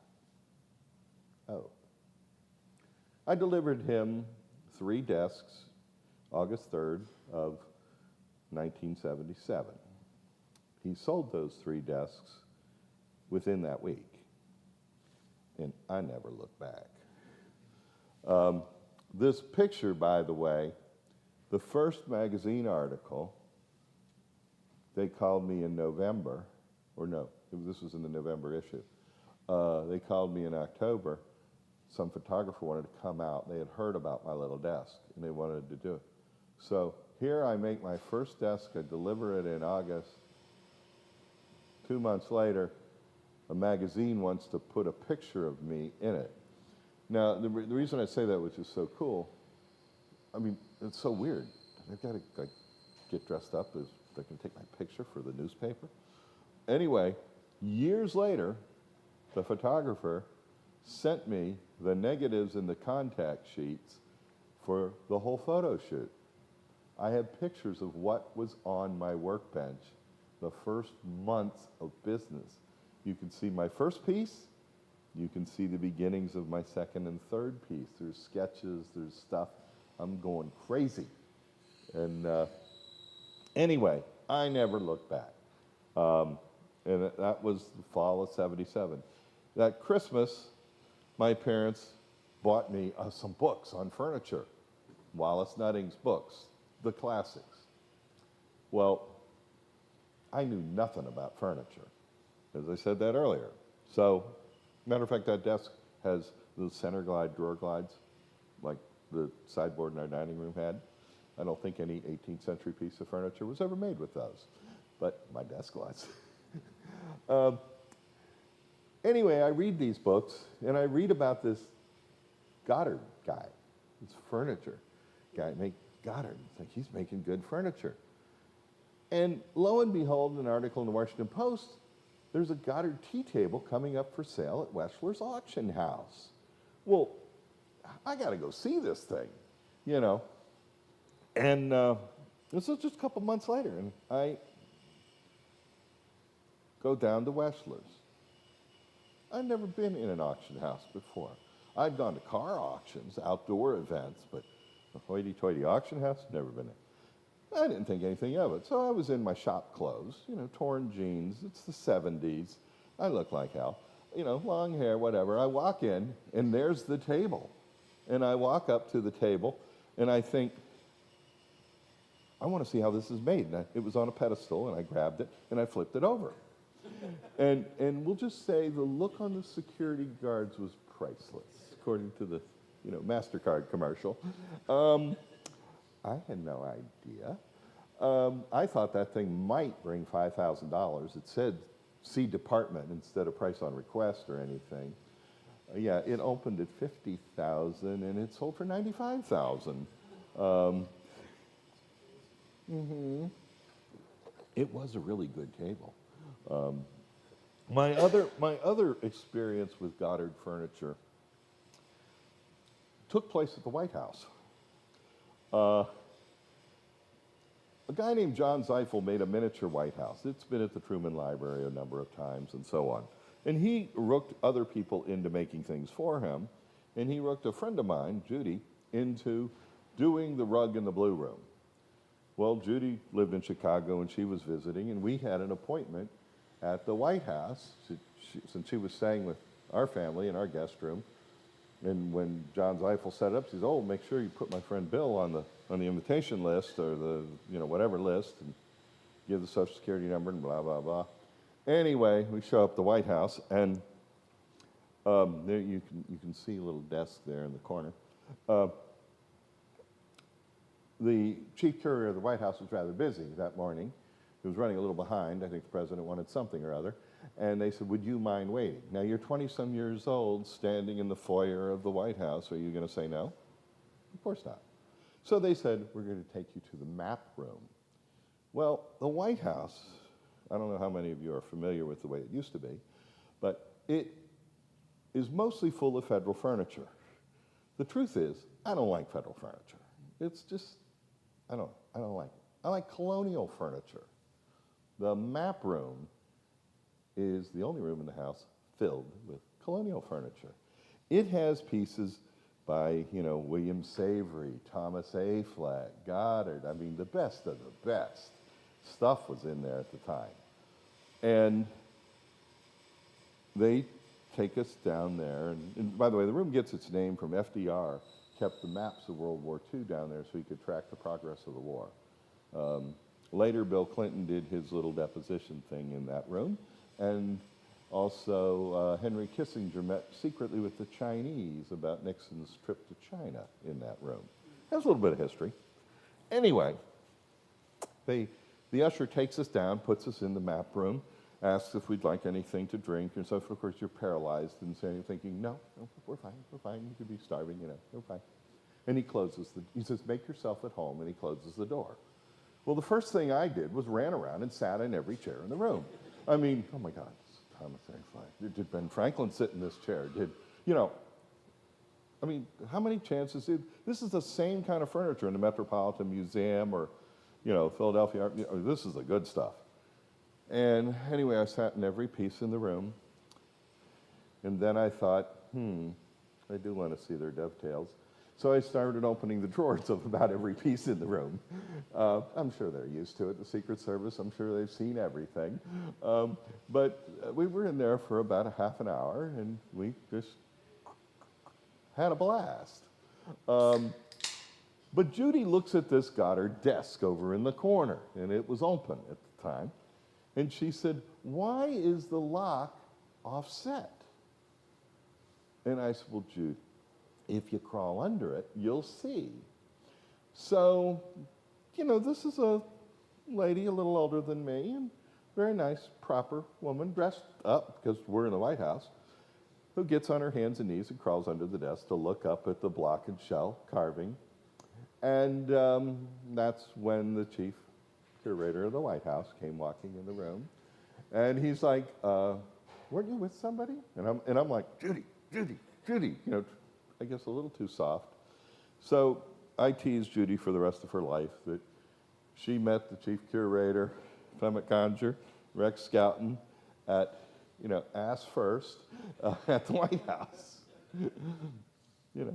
She'll never forget a block and shell front piece.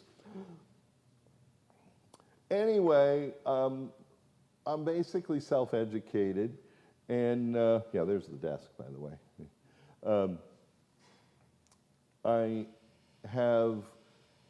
I get something of going to the place where things happened.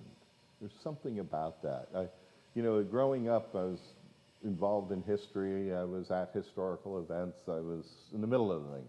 Well, I just get something. So it's like Chippendale. I read his little book, studied his engravings, and, went over to London to look at where was his shop. When he went down to have coffee with some other cabinet maker or architect or designer in a coffee shop, what did it look like? What did it feel like, And I get something out of that. So a lot of times I've retraced these people. I have a close relationship with Williamsburg, and would go down there and play with their tools and stuff. And this is a lathe that the Pollocks had donated to Williamsburg, or donated the funds so they could buy it. Neat 18th century, early 19th century lathe. And I get to get a good look at it. I started going to Williamsburg when I was 9. Learned a lot. Tools fascinated me since the hardware store. As I traveled around, I would buy tools everywhere I went. Here I'm buying a hammer in Japan. They have really bizarre hammers. They have very cool hammers. And I'm using all this stuff to make miniatures. And this is the L. Nathan Tabor clock that is in Wallace Nutting's 3rd volume. And I said I'm going to make that clock, and in the end of 1978, I made that clock. And there it is, and that very one is in the case over there. Paul Runyon had taught me how to make router bits, and I made the bits, and made the moldings, and made the clock. And the next thing I knew, I'm in the miniature business. That was one of the first pieces to break the $1,000 barrier for a new contemporary piece of miniature. So here I am, a 22-year-old kid, making like the most expensive stuff.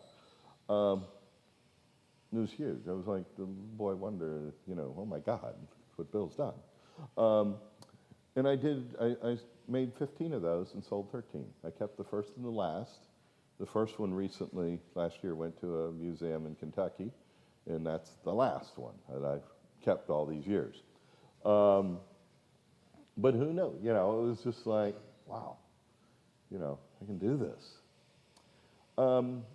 Naturally, when you start to make furniture, one of the things that the first hurdle you kind of have to get over is, how do you cut dovetails? And I tried to cut miniature dovetails every which way I could, and I was totally unsuccessful. And one night I was actually having dinner with Mac Headley, who you all know who that is, I think. And I think I, by the way, talked to this organization at Williamsburg about 25 years ago, or maybe it was before the organization was founded, I'm not sure. It was way back in the Mac and Roy Underhill and all those guys. Anyway, at dinner, Mac and I were talking about dovetails, and he was talking about how the cabinet makers he's been measuring and studying Williamsburg's collection, and he didn't think they measured them. He said, I think the guy stood there and cut. And he said, I think he just guessed. Well, as Cal was talking about the importance of his lines, yeah, the lines are real important. And drawing accurate lines is very important. And drawing real accurate lines where you want them is real important. Well, how about if you just eyeball them? And that was the trick to my dovetails. You do the one on each end, you do one in the middle. Then you do either one or two between it, and you can eyeball it. And, you know, we're talking about pencil lines that are a few thousandths thick, and in the miniatures, well, guess what? Your, you know, relative error is about a pencil line, which if you tried to mathematically calculate it all out, you're still going to have an error. So why not just guess? So from then on, that was the secret to dovetails. Because if you draw perfect lines, then you feel you have to cut on the lines. So just approximately put where the pin's going to be and cut it out. Anyway, this is a little spice cabinet. It is also over in the case. It's about 1.25 inches tall. And it is dovetailed, and the drawers are dovetailed, and it has secret compartments, and a working lock. And this exploded view is owned by the Toy and Miniature Museum, so it's even in town for you to go see if you want. It's in the little fine arts, workshop room, the kind of how things are made thing. So it's a typical Chester County spice cabinet. Over the years, I've gotten to see a lot of amazing collections, both public and private. I once went into a home, and there was 2 beautiful Chippendale sofas with 4 Chester County spice cabinets as end tables. They had 4 nice corner cupboards with shelves carved, all period. By the way, the 4 Chester County things were all in that exhibit from the Brandywine Museum years ago. And lots of really good paintings by the Wyeth family on the walls of that room.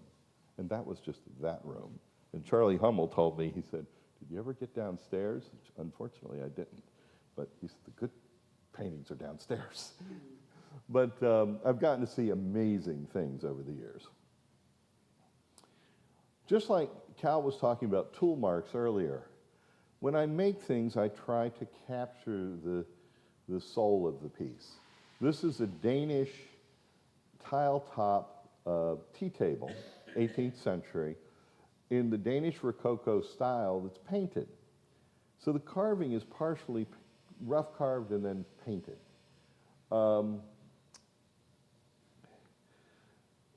You can see that the piece of wood on the back is a piece of yew, and it's probably about 400 years old. Really, really fine rings. You know, I have the whole board, and I think we counted it had about 400 rings. I try to use knots where I find them. If I have a piece of wood that's oxidized properly, I will try to use that, not sand that surface away. I want to preserve that surface, because you can't duplicate that surface. And this table had a very unusual feature in that it was made for transport, that they had 4 pins that they pulled out and could take the top off the base. And here you can see the pins on the ends, and here it is lifted off. Very unusual construction. You know, not a lot of the European construction is not like the English and American stuff we're so used to seeing. Another little detail, anytime I do carvings, I always do one more than I need. Matter of fact, almost every part, I always make one more than I need. And my reasoning for this is I never have to feel bad about selling like the runt of the litter, you know. There's always one that's not as good as the others. I mean, if you've done any work by hand, you know each one has its own personality. This one's the best, that one's the worst, and you simply take the worst and push it aside. It also gives you a great little box of stuff. Sometimes I joke, yeah, I'm spending my whole career making a cabinet maker shop, and I'm going to have great little legs and pieces in it. Some of those, by the way, are in a little case over there. But by doing that, it lets you match them up better.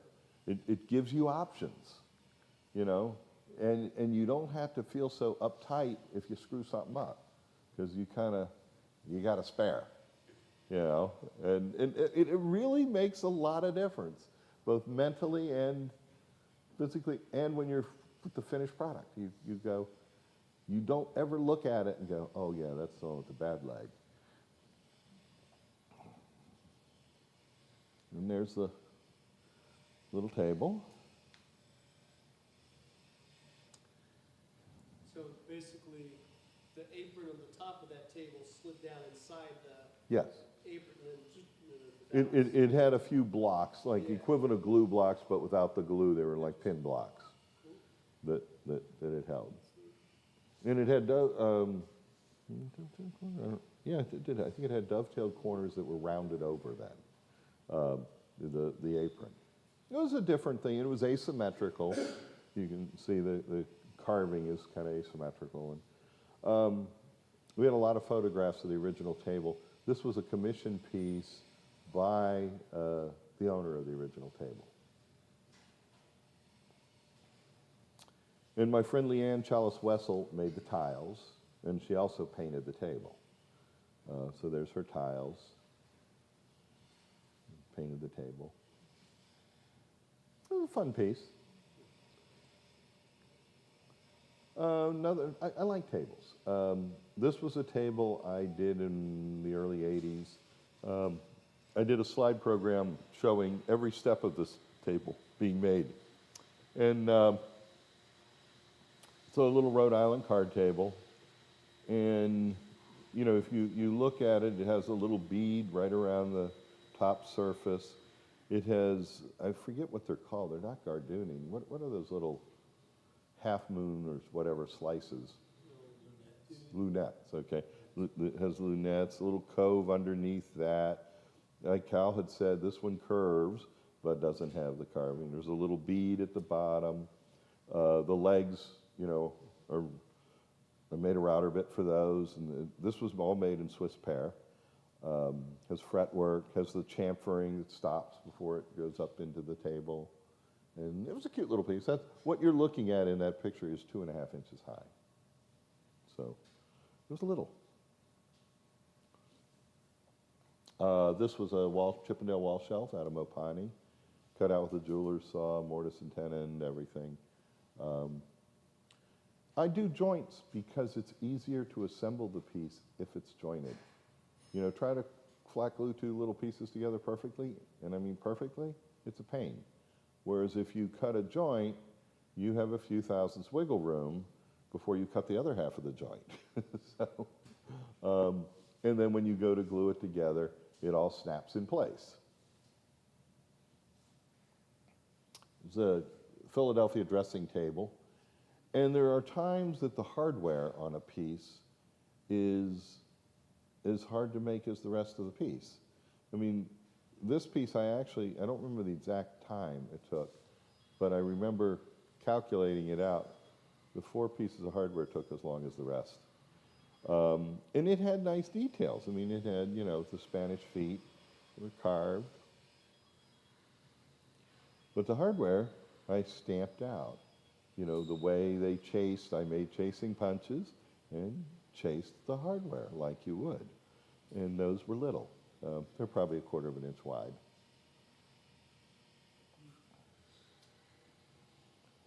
This is a bolt, making a bolt. It's actually for the bed that's down there, that's in the case over there, which doesn't look like a bed. But, and these are copied out of one of the trade catalogs of English hardware, because in the 18th century we didn't make hardware in America, we imported it. But I will drill and tap. I can't read the size to see what size that is. Looks like about 0.5 millimeter. It's about 20 thousandths of an inch thread. But you know, the little knob, it's supposed to screw onto that. So I make it screw onto that, you know. It's the only way to make it. And there's that sliding bolt.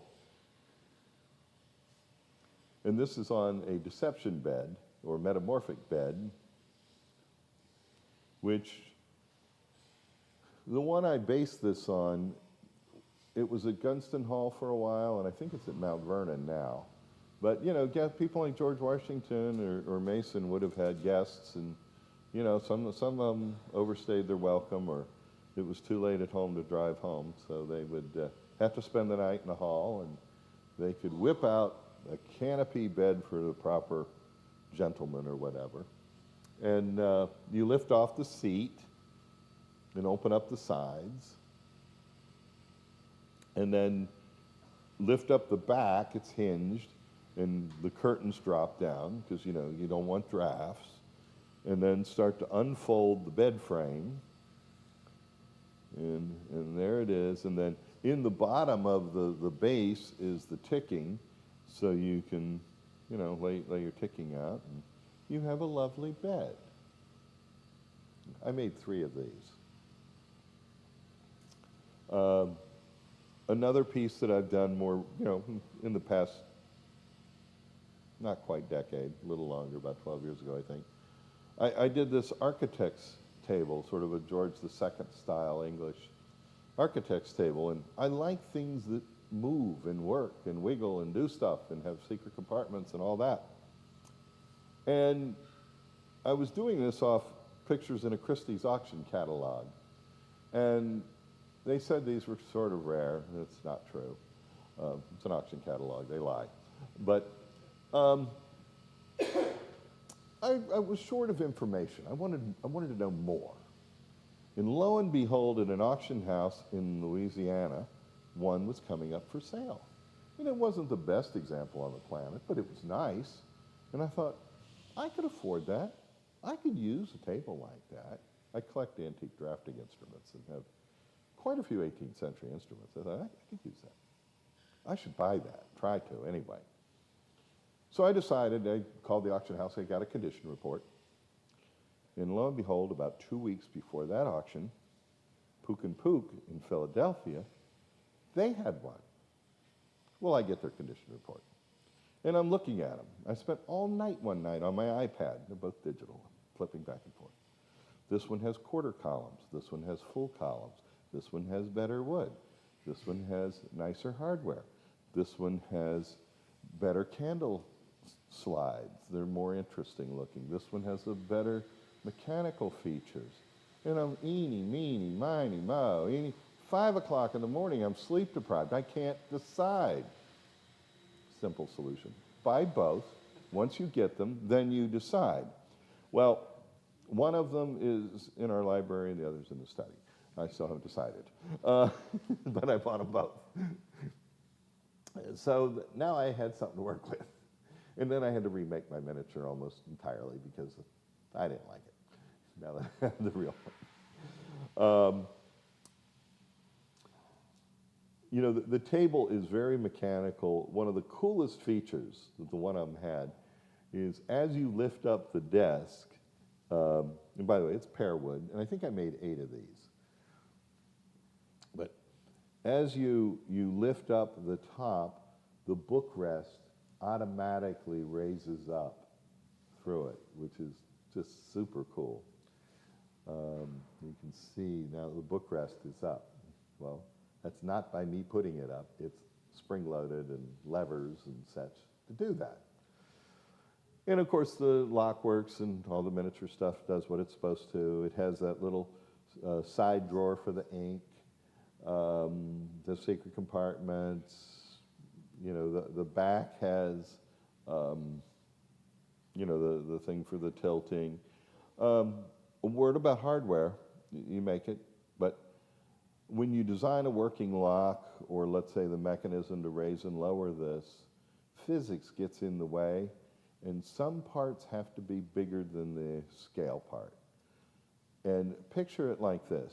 You have a tea caddy with a delicate little lock, and now hand it to a gorilla and let him try to open it. If you didn't make that lock bulletproof, it's going to break. So you make the internal parts of the lock even better. You know, even bigger, stronger, harder steel, whatever, to compensate for the size issues. But this piece even has little casters on it, and all the appropriate details. I also carve things. Here's a Reynolds mirror, copied from one at Williamsburg. It's carved out of white thorn wood. It's sitting in the case over there. I made castings of it that went in various miniature rooms. I don't know, I sold a couple dozen of them, I think. This is a hallway from a dollhouse I built called Twin Manors.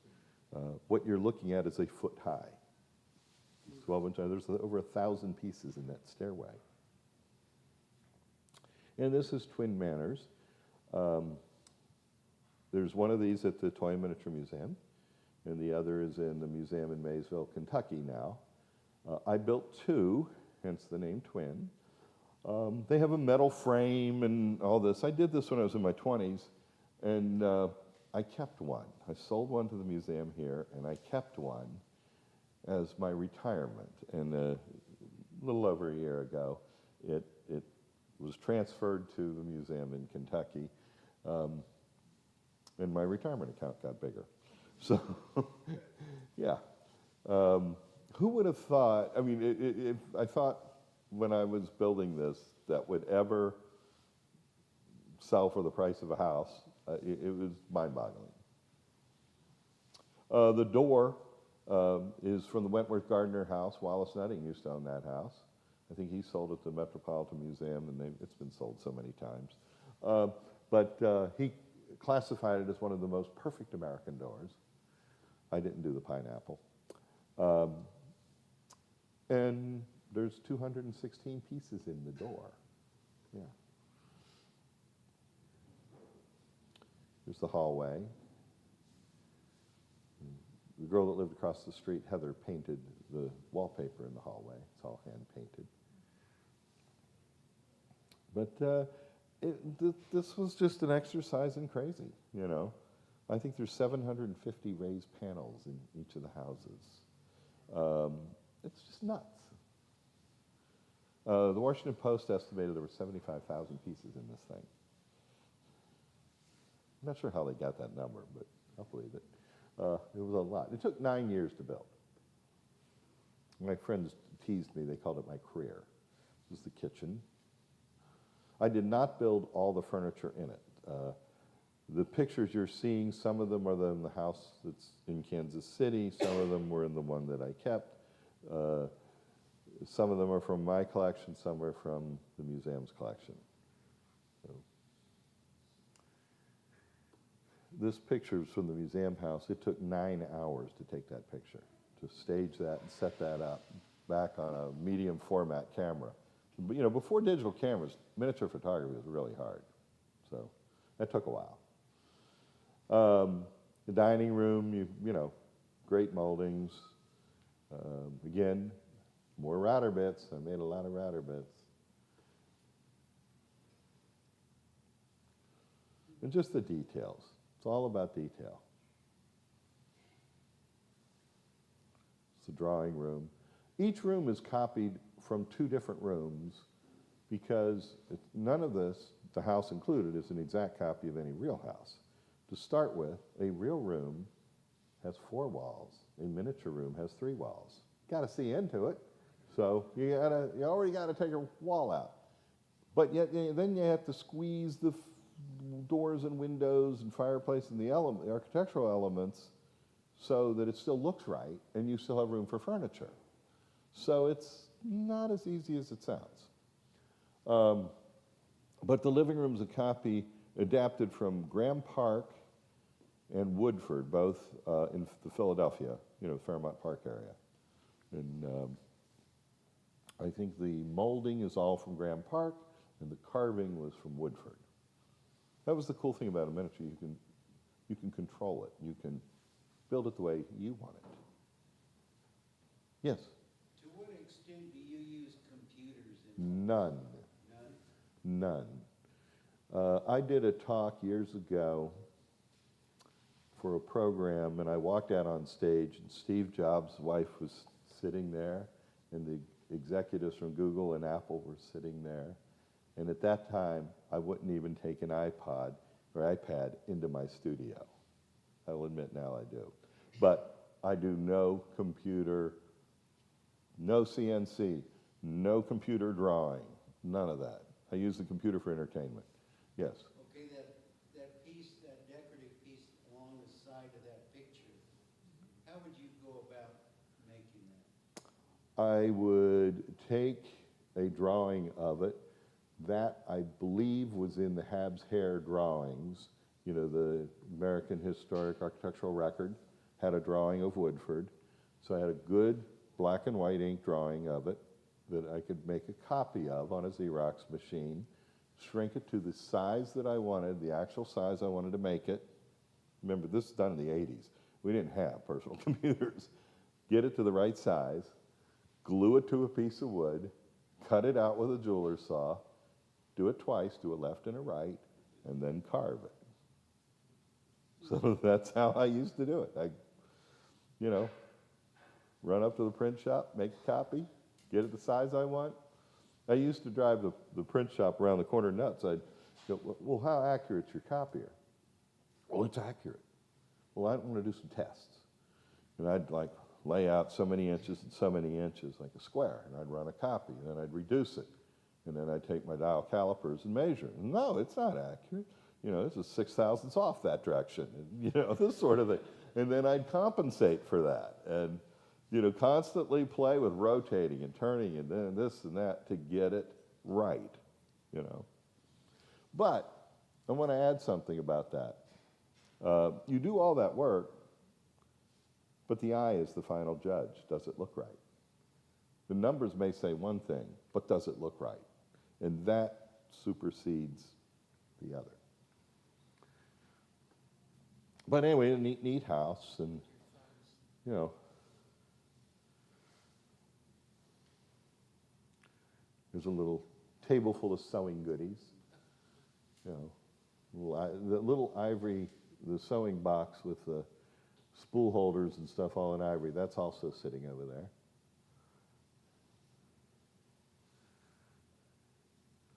One of the upstairs sitting rooms. Back in '79, I made this mousetrap. And, you know, cabinet makers used to make mousetraps for their clients. You know, you can't have a gorgeous dining room with a beautiful sideboard. You know, one, what are you going to do with the scraps? So this is made of, you know, Cuban mahogany, Honduras mahogany, walnut, cherry, rosewood, Pernambuco, satinwood, brass. You know, you use the scraps and make little things, like a mousetrap. Did you make a miniature mouse? No, I could buy a miniature mouse. So, this is in the hallway upstairs. I did not make those chairs in block and shelf, that Connecticut block front chest. That chest was made by Paul Runyon, my mentor. I visited him one day and learned the basics of what I know from that one-day visit. It just, everything clicked. Okay, I'm looking at his shop. Shop was amazing. That day, he was working on 4 of those chests. 1 in cherry, which Toy Miniature Museum owns, and 3 in mahogany. And years later, I was able to buy one of those 3. So that piece I saw being made, and what inspired me. And now I own it. So that's just super cool. I mean, we don't often get to do that. I also do an equal amount of work in metal. This is some brass candlesticks I made that sit on that nice little chest. Just lathe work, you know, freehand turning of brass. You know, they used to freehand turn metals, and it can be done. My mother and I did a joint project back in 1982. I brought some pictures of it over there, and it was a needlepoint top games table. She did the needlepoint. It was on 60 count, and it was 100 and, I don't know, it was 40-some colors with 33,000 stitches. Yeah. It is crazy. Well, why not be crazy, you know? By the way, this table, one of these is at the Toy and Miniature Museum. Here you can see the carving, the acanthus leaves. I've learned to carve better since then, but the ball and claw feet were pretty good. The center pedestal has a wonderful urn, Philadelphia-shaped urn, and gadrooning on the top of it, kind of the swirl there. Little swags and tassels carved on it.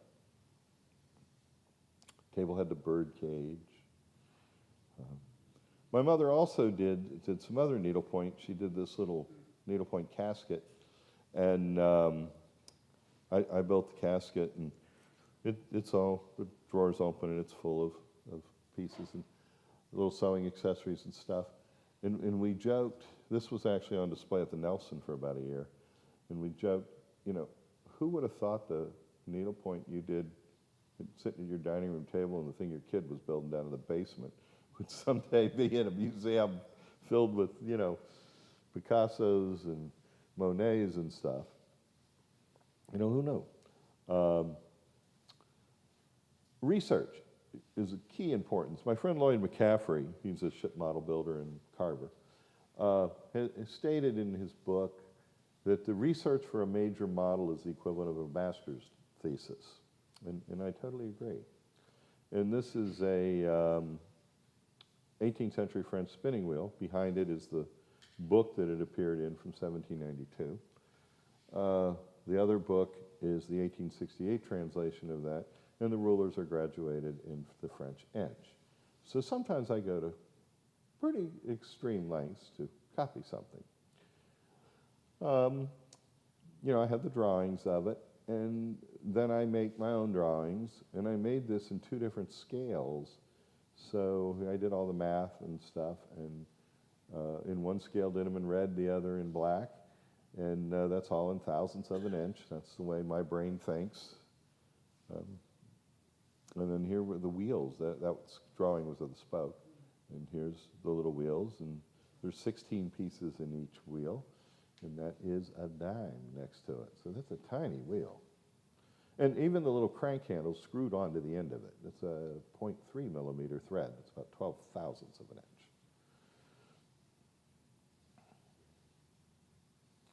And there's the finished spinning wheels next to the real one.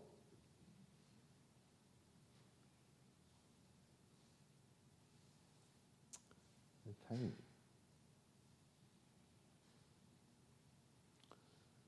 And we have architect's classroom. I joked with the co-founder of the museum. She didn't have anything institutional green in the collection and needed something with repetitive pieces, and it was institutional green. So I came up with this and did this for them.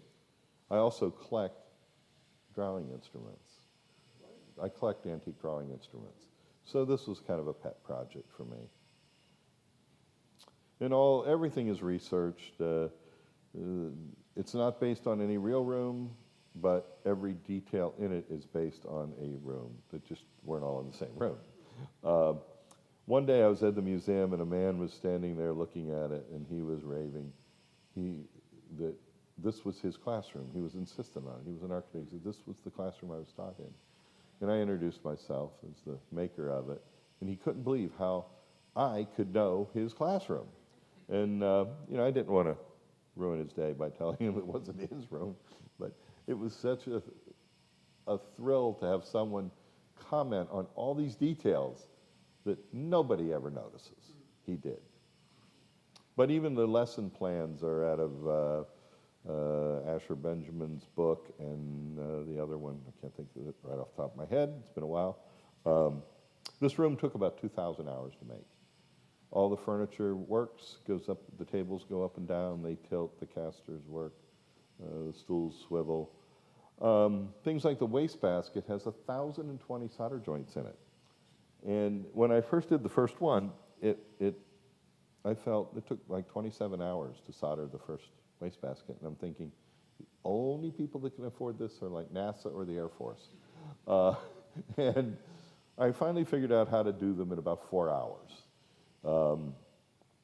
But as was mentioned earlier, about the fun of making things is figuring out how to make things. And in this case, I made a fixture using 2 clock gears that I could wire the wires between them and twist them and get the right spirals and the right whatever. And I'm old school, I used the old electrical binding posts that I remember playing with as a kid in junior high school when we did electrical experiments. You know, I often revert to the oldest technology that I can think of, but that's what works for me. The trick was getting the soldered together wastebasket off that fixture, which took me a while to figure that trick out, but I did. This piece has been on Pinterest and other internet sites a few million times, lots of millions of times. I made this for my 20 or 25th anniversary of doing miniatures. I referred to it as my gold watch. It's probably traveled 100,000 miles. It's been exhibited all over the world. It's sort of an adaptation of the Hewitt tool chest at Williamsburg. And the lock works, all the tools work. It does everything it's supposed to do. Well, you can see even things like the plane, we can shave little pieces, you know. But I like tools. One of these days, yes? So how many hours would you have in that whole project? There's probably 1,000 hours in that. It's a guess. My stuff takes time. I mean, you can't rush it. It takes time, and that's why it's as unique as it is, you know. And the amazing thing is, in the 48 years I've been doing this, I've had a number of patron-type clients that supported me to do this, that they wanted to push me. They wanted to do it. It's going to be expensive. Do it. You know, and it's crazy because unlike doing it in full size, let's say you made that full-size tool chest. That's nice. But in miniature, now you have to make all the tools. So the time has just multiplied drastically. Speaking of making tools, there's a nice little, fun little group shot of tools. I like tools. Everybody knows I like tools. Many years ago, I had a dear friend who his friendship, I jokingly say, cost me a few $100,000. Ted Crum, he helped teach me how to collect. And he collected watchmaker's tools. And he always wanted to find this watchmaker's lathe. It was shown in the John White catalog. It was printed about 1759. And the lathe, no examples are known to exist. Pieces and fragments are, but there's no complete lathe, which makes perfect sense because, as we know, the little powder post beetles in Europe and England eat wood and would have probably eaten it since most of it was made of wood. Well, back in the 90s, we started making it. And during COVID, I got that project out. I was originally going to make 3, sell 2 and keep 1. Anyway, I forgot about the selling 2 part and just finished the 1 for me. And it's here. It's also insanely detailed. The things like the wing nuts. This lathe would have been made in Lancashire, England. And Lancashire wing nuts in the mid-18th century had a little diamond pattern at the base of the wing nut. I even copied that. I'm nuts. But I've done all kinds of scientific instruments and things, and I want to do more of that. It's just a matter of time. Things like surveyor's compasses, sextants, octants. I like scientific instruments. My workshop, it's kind of like a museum in its own. But the one thing you notice is there's no CNC machines down here. There's like, the newest machine down here is the Clausing lathe from 1968. I think of it as like an old Chevy truck. It does exactly what it was meant to do. It's not the most precision lathe, but that's a good lathe. I have Rivette lathes, I have Levin, I have Derbyshire, I have like every fancy thing you could imagine.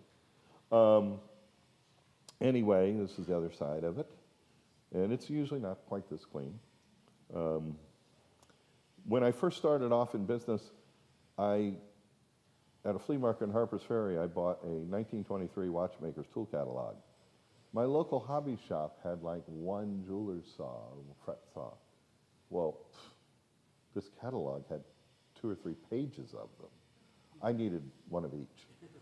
So I started hitting the antique markets, and I lived on the East Coast, so I'd go up to Brimfield, I'd go to Adamstown in Pennsylvania, and I'd hit the flea markets very regularly. At the same time, I'm starting to be successful and make money, and my accountant is saying, you don't have any material costs. You need something to write off on your taxes. You need to buy tools. Yeah, dumb thing to say to a kid. So I still follow his advice. And I buy tools. But I got this catalog and it had all these things in it, and I wanted all those things. And I pretty much got all those things. I have vices, like this is a Peter Stubbs catalog from 1801 that I happen to own. There are 7 copies of this catalog in the world. They only printed 50. And I have 2 vices there signed by Peter Stubbs. Here's another little vice. This came from my friend Ted, and it was sold at Christie's in 1969 as an individual lot, which is very unusual for a tool to be sold. But it's a nice little 17th century decorated vice. And it was one of Ted's favorites. He actually had an artist draw a picture of it that was on his note paper he had printed. And of course, I had to make it in little, so I made a miniature of it. My collection got out of hand. It's still in the process of getting out of hand. But that happens. Sharon's over there smiling. Years ago, I did an exhibit at the Toy and Miniature Museum of Antique Tools, and I thought, for my machinist tools, I have an 18-foot case. I thought they'll all fit in there. They didn't. Only about a third of the machinist tool collection fit in that 18 feet. So, yeah, I need a bigger museum. But I have walls in the shop. They're decorated with tools. Here's 100 calipers from the 1500s to the early 20th century, from 2 inches to 2 feet. I believe everybody should have lathes. In the living room is a good place. You can put a set of cocktail on a lathe just as easily as a coffee table. This lathe resides in my living room. It was bought new in 1870 by a man named George Schultz. He was not the cartoonist. He was a bank president. And he built that big mansion in 1896. And there's his gentleman's workshop where the lathe was. And the lathe stayed in that room until 2022 when it came to me. That I'm the second owner of that lathe that was purchased new in 1870. That's kind of unusual. I like old tools so much that the National Park Service hired me to help with the restoration of Thomas Edison and the Wright brothers' workshops, which I did. There's their workshops. And I like complicated things, and museums, they like me. And this was at Rosenborg Castle. They got out some of the turnings that the royal family had done in the 17th century and let me play with them. That was very nice. These were done on a Rose engine, which I had to have a Rose engine, so I got a Rose engine. It's also in the living room. And this is like a 3-dimensional spirograph. I'm sure you all know what a Rose engine is. I've really only done one really special piece on it, and the Art Institute of Chicago commissioned me to make this wassail bowl, which I did. And it's made on my Rose engine, and it's 1.5 inches high or whatever. I can get crazy. I've also done a few restorations, not many. I usually do them only for myself. This is Valu's pile driver. This was a recent project. A friend of mine bought a model of this at a yard sale for $1 about 50 years ago. And it took me about 40 years to talk him out of it, which I eventually did. And the model was very well known. Valu invented it in 1737 to build Westminster Bridge. It was the greatest thing since sliced bread back in those days. In the 1750s, a number of these models were made. It turns out that even the one on the right, King George III owned, they were in pretty good company. I know about 9 of them now. I just got an email Friday from the University of Utrecht in the Netherlands saying they had one and they had found the information about my restoration, and we're very happy about that. The model was, the pile driver was so famous, it shows up in 4 paintings, one of which is in the Metropolitan Museum, another at Yale, another owned by the British Bank. That was the condition of the model. I'm starting to run short on time here. That was the condition of the model when I got it. It was missing a lot. I had to figure out what it was missing, what those parts looked like based on all the historical documentation, blah, blah, blah, make all the parts.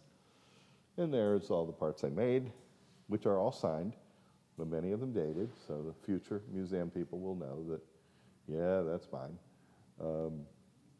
And there's the completed model, which works beautifully now. I share my work. I've designed 4 miniature museums. You know, I'd make a sketch and someone would spend a few $1 million to build it. That's a weird feeling. You know, you do a pencil sketch while watching TV and someone spends millions. Whew. I've also taught classes. I've kind of retired from teaching. I'm thinking about getting back into it and still thinking about it. But I've taught over 100 classes all over the world. I used to teach in Maine for 30-some years. I taught in Copenhagen, Amsterdam, Paris, Tokyo, and Osaka. Were my favorite teaching haunts. I love boxes. You know, making little boxes. I just love little boxes. This is a gold, 18-karat gold jewel box. It's in the Miniature Museum here. There's a little bone box made of bones you buy at the pet store for your dog to chew on. And steel and iron, has a working lock. It's probably the most insane box I've ever made. This is in a private collection elsewhere. My friend Lloyd McCaffrey did the base for it, carved that. And it has working locks, secret compartments, and all kinds of crazy stuff inside. And there you can see what's inside of it. It's a 17th century Dutch strong box. It even has attachments to screw it to the floor when traveling. There's a crank in there that you stick through holes and put them into things and turn them, and these screws dig into the floor. Now, if you're rich enough to afford this, you don't care about somebody else's floor. And probably the craziest piece that I've ever made was this microscope. This is a copy of Louis XV's microscope by Pessemont, and it's 2 inches tall. It's made of over 100 pieces. It is made of 24-karat gold, which we talk about materials and working in weird materials. Working in 24-karat gold is kind of like working in dried gum that you pull off the bottom of a school desk. The barrel is shark skin, is chagrin. This is the original of the microscope at the Met. They let me take it apart, which is insane. I got to, you know, can I unscrew this? Yeah. Ooh, yeah, we didn't know that comes off. Anyway, it was fun. And one of the most fun stories about this was, it was in the Reitman Gallery, and they asked me, would you mind taking off your shoes, because you have to walk on a rug that was made for the Louvre, and we don't want it damaged. And so I'm standing there taking this microscope apart, digging my feet into this rug thinking, wouldn't it be nice to wake up every morning and put your feet on the floor on a rug like this? I mean, it's just like, you're like, ooh, you know. So did you buy one like it? No, a similar one sold at the Rothschild sale for $1.7 million. It's a pricey microscope. I mean the rug. Did you buy a rug? No, they wouldn't give me a rug like it. Yeah, I can't afford a rug like it. The rug costs more than my house. But one of the other fun things, and this goes back to thinking outside the box, which is a term I actually hate, but you know, you can't polish pure gold. If you polish pure gold and touch it, it goes flat. You have to burnish pure gold. And if you read the old texts, they talk about burnishing gold with the tooth of a wolf. I was fresh out of wolves. I just did not have any. However, I saved my puppy Molly's teeth as she wandered around the house losing them. And I mounted them on lovely little handles. And then the vet supplied me with more dog teeth. So I have right and left hand little curved burnishers and stuff. Anyway, this is all burnished with dog's teeth. And really what I've done these last 48 years is simply, someone told me that all you've done is keeping people's eyes happy from looking at the pretty stuff you've made. So thank you very much.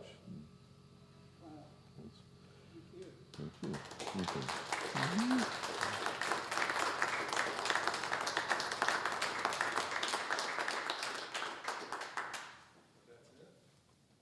Do you, okay, this is on. Anybody have any questions for Bill? I mean, he's covered such a broad, I mean, I was like, I'm sure your heads are still spinning, thinking about. Oh, it'll be out in 27. 27. Yeah. What kind of abrasives do you use on small pieces of wood? My favorite sandpapers, basically 3M wet or dry. From 180, 220, 320, 400, 600. I don't go too much beyond 600. If you polish the wood, like you go to 1,000 grit or something, it almost burnishes it and it doesn't want to take stain. The stain almost lays on top. It's like too slick of a surface for it to bite. So, and I'm real gentle with the 600. I don't use a lot of 600. I just touch it with the 6. You know, because otherwise it just doesn't have any bite. Thought maybe you do the 80 grit with the, you know, with the mechanicals. Yeah, no. What would you use if you had carving that had a lot of detail that you wanted to sand some of the rough places in carving? Well, the first thing you do is you try not to carve with rough details. You try to make sure your knife is really, really sharp and that you get as good of clean of a cut, because you can't get down there. Years ago, I did this engraving on the side of a miniature fishing reel. It was a 1/4 inch diameter. And it was a picture of a boy and a man fishing among the cattails. And I was up in Maine at my friend Fred's place. Fred is an eye surgeon, and he has a $1 million plus shop. Incredible shop. 3 stories high, purpose-built building, every toy you can think of, including CNC stuff. He had very nice toolmaker's microscopes. And I'm thinking, this engraving looks really good. And I put it under his toolmaker's microscope, and it was as jagged as the Grand Canyon. You know, I'm looking at about a 4/1000th of an inch line on a screen this big, and it's like, oh my God, that looks horrible. So you learn the advantage of a really sharp tool so that the deeper recesses you don't have to sand, because you can't get in there. You know, you can sand the tops, you can round those, but you can't get into the deep ones. So cut them clean. If I remember correctly, the first time I saw you was on the local news with your toolbox. And the host, people have no appreciation for time or labor or something like that. I don't remember if the lady picked up a piece or something and your reaction was, Yeah. Don't. Yeah. Yeah, they don't get it. But why would they, you know? You know, it's just, unless you build things, which is why it's fun to talk to you guys. You guys build stuff. So you understand, you know, what I'm talking about. Whereas the average people, oh, yeah, let me get out my phone and play. Yes? Okay, so you can't reduce a drawing down to that size and paste a piece of paper on it. No. I'm trying to remember. I think I did reduce a drawing for the base, like in plan, and glue it onto a piece of brass to machine out the pattern. The upper parts, I don't remember how I drew this. That was made in the late 1990s, so it's been a while. Would you cut it out on a flat piece and then bend it? Probably. I say that because I don't remember doing it. I may have cut it out of a flat and annealed it many, many times and bent. I know the patterns were made of brass, so I made a positive of that in brass, of each part. It may have been done that way, or I might have taken a thick block of brass and cut it out, which is probably what I did. I cannot work using additive processes. Like in clay, my stuff would look like first graders. I work by removal. Give me a block of metal and I'll remove everything but the horse. You know, kind of like Michelangelo's thing or whatever with marble. But in a material that I can add to and subtract from, it doesn't work for me. I had to just remove. So I could have taken a square of brass and just started sawing. I refer to a jeweler's saw as a 5-axis CNC machining center with no programming. I just pick it up and cut whichever way I want. Would you make 2 of those? I made 5 of those. Yes, I did 5 of those. I think 3 are in museums. 1 is on eBay right now, and 1 is in my collection. One of those is the Victoria Miniature Museum. Yeah, they have 1. The Museum of Kentucky has 1. Trying to think where the other one is. If you all haven't been to the Toy and Miniature Museum, you should. Yeah, it's a must. It'll blow you away. By the way, she's one of the curators there, or Yeah.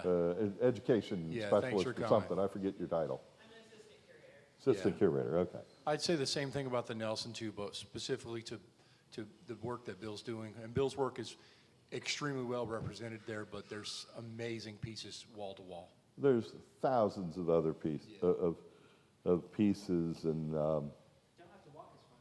What? Yeah, that's true. Well, one of the ways to think about a miniature museum that most people don't think about is you go to a museum like the American wing of the Metropolitan Museum, and you have a period room. It's almost the size of this room, and let's say it has 20 pieces in it. Toy and Miniature Museum has the same period room. It takes up 2 cubic feet, and it's got 20 pieces in it. And a foot away is another one, and another one, and another one. Whereas at the Met, you got to walk a long way. And so that one little museum over there probably has more stuff in it than the Metropolitan, which is a big place. But guys, I want to wrap this up and be done by 4. We're right there. I'm sure that, I don't know how, are you available if people want to come chat Well, questions? come look at my stuff. Please I'll go look unpack. at the table. I'll slowly pack. You tell me what time I need to be out of the building, and I will let people handle some of the little scraps of pieces and this and that, and dovetails and joinery. I have, you know, I mentioned I always make an extra of this or that, and I have a little junk box of that stuff I carry around. I brought it. That's fantastic. Yeah, please go look at that. I wanted to just say on behalf of SAPFM, thank you to Bill. Thank you to Tom. Appreciate all the effort bringing in. If you all are interested in SAPFM, consider joining. This is no pressure. I just love getting the word out that, you know, period furniture is a thing that's really interesting to me and maybe to you all. So I want to say thank you to the Guild. Obviously, I have a sort of a connection to the Guild, obviously like almost all of you here as well, but I appreciate the Guild allowing us to use the space and supporting us. Thanks to Chris for the AV. Thanks for Chuck helping to set up the room. Just I do appreciate it. My intention for the Gateway chapter is to have about one meeting a year. I think that's about all my bandwidth can handle, unless someone else wants to come and take the reins. Well, I've had the meeting in St. Louis last year, and so this year we had Kansas City. And as you all know, it's just a long way to travel. So typically you don't get too many people that go to both. Mary May, who a lot of you have saw at the Guild in November, she's very involved with SAPFM. She's offered to have a SAPFM meeting at her location, so that might be a consideration for next year. But that's at the Ozarks, so it would create a little travel. So in that case, we might put together, multiple day, would make it worth people traveling. But that takes more effort, more planning. And then it also requires more money to be spent to go to a program or to support someone who's visiting or presenting. So I appreciate you all coming. Please feel free to hang out, check out Bill's stuff. There's still a few things if you haven't seen them. I know that I personally am going to have to wrap up soon, so we could use help putting the chairs away and bringing the stuff back in to set up the shop, so that Chuck doesn't have to do it alone. And I'm sure you've been in that position many times over the years, Chuck. And so we could use your help there. And other than that, any last comments about anything for today? Any questions? Comments? Well, thank you all for being here, and we'll be in touch.